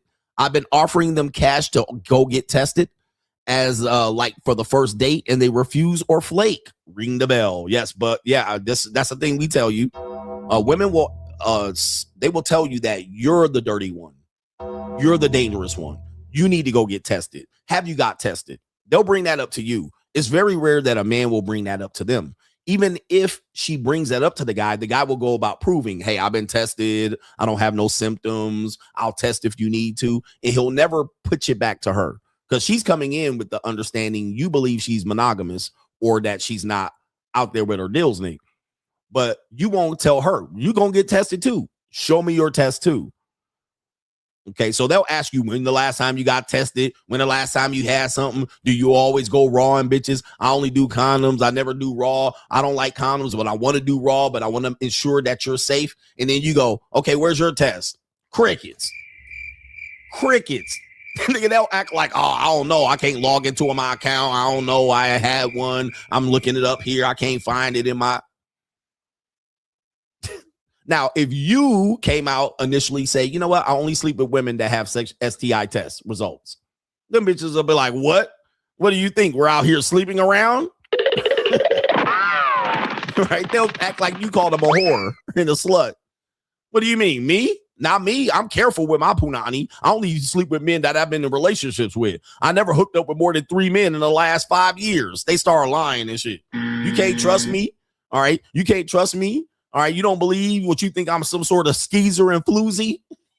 Like, meanwhile, women carry more STIs than men. That women are the carriers of STIs. All right. I didn't say they're initiating them. But what I'm saying is, and I proved this, they carry more STIs than men. They're actually more higher risk, all right, because of their anatomy, just because they almost always deal with the same type of niggas, right? Especially strags and skeezers and trailer park trash, white women and whores. They tend to fuck the same niggas, right? And then if they live in the American South, Atlanta, Memphis, Houston, they dealing with bisexual closeted men. All right. All of our shit is all on the outside. All of their shit goes and happens on the inside. There's a picture that I wanted to show you of a woman she's around a series of women and she looks like she's like doing the bending over on the floor type shit. And I can't show it, bro, because she got like a short skirt with some panties on. And then somebody took a picture with the flash and all her shit had herpes lesions all up in between her legs. I was like, because the girl was behind her and she kind of was lifting her skirt up. She didn't even have to lift her skirt up because once the girl bent over, the back of her thighs was showed and exposed.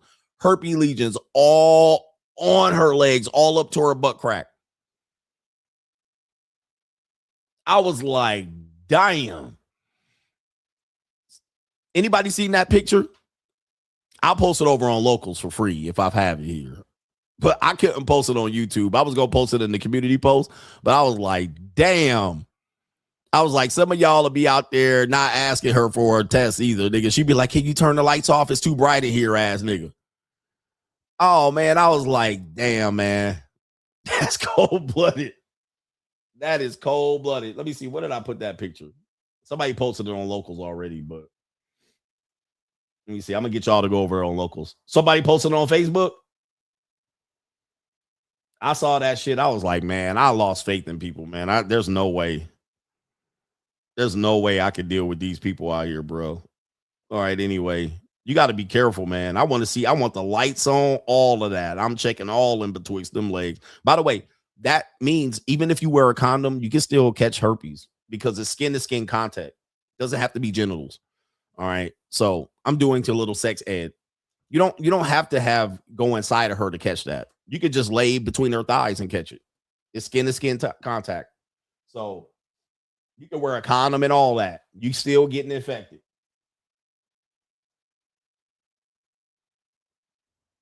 Let's see here. Oh, shoot. I can't find it. I don't even know if I saved it. Yeah. Somebody said, I seen it as nasty. Somebody posted on Locals if they got it and then let me know. And then you guys can go over there. All right. But man, I'm like, bro, it's evil out here. But yeah, women carry more STDs than men. Women are more apt to have STDs in comparison to men. Like I said, they're going to blame the men for giving it to them. But that still doesn't dispute the fact that women have more STIs. All right. They're more likely to carry it. So they have to be a little bit more careful in how they treat their vagina, all right, because it can cause a thing. By the way, don't you know biblically, this is why religions have so far had the idea that promiscuous premarital sex or sex with women who are working girls was bad. It wasn't because it was immoral. It was because it was unclean, all right, and I did a stream on this one. It was because there was high risk of this spreading among small villages very rapidly and killing people. So they've come up with the idea to curb this behavior by putting a moral principle on it. All right, let's put a moral principle. Let's put a religious code related to this. This way we keep our population healthy. All right, and we can make people think twice about having multiple partners. All right. Think twice about cheating on their wives. Think twice about having affairs as a wife. Think twice about buying sex from sex workers.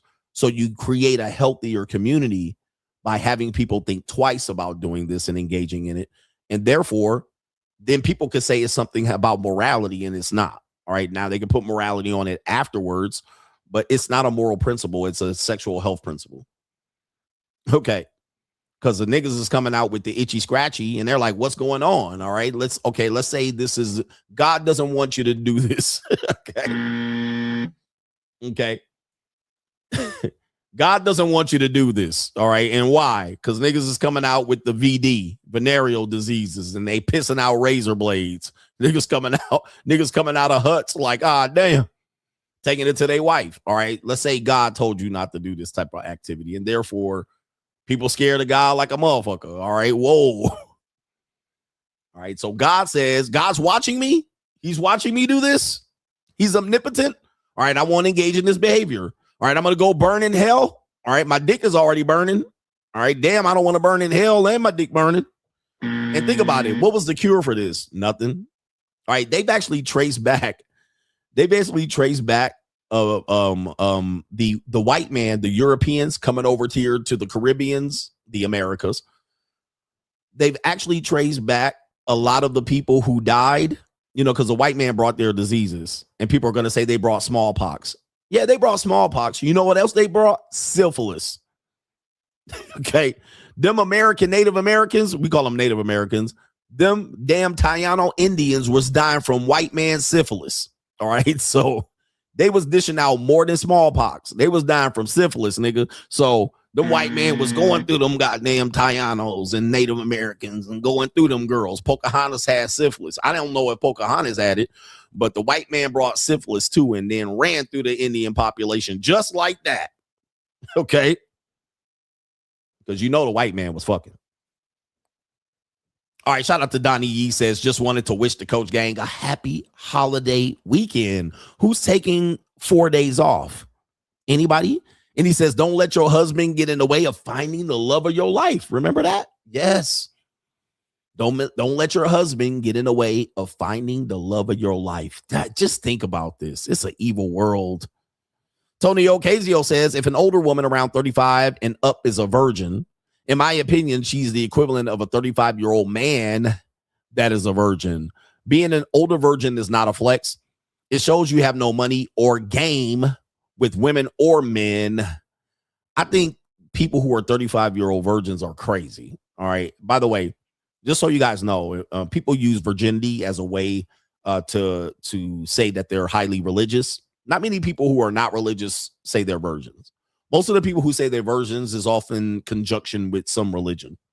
I want you to think about this. This is the Lord and the Holy Spirit speaking through me, so I want you to take note. The Lord did not intend for you to be a 35-year-old virgin at all. That was never the intention. Whatever you're following is false doctrine, nigga. If you're still 35, holding out for marriage and sex, God did not intend that shit.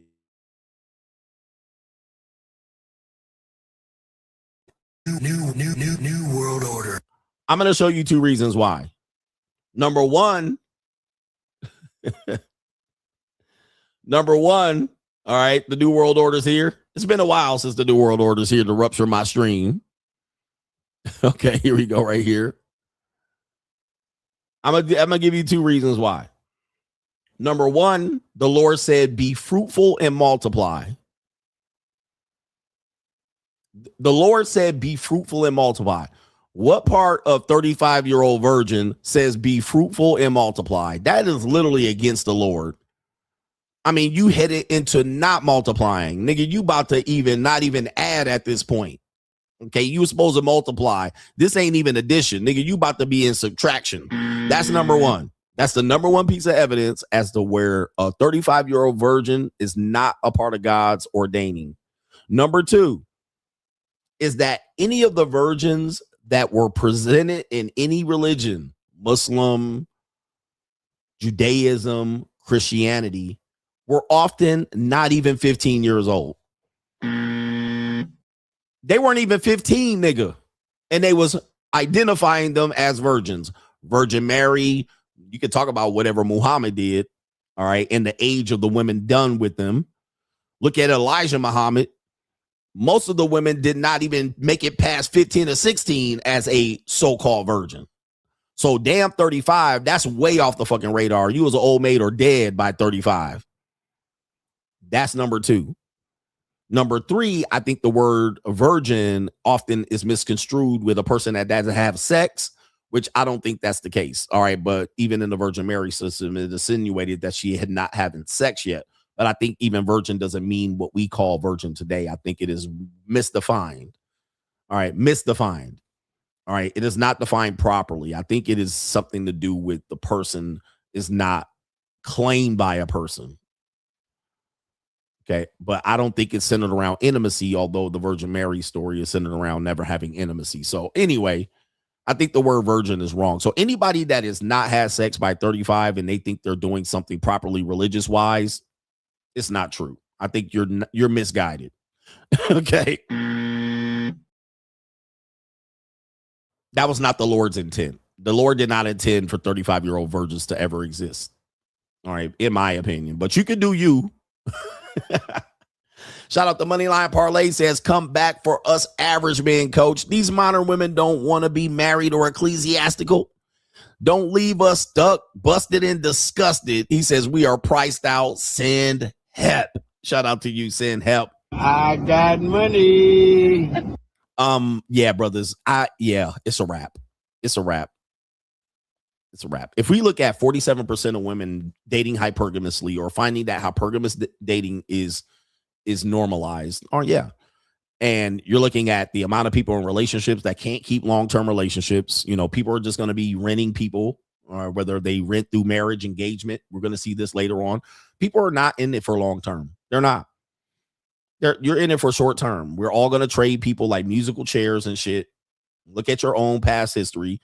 And if you want to get into it, if you want to purely on the sexual pleasure, or you want a girlfriend experience or short-term compatibility, you can have that. You can have that, and there's a small cost for that. But dudes are out there thinking they're buying sex and shit like this. But I'm like, dude, you're buying sex in a multitude of ways. And it's getting difficult to find women that aren't like this. The examples that they give are often older women. Okay, so people will say not all women are like this, and they'll point to like some 35, 37, 42-year-old woman. And I'm like, bro, I'm not talking about, bro.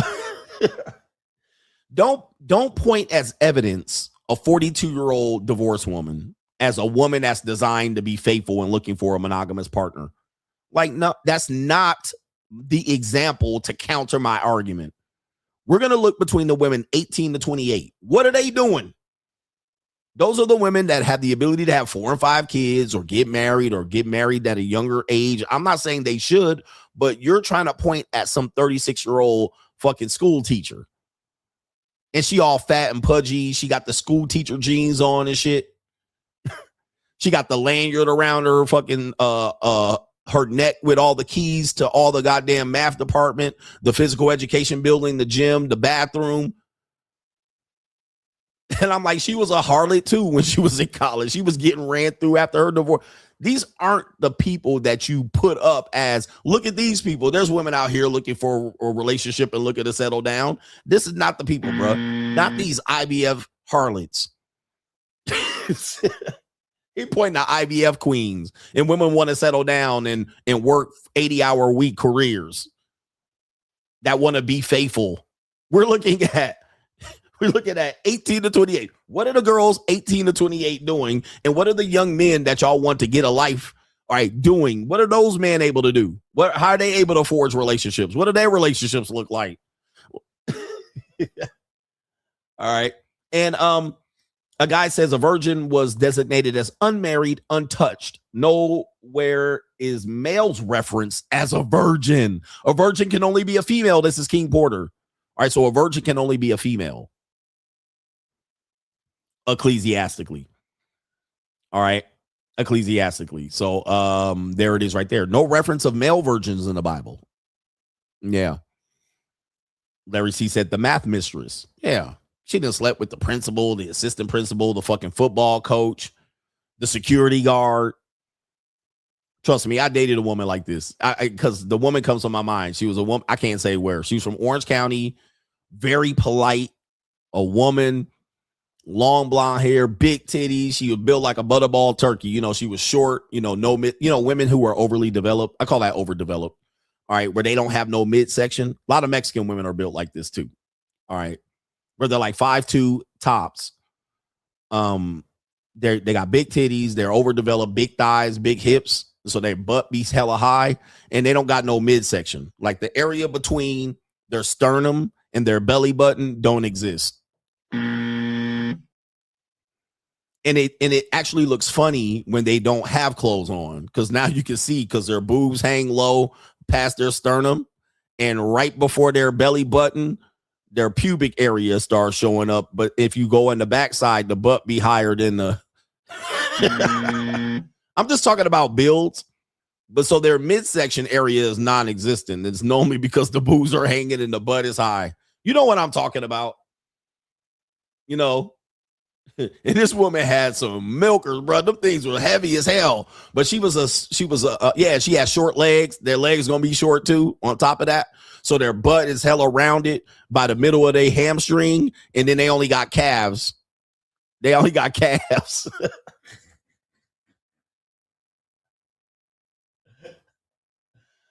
me stop. Hey man, But these women will be out here wearing the t-shirt with the school. You know, she out here, she donate her time. You know, she loved the basketball team. She tutors Devontae and Tredarius and Devontae. She tutors him for math lessons. And then she fucking the basketball coach, the assistant basketball coach. The assistant basketball coach that she fucking is got Devontae and Tredarius doing extra math tutoring classes with her. And then after they leave, and after he get out of practice, they still at the school together. All right. And she be at the game doing her extra teaching hours, you know, because they got to do extra hours at the school. And she choose to be the biggest basketball fan. Tredarius. She got Tredarius beating it up. She got the school security guard beating it up. So this happened. I met this girl, and she was like that at this school. And then I found out that she knew my homeboy, who was the assistant boys basketball coach. And then he was like, hey, you know so-and-so? I was like, yeah, she teach at the school. I looked over at that nigga. And I was like, and then she asked me, she was like, oh yeah, this guy said he knows you. And I was like, who is he? Oh, he the assistant coach on the boys team. I was like, all right, so you already know. And it was a blonde white woman. So you already know both of us just, cause she the type, boy. She was oh my goodness. Anyway, but she was the nicest woman. All right. But I think she done been ran through. She was like, oh, my security guard friend, he's there every morning with donuts, and we have donuts in the classroom before school. Security guard beating it up. Assistant principal done smash. Anyway.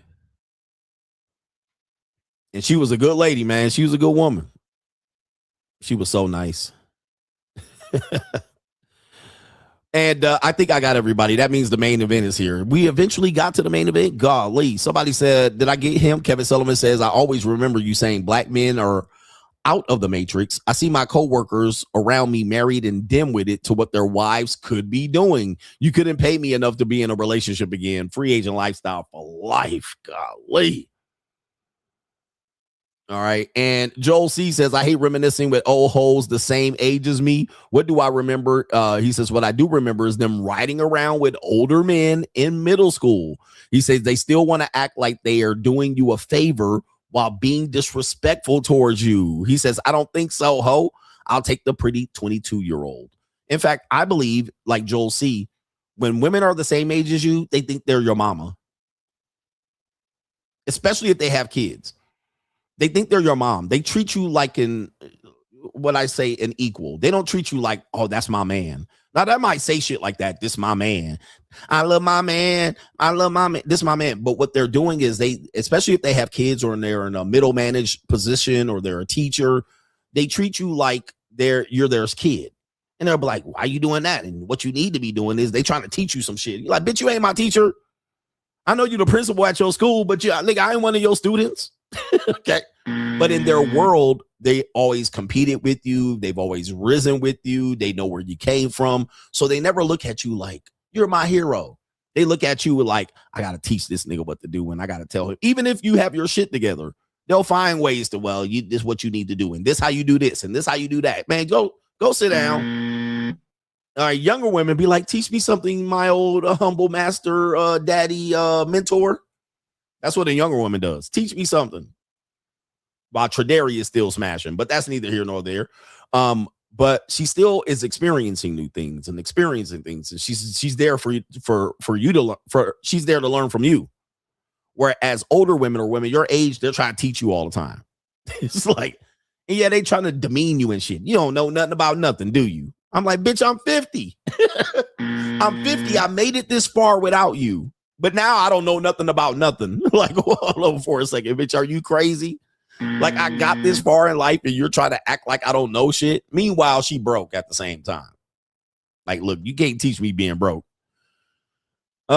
Anyway, I'm trying to get to this main event, but thank you for matriculating the ball downfield and contributing to the day show. It is much, much needed.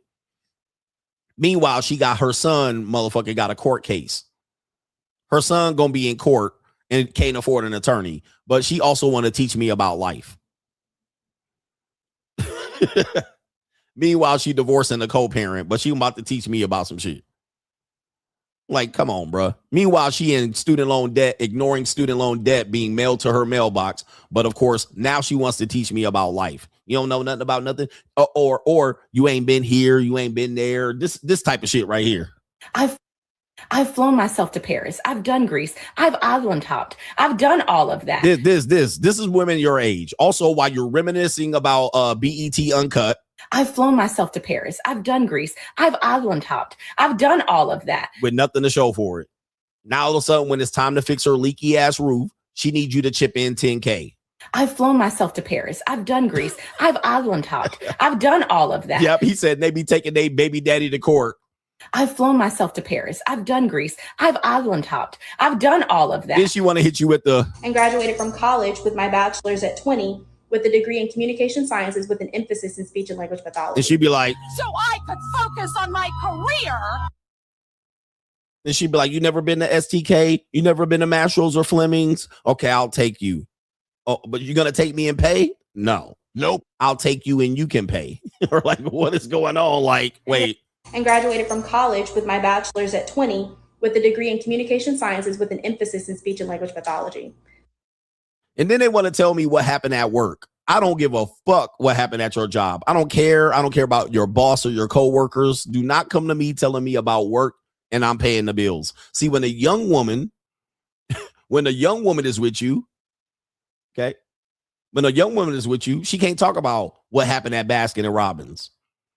What happened at the donut store? What happened when she's working at her shift at Burger King? Okay. What happened when she was working at her shift as a massage therapist and shit? Right. She a massage therapist and shit. She was rubbing old niggas' feet. Right. She can't tell you about, when she had a couple sessions as a personal trainer and shit. Nobody care about that goofy ass shit. She don't want to tell you that she was counting beans and tabbing through Excel spreadsheets. That shit ain't exciting. And she was sharpening pencils at the goddamn electric pencil sharpener. She had to go ahead and update the empty cabinet with the Office Depot orders. Nobody gives a fuck. I don't want to hear about you, moving up the ladder in your corporate company. She had to get more white out and rubber cement. Nobody gives a shit about that shit. She was out there cutting out hearts for the goddamn party, Valentine party at the company picnic. Nobody gives a shit about that. She had to blow up balloons at the helium. Nobody care about how many emails she had to organize and shit. AI can do all that. How she had to set up streamers and order pizzas for the pizza party. Nigga, we don't give a fuck about you 26, baby. It's okay, great. All right. So I could focus on my career. But this woman want to tell you how she moving up middle management and they hired this white girl that graduated from TCU with a degree. She got her master's degree and she then leapt over her in income. All right, and then she mad at that old blonde white girl and shit, and how she should have been moved. How she should have been moved up in the goddamn company after she been there for 15 years and shit like that, and she looking to get a new job. Meanwhile, 5 years later, she had the same fucking job or laid off. All right, don't get me started, man. Look, nobody want to hear about this goofy ass job you got. Shut the fuck up about your job. I could care less.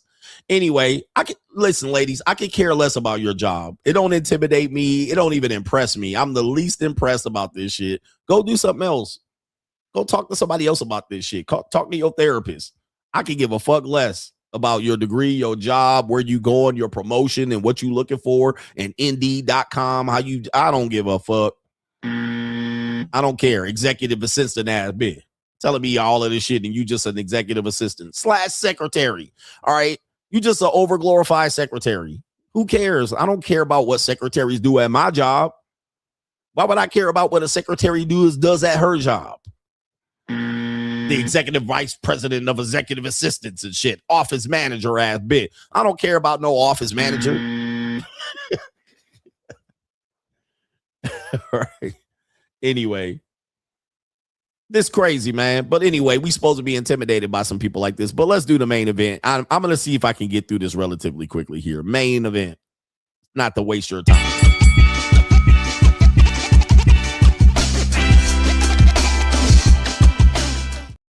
Anyway, main event. Let's do it here. We're going to get through this relatively quickly. Even a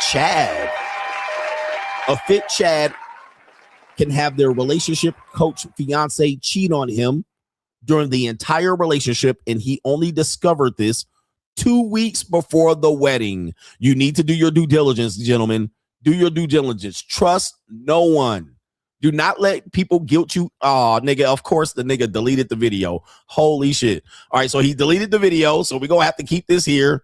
All right, I refreshed the screen. The nigga deleted the video. So we're going to do this live. 2.5 years. Right. Accepting my proposal, knowing she wasn't faithful. Naming our future kids together, knowing what she had done. She gave me an ultimatum to propose to her or she would leave after she already had an affair. Trapping me into a commitment she hadn't earned. She let me buy our future home, build close relationships with her family members, take her on trips around the world, and shower her with gifts. All the while, me being faithful and loyal in a way she simply wasn't. When she told me, we did talk about trying to make it work because I did love her. I loved her so much, I was willing to try to get past something that most people would have walked away from immediately. We turned our wedding into a celebration of love and still had everyone fly in because I genuinely believed that we were going to try to make it work. But we both knew we couldn't officially get married. Afterward, it was clear something was still wrong. So we decided to take a 30-day break to figure out what we wanted. During that time, I kept what she did a secret from everyone I knew because I was afraid that if we did try to make it work,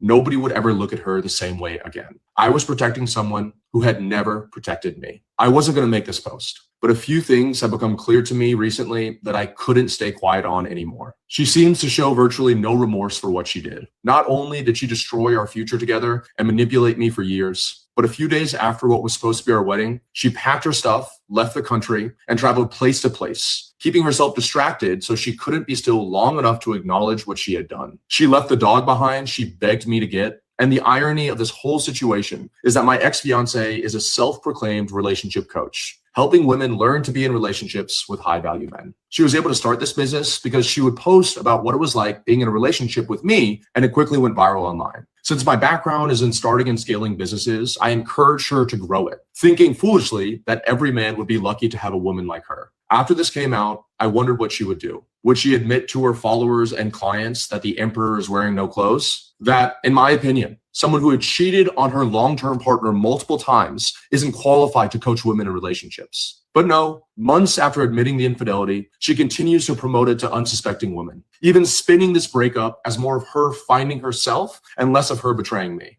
I wanted to put this out there as I would never want another man to go through what I'm going through because your current or future girlfriend or fiance might be working with her. In 6 months, I lost both my father and my life partner. I'm hurt, betrayed, and angry. But finally, more than that, I'm ready to move on. About 2 weeks before our wedding, my ex-fiance and girlfriend of 6 years admitted to cheating on me multiple times during our relationship. Okay, so you heard that right there. He's since deleted the video off his channel. It has gone viral. All right, as you can see here, 13.8 thousand views. He probably, I don't know what his followers are like, but he probably did not anticipate that he would have that much response to his video. And thus, I'm pretty sure his girlfriend, which he is obviously weak for, his fiance, probably told him to delete the video. Okay, and probably went up there and was campaigning to get him to take the video down because it made him look bad. And as you can see, he definitely didn't have the stomach. So he did what? He was trying to work it out, which I tell men that a lot of men don't realize that men go through situations like this with women and they work it out in silence. Okay, they never go to the therapist. They never go to their parents. They never go to their circle of male friends. They deal with this in silence, and then they try to save face. I don't want to lose the wedding. I don't want to lose the I don't want to lose the woman. I don't want to lose the relationship status. I don't want to look like an idiot because I invested a ring and all of this shit. I don't want to look like a fool. So men suffer from this. This is what men suffer from, and it's all their fault. So they'll work it out. They'll save face. And then ultimately, this is going to continue because she doesn't respect you, is going to continue in the relationship. And now you're here. Now you might go, here's William. You might crash out on her, or she might blame you. The red flags were there and he ignored it.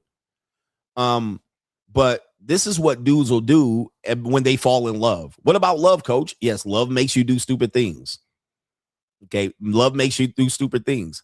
I was listening to Babyface talk about this. He was talking about how women he used to write songs for women that were centered around relationships for men. But he was like, I can't write those songs anymore because that type of woman doesn't exist. Times change. Where he can write these songs about men, like from the male perspective, because men are the new women.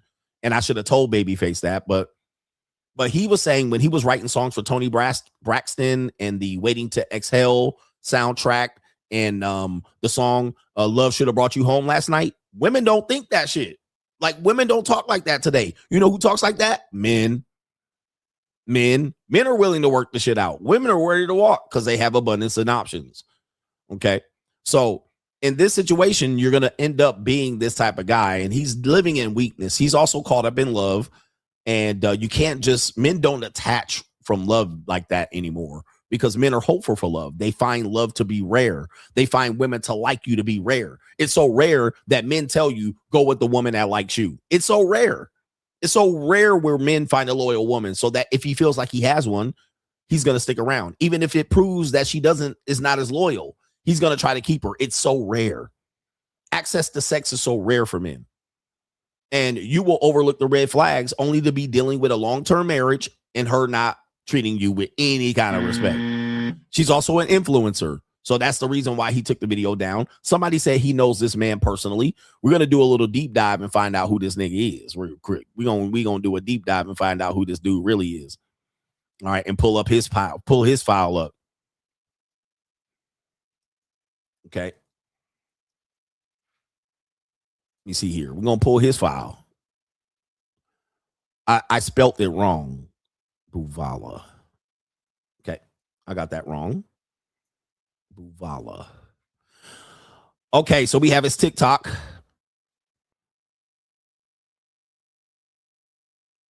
Let's pull his file.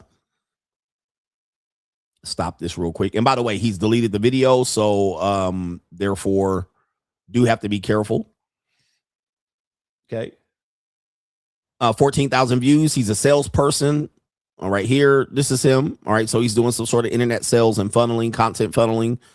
Shout out to him right here. And he probably deleted that shit. He might know my page, nigga, because he probably saw his motherfucking face on the page and was like, oh no. All right. Oh, the humanity. So that's his page. Let me see if I can scroll down and see if his girlfriend appears on the page. This looks like a professional page. So obviously he separated his girlfriend. There's a woman here on the video. So, okay, we got another woman. This looks like the same woman. Let me see here. All right, got it. See if this is the woman here. Where's the volume? Okay, here it is. About 4.5 years ago, because at this point I've made almost $30 million online, and it all started on that first $2,000 course. I was literally the most profitable decision you've ever made. All right, that one's honest. Girlfriend, I'm not sure. because the same woman appears here multiple times, but it could just be a podcast.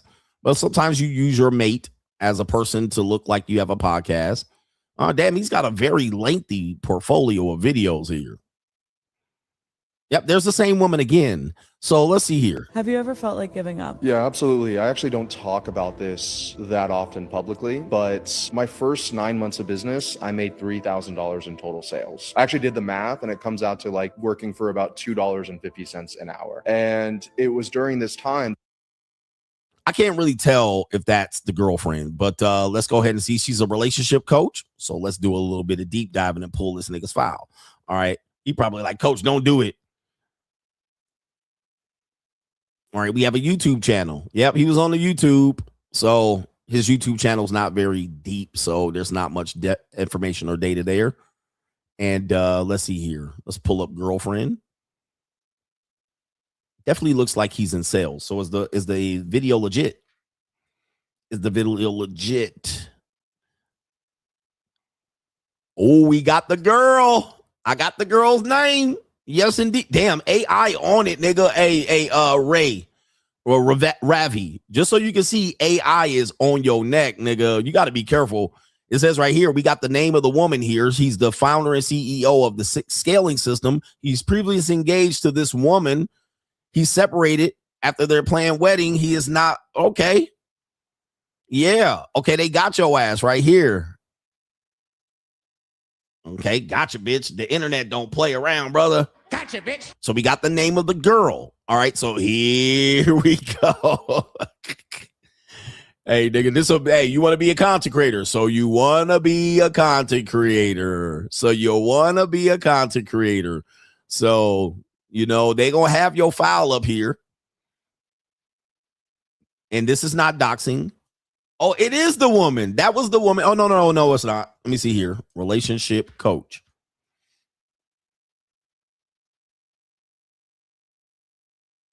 Yep. Founder. I think this is her. Oh, she deleted her page. Uh-oh. I need to go to her TikTok. Her page is down. These people. Her page is down. There's her Instagram. That's her Instagram links right from the Google. Man, boy, oh boy. Look, I'm gonna click it right there. That's right from Google. Gone. All right, she's doing some damage control. So let's go to TikTok. She didn't get rid of the TikTok. So we got her on TikTok. All right, they ain't gonna delete their TikTok, bro. They not pulling a TikTok down. All right, women will not pull that TikTok. Helping women navigate love with ambitious men. Damn, so she doing the whole ambitious man shit. Trusted by 1,000+ women, no men in extraordinary love. Become confident in your relationship. This is her TikTok. She has a store. And let's see what she talking about. Okay, so this does look like similar to the woman that was in those podcast clips. But they ain't pulling that TikTok down. I think it's harder to get your TikTok up than your Instagram. You can just private your Instagram and you good.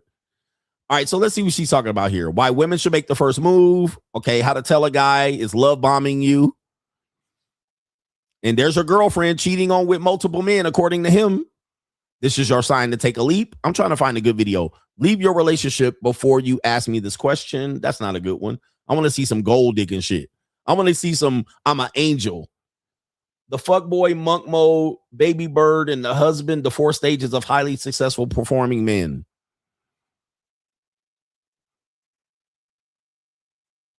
She belonged to the streets. The stages I see nearly every high-performing man go through. There are these 4 stages that I see pretty much every single entrepreneurial guy go through.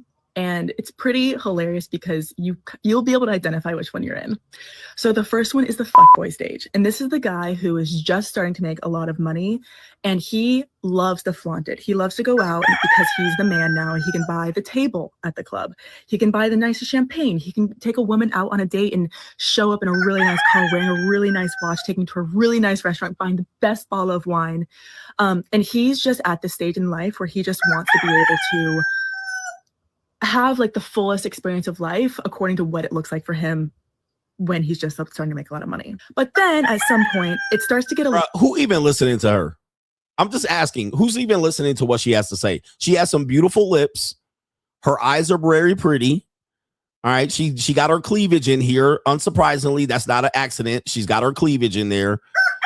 Nobody even listening to her. Okay. And what she's got to say, to be honest with you, she is a good looking woman. Other than that, she's got thick eyebrows, which is definitely, other than that.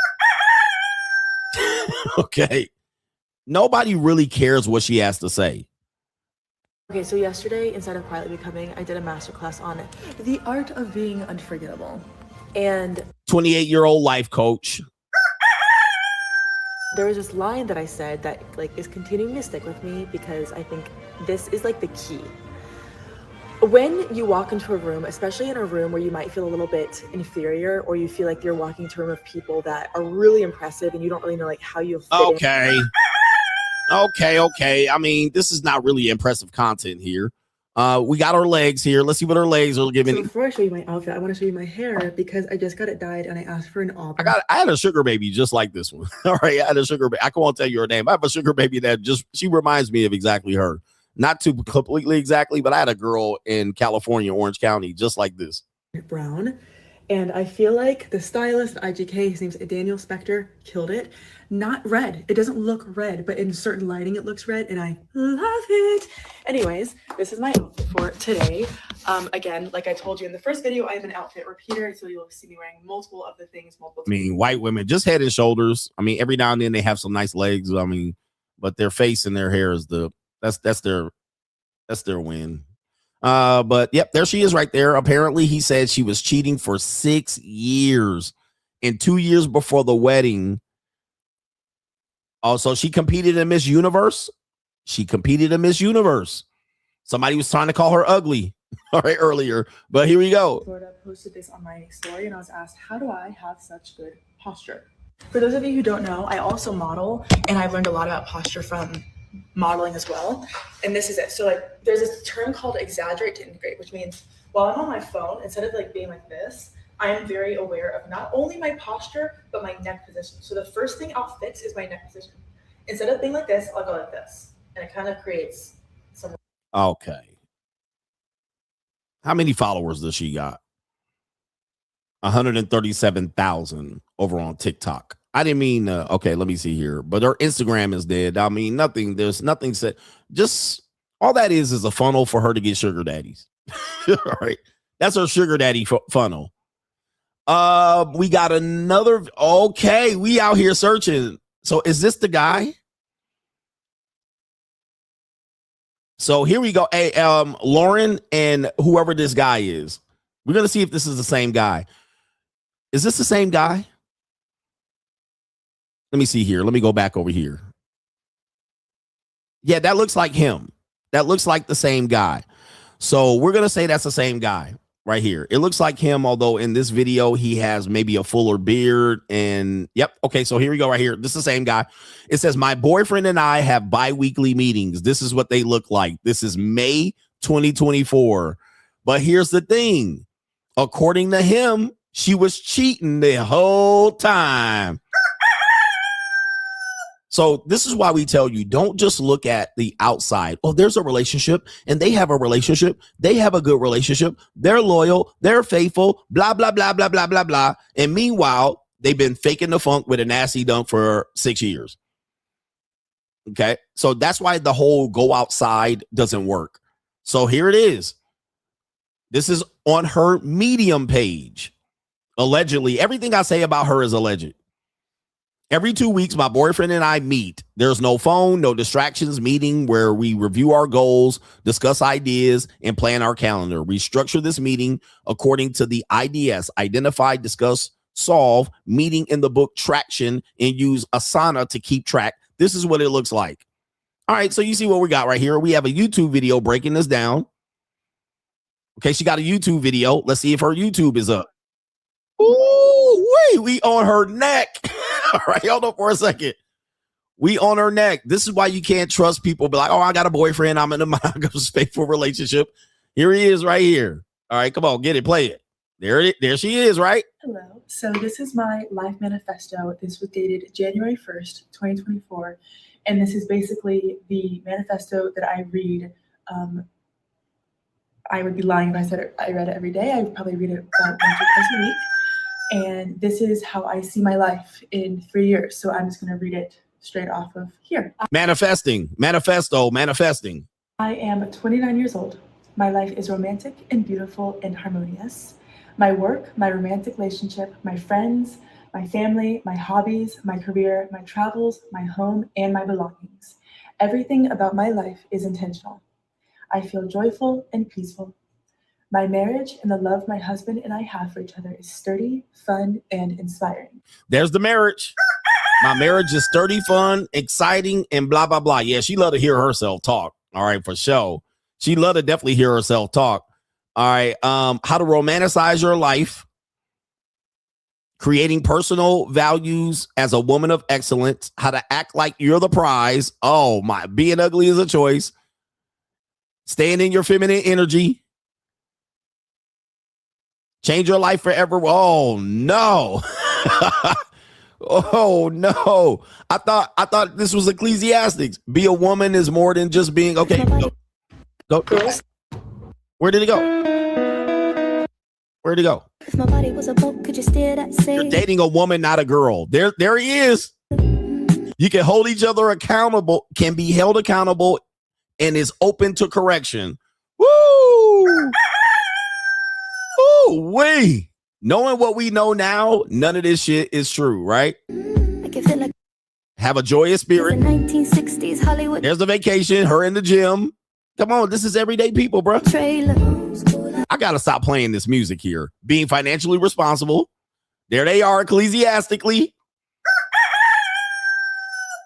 Ecclesiastically. Come on, man. You can't believe shit, bro. You can't believe shit. There they are. Oh man, he's so lucky. He's got a girl, long leg, flat back, right girl. Embrace her femininity. Come on, brothers. It's an act. Take ownership, extreme ownership, kind-hearted.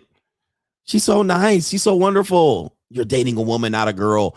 I mean, where do you draw the line, gentlemen?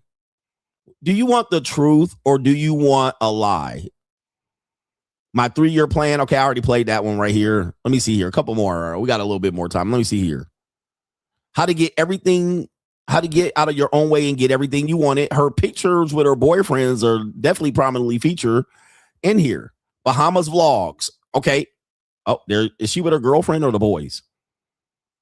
They have a Bahamas vlog. I want to see something interesting here. 3-minute guide to a happier life. I completely transformed my life with these 6 things. There's her boyfriend in the thumbnail. All right. She got a closet reset. I need to do that. Vision board. Shout out to her, man. She got the right mindset. She just a whore.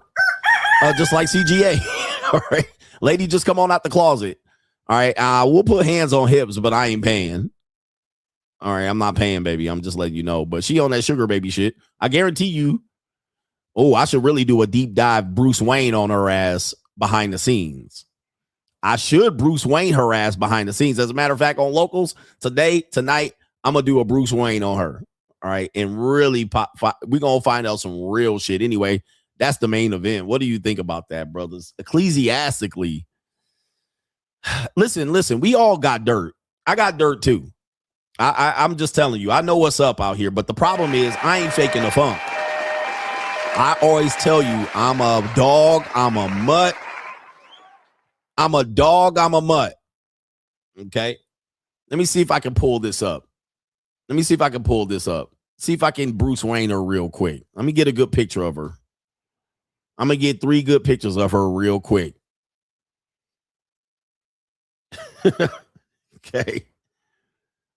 Let me get 3 pictures. Oh, man, she going to be scrambling and scraping for shit.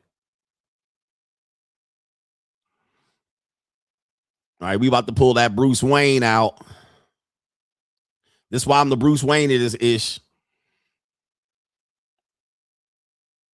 Okay, get a good picture here. All right, that has words on the screen. That's not a good picture. Okay, I got a good one right here. Let's see what we got. Y'all can't see what I'm scrolling. He says, by far. Charles W says, by far the best show on YouTube. Where can you get this information and confirmation about what we talking about here? Okay. Where dudes are just going to have hope. I hope my girl's not like that. Not my girl, coach. Not my girl.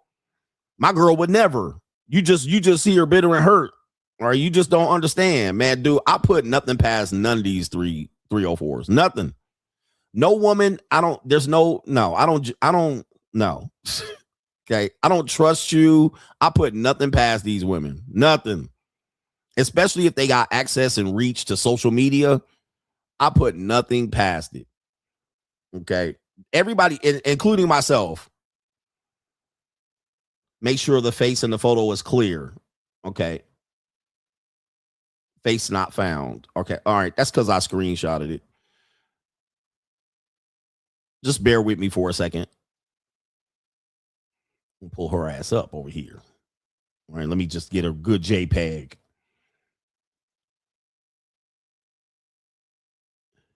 She probably watching this stream like, Lord help me. We got the wrong nigga. Oh, she in Las Vegas? She's in Vegas? I'm on it. It said Las Vegas. Is he in Las Vegas? Okay, now my internet's down. If she's in Vegas, bruh, I'm going. I'm going to get me some of that, bruh. I'm going to get me. Okay, this is her LinkedIn. We don't want that shit. Let's get her YouTube. If she in Vegas, he was based in Miami. Okay, so she not in Vegas. Miami should have let you know, bruh. Miami women, they mahi mahi. Miami women are mahi mahi, gentlemen. There's no ifs, ands, and buts about it, gentlemen. Don't be out here wishing for a Miami woman to be, especially if she on social media. Forget it. Miami women are mahi mahi. And also, I see her going by some sort of middle name here. That's what women do. Their middle name sounds a little bit less. Okay, I got a little screenshot right here. The middle name is going to sound more like, Michelle Janae. All right, that's her middle name, but her last name is Robinson, and she'll introduce you as Michelle Janae. And it's Michelle. Remember that one woman that got killed in Africa? She went by her middle name, something Janae, some shit like that, Ashley Janae. Or they'll go by their middle name and last name. All right, Laura. That's the shit that they do. All right, let me see here. I got 2 decent screenshots. Let's go back and Bruce Wayne her real quick. See if something pops up. Because she in Miami, I already know she on the mahi mahi train. But he thought ecclesiastically. She in Miami, yeah, she going crazy up in Miami with the World Cup there. She done probably seen a couple of the Miami soccer players. Giannis Antetokounmpo definitely go be in the DMs. All right, let me see what we can pick up right here. And she definitely been on the yacht. Yeah, bro. Okay, all right. We got the pace. We got to select. Okay, perfect. Select the photos. I want both of these. Search the face. And I'll post the results over on Locals if I find something. Okay, give me a second. It's pulling up. She's on social media, so I got a lot of results here. Tons of results. Look at this real quick. All right, since she's on social media, I got tons of results. I got tons of hits here. All right, so her face is definitely recognizable and pulling up everything. Let me see where we at here. Okay, I don't know if that's really her. That could be AI. She watching this stream kicking like crazy right now. She kicking the stream. Okay, we have a possible explicit results. I could generate and how many explicit results pop up. Let me see if I get any monetized dating apps. I got some modeling pictures. Yep. She got a lot of modeling pictures. Yeah, she's out here. She known for sure. Potential explicit. Let me see right here. Open image. All right. Nah, it doesn't look like anything's explicit going on. Maybe not an OnlyFans. I don't see any possible OnlyFans pictures here. The Bruce Wayne of this ish here. New world order. She got definitely a digital footprint. How old did she say she was? 29, 30? So this goes back to what I tell you about the digital footprint. All right. It's going to be hard to find women, especially attractive women, to semi-attractive. She's attractive to semi-attractive. She's not ugly. And plus she's young. So it's going to be hard for you to find women that don't have a digital footprint. And she definitely is an ugly duckling turned swan. Okay. You could definitely see that she's definitely got into her feminine. I'll give her that. Late bloomer. Initially said she was 29, but she's in that 29 to 36-year-old age range. Again, that's why I tell you, what are people doing 18 to 30, 18 to 28 versus people that are doing 29 to 36 and then 37 to 45. These are going to be definitely a whole bunch of different results that you're going to get from women. Let me see if I can go back to that original video and see if he still deleted it. Yep, he deleted that shit. He deleted that shit. Let me see if I can get his Instagram, and see what happened. So he's taking the reel down for sure. And that shit was feral. He's got 120,000 followers. Damn, brothers.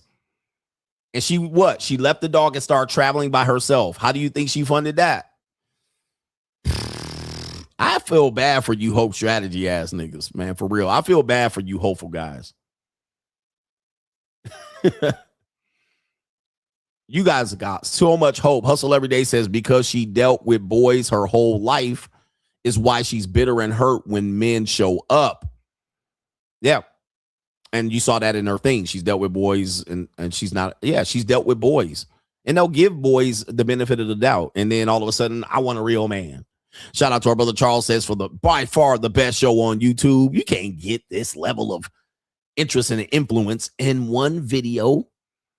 Thank you, brother Charles here. And then we'll wrap it up by going over to Venmo and Ko-Fi, which someone contributes over here on. Ko-Fi says, shout out to the Kanga Kangs. What time are you doing your local stream tonight? I need to see this Bruce Wayne investigation. Let's see here. I do have some peanut activity going on later, potentially. So I don't know yet. I might just post it after I do my research.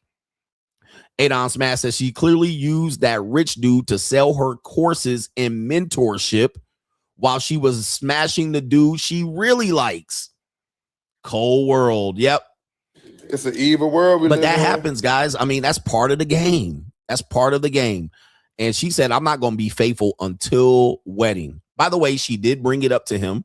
According to him, she was the one that admitted that she was unfaithful. But he's saying during the entire 6-year relationship. Okay. Cold, bruh. The entire 6 years of the relationships, she was on that mahi-mahi train. And unfortunately, that's going to be the case, especially if she has a little bit of a profile here. All right. She has a little bit of her YouTube ain't popping. It's her TikTok, which is pretty common for women.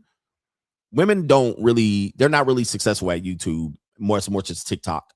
TikTok is easy for them. They can just set the camera up, blah, blah, blah, blah, blah, yap, put some cleavage up, put their hair and makeup up, try on some outfits, and everybody, men and women, are going to be watching. Whereas YouTube, she's got to hold that interest for longer periods of time. And as you can see, she's not a very interesting person, nor would you listen to anything she would say if you're older than the age of 34 as a male or a female. So, you know, she ain't really got much to offer there. Plus, not many dudes have the attention span to watch her for 5 or 10 minutes, 16 minutes of watching her yap. Okay, this is an example. Would you watch this? I'll watch this for 30 seconds. Okay, it is 6 o'clock in the morning right now, and I am getting ready to go for a run. I've been starting to run on Saturday mornings, not super consistently. Like, I actually haven't really run since the day after Christmas. I like to hurt my knee a little bit. She hurt her knee. Long-form content is not suitable for women. All right. It's not suitable. They're not going to pop off unless they have an overwhelmingly male audience. Some women do very good on the female side, but not very many women do well as female long form content creators. All right. It's not a good thing because you got to edit, you got to record, you got to do the lighting, you got to do makeup prep. All right. You got to have somebody else doing you got to be interesting. You got to be saying some shit. The only thing you could do is gossip at best or do some reaction videos. So ain't nobody about to listen to this woman or be interested in whatever the fuck she's doing. All right. But listen, she pretty to look at for 28 seconds. Right. Hey, man. And it takes too much work. You got to have 3 cameras and shit and record while you riding the scooter. I mean, she bending over her flatbacks right there. Okay. And nobody cares what she doing. Like, okay, there's some other bitches. All right, we got the orgy. Okay, now we know where she picking up her people. All right, so here we go. We got the Run Club. All right, more basic women here. So she at the Run Club. Here it is.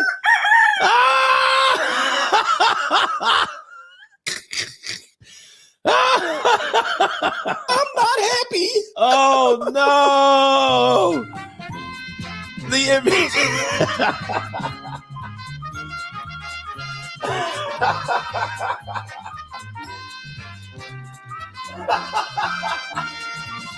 Oh no! 4K. It was a ninja. The real problem is niggering. That's the real problem. Yo, now we get it. Now we know, my nigga. Look, he out here. Well.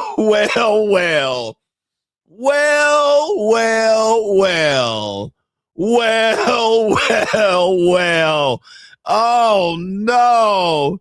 And she's smiling and showing teeth. Oh no, god damn it. This is crazy as a motherfucker. Wait, where we at right now, nigga? Niggas always gotta show they teeth.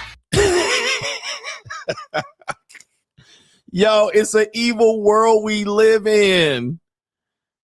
She says, I was close to not saying I'm not okay. Okay, all right. Oh no, man. This is cold-blooded. It's an evil world we live in. It's an evil world we live in.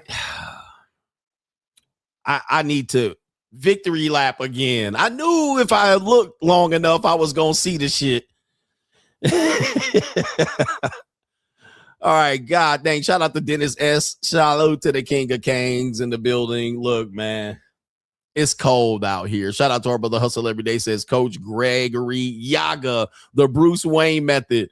This is why they call me the Bruce Wayne of this ish. New I'm the Bruce Wayne. I'm gonna Bruce Wayne these women.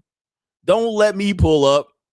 Don't give me no time to investigate. You always tell women when they deal with me, do not come up on my radar. I tell my kids that. I was like, whatever you do, you don't want me on your radar. Do not come up on my radar. Like, y'all can do what y'all want to do, but do not come up on my radar. As soon as you come up on my radar, Bruce Wayne in you. So when people deal with me, I say, you need to deal with me. Keep your shit quiet. Don't tell me no lies. Don't be all up in my face. Don't false promise me. But if you come up on my radar, I'm going to have to investigate. I'm going to have to pull your file. Now, you're going to find me questioning you and trying to put 2 and 2 together. You need to just float under my radar. I used to tell my ex-wife this. My son has figured it out very well. He's like, let me just float under this nigga radar. All right. Let me not draw too much attention to myself. Soon as you get my attention, I'm like, okay, let's pull your file. Now we know. Let me go on my cabinet and pull your file. As soon as I start pulling your file, I'm asking questions about everything. Why this and why that and why you over here and why you over there. Now I'm just looking for bits and pieces of information, and I'm trying to connect the story, but I see some bullshit, so I'm bringing it up. Look at this, and why is that, and who you went with, and where you go. Okay, so my son knows to float under that radar. Okay, float under the radar. Don't draw no attention to yourself. Don't hang around too much. Don't say too much. Okay, but if you on my radar, I'm about to pull your file, and then I'm gonna just start executing and sniping your ass, not taking you seriously and shit. That pattern recognition. I'm going to start looking for the flaws. Once I start looking for the fatal flaws, I'm not going to tell you, because a good investigator doesn't tell you what he found. He's just going to deal with you at a certain way and then watch you keep walking your ass down that path, looking at you lying. You just slipped up and said something. I remember this one girl came through and she visited me, and then she was like, oh, she was like, can you give me an Uber? Then later on, she said she Ubered to a hotel. And I was like, to meet another guy, and she was like, I was like, yeah, you cook. You cook. Now I'm gonna still hit that shit, but you ain't being taken seriously ever at that point. You done fucked yourself up. You just slipped up. Okay. All right, cool. Now we see where it's at. Now you start asking me for shit, and I'm gonna just be over here like, I ain't gonna reveal my hand. All right. A good detective don't reveal their hand, but oh, really? Oh, okay. You did me. Okay. Yep. Yep. Now I'll put you in this category. Now you over here. Okay. But sometimes women talk too much. You didn't say it a little bit too much, and all right. And now let me look this shit up. Yep. You cook. You cook. All right. So yeah, man, women talk too much. I always tell women the best thing you can do is shut the fuck up, and they don't believe me. Just shut up. Shut up. The best thing you can do is be quiet. Silence you. The more you talk, the more I'm going to pull your file. Just say less. Don't be all up under me. Don't be all up under me talking. When you're up under me, just stay quiet. Whatever you want, just keep it how it is. Once you start trying to ask me for shit and do shit and sell me false promises and dreams, you start talking, I'm going to look for something to pull your file. You on my radar now. Okay? You on my radar. The more you talk, the more you ask for shit, the more shit that you say, the more, okay, let me see what okay, let's pull this bitch file. All right, now I'm going to wait for you to say shit. Boom, and now you cut. I'm looking for reasons to cut a bit. I'm looking for people to cut people out of my lives. I'm not looking for new hanger-ons, because I get a lot of people that want to hang out. I got a lot of bitches that want to be in relationships. I got a lot of bitches that want to throw pussy at me, free or for a fee. I got enough. All right, but now if you in here trying to act and tell me what you about to do, and I can do this and I can do that, all right, I'm going to look for a reason to disqualify your ass. Let me see now, bit. And then it don't take me long. So just be here. Don't say much. Just show up when I need you. Leave when it's time to go. Don't overstay your welcome. Get the fuck out. As soon as you overstay your welcome and start asking me shit and promise me shit, pull your fucking file. Now I'm looking for your ass to make a mistake, and it don't happen. It's going to happen very relatively quickly, because everybody got skeletons in their closet. Everybody got dirt. Everybody doing shit and saying they ain't doing it. All right. All right. So I'm going to pull that shit. Anyway, shout out to y'all, man. Look, I think we got everybody on the way out, but do me a favor, hit the like button. We may or may not have a show tomorrow. We'll see. I got some shit going on. But we'll see if we're able to accomplish that. And if we do, maybe I'll do a quick show and find out what we done found out. Shout out to the Coach Gang, and peace.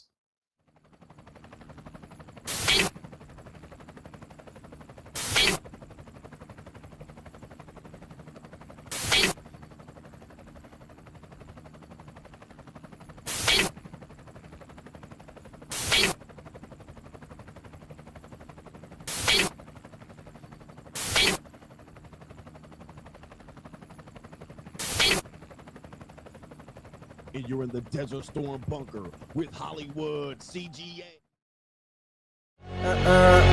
Yeah. Legends ain't born, they built from the grind. From benches to banners, we sharpen the mind. We sharpen the sword and promise and swore that we going hard and leaving it all on the floor. Hey, yeah, we going hard and leaving it all on the floor. Hey, yeah, we going hard and leaving it all on the floor. Legends ain't born, they built from the grind. From benches to banners, we sharpen the mind. We sharpen the sword and promise and swore that we going hard and leaving it all on the floor.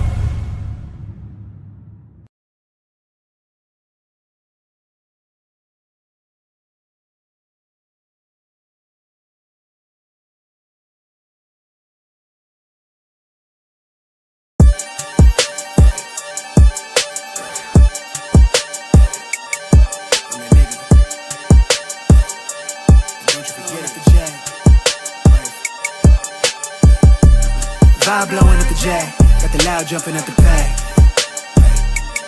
Everything I'm on sled. Everything I do is got the bands jumping out the bag, vibe blowing out my jack, got the loud jumping out the bag. Everything I'm on slide. Everything I do is got the bands jumping out the bag. Another milestone, look at that. Paper boy, I'm a paper route till I'm 6 down on my back. I'm an old soul like my dad. My old girl's still a fan. And yo girl at the live show, so don't act like I ain't the man. I'm kicking my feet up, get frank like Aretha. I'm calm, but I'm teed up, just flip me a stack. The re-up just doubled up off of the muscle, I stuck to the task. They see me, I'm trouble, I'm bubbling up till it's stuck, and they want me to stay where I'm at. I'm good everywhere that I'm stepping, my presence is crucial. You know that this shit not no trend. On a big wave, I'm controlling the tide. Snake eyes when you rolling the dice. So with the stakes inside, I could never take another nigga advice. They can't reach the sky, I'm aiming up high. I just wanna know what it's like. Y'all know what it's like, I come from outside of this. Out the quicksand, I'm the big man, doing big things. Couple big change, up a state lines, doing stage dives on cam. It ain't no limit to my vision. Check the temp, I'm on fire with it. Got the bands jumping out the bag, Prosecco on ice. I'm nobody nice, go run up a check. Demand my respect, I'm doing the most. I never quit, they want me to quit. I'm good as it come, I'm good as it gets. Vibe blowing at the jack, got the loud jumping out the bag. Everything I'm on slab. Everything I do is